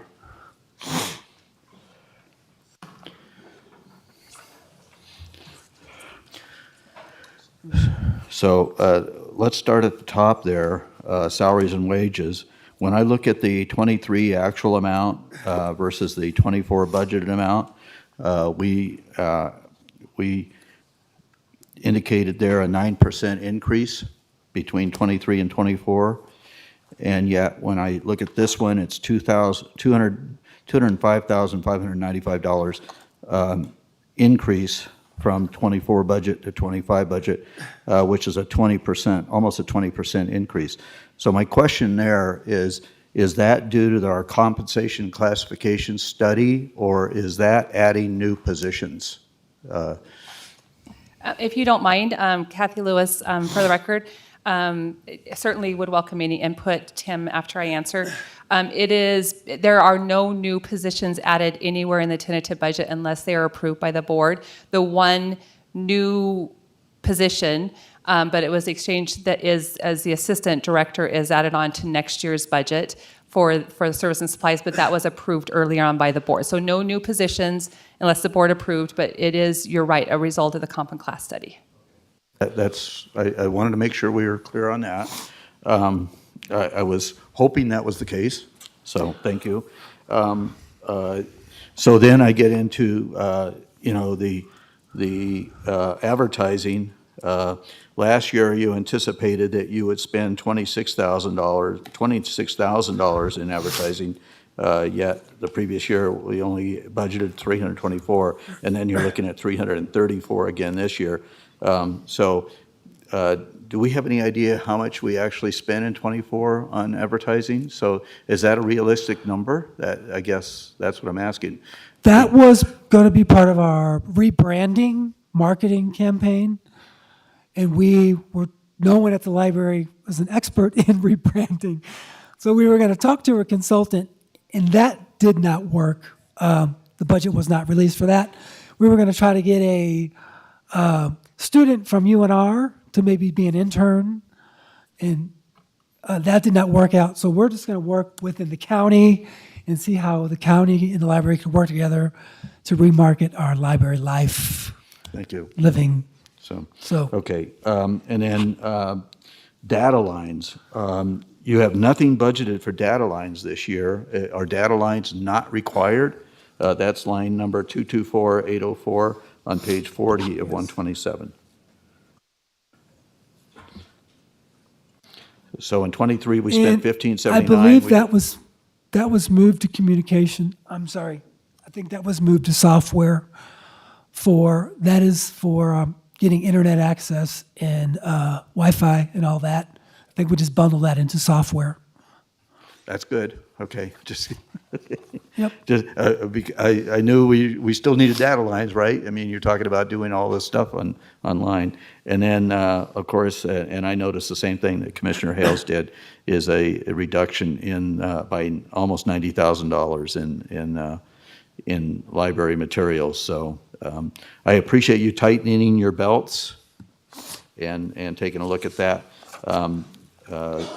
So, I mean, it's a modest increase this year, and I was just curious, the main thing was that salaries and wages that stuck out in my mind, going from 9% one year and then 20% another. So thank you for the answers on that. So keep up the good job. And, you know, if it hadn't been for competing events, and of course that happens almost every night in Douglas County, right? We have 2 or 3 events, and if I could clone myself, I would be at more events than I, you know, could do. But yeah, we had a convening event on that same night you had your gala at CBI, and I understand it was extremely successful. Congratulations on that, and hopefully, as you say, on to better things this next year.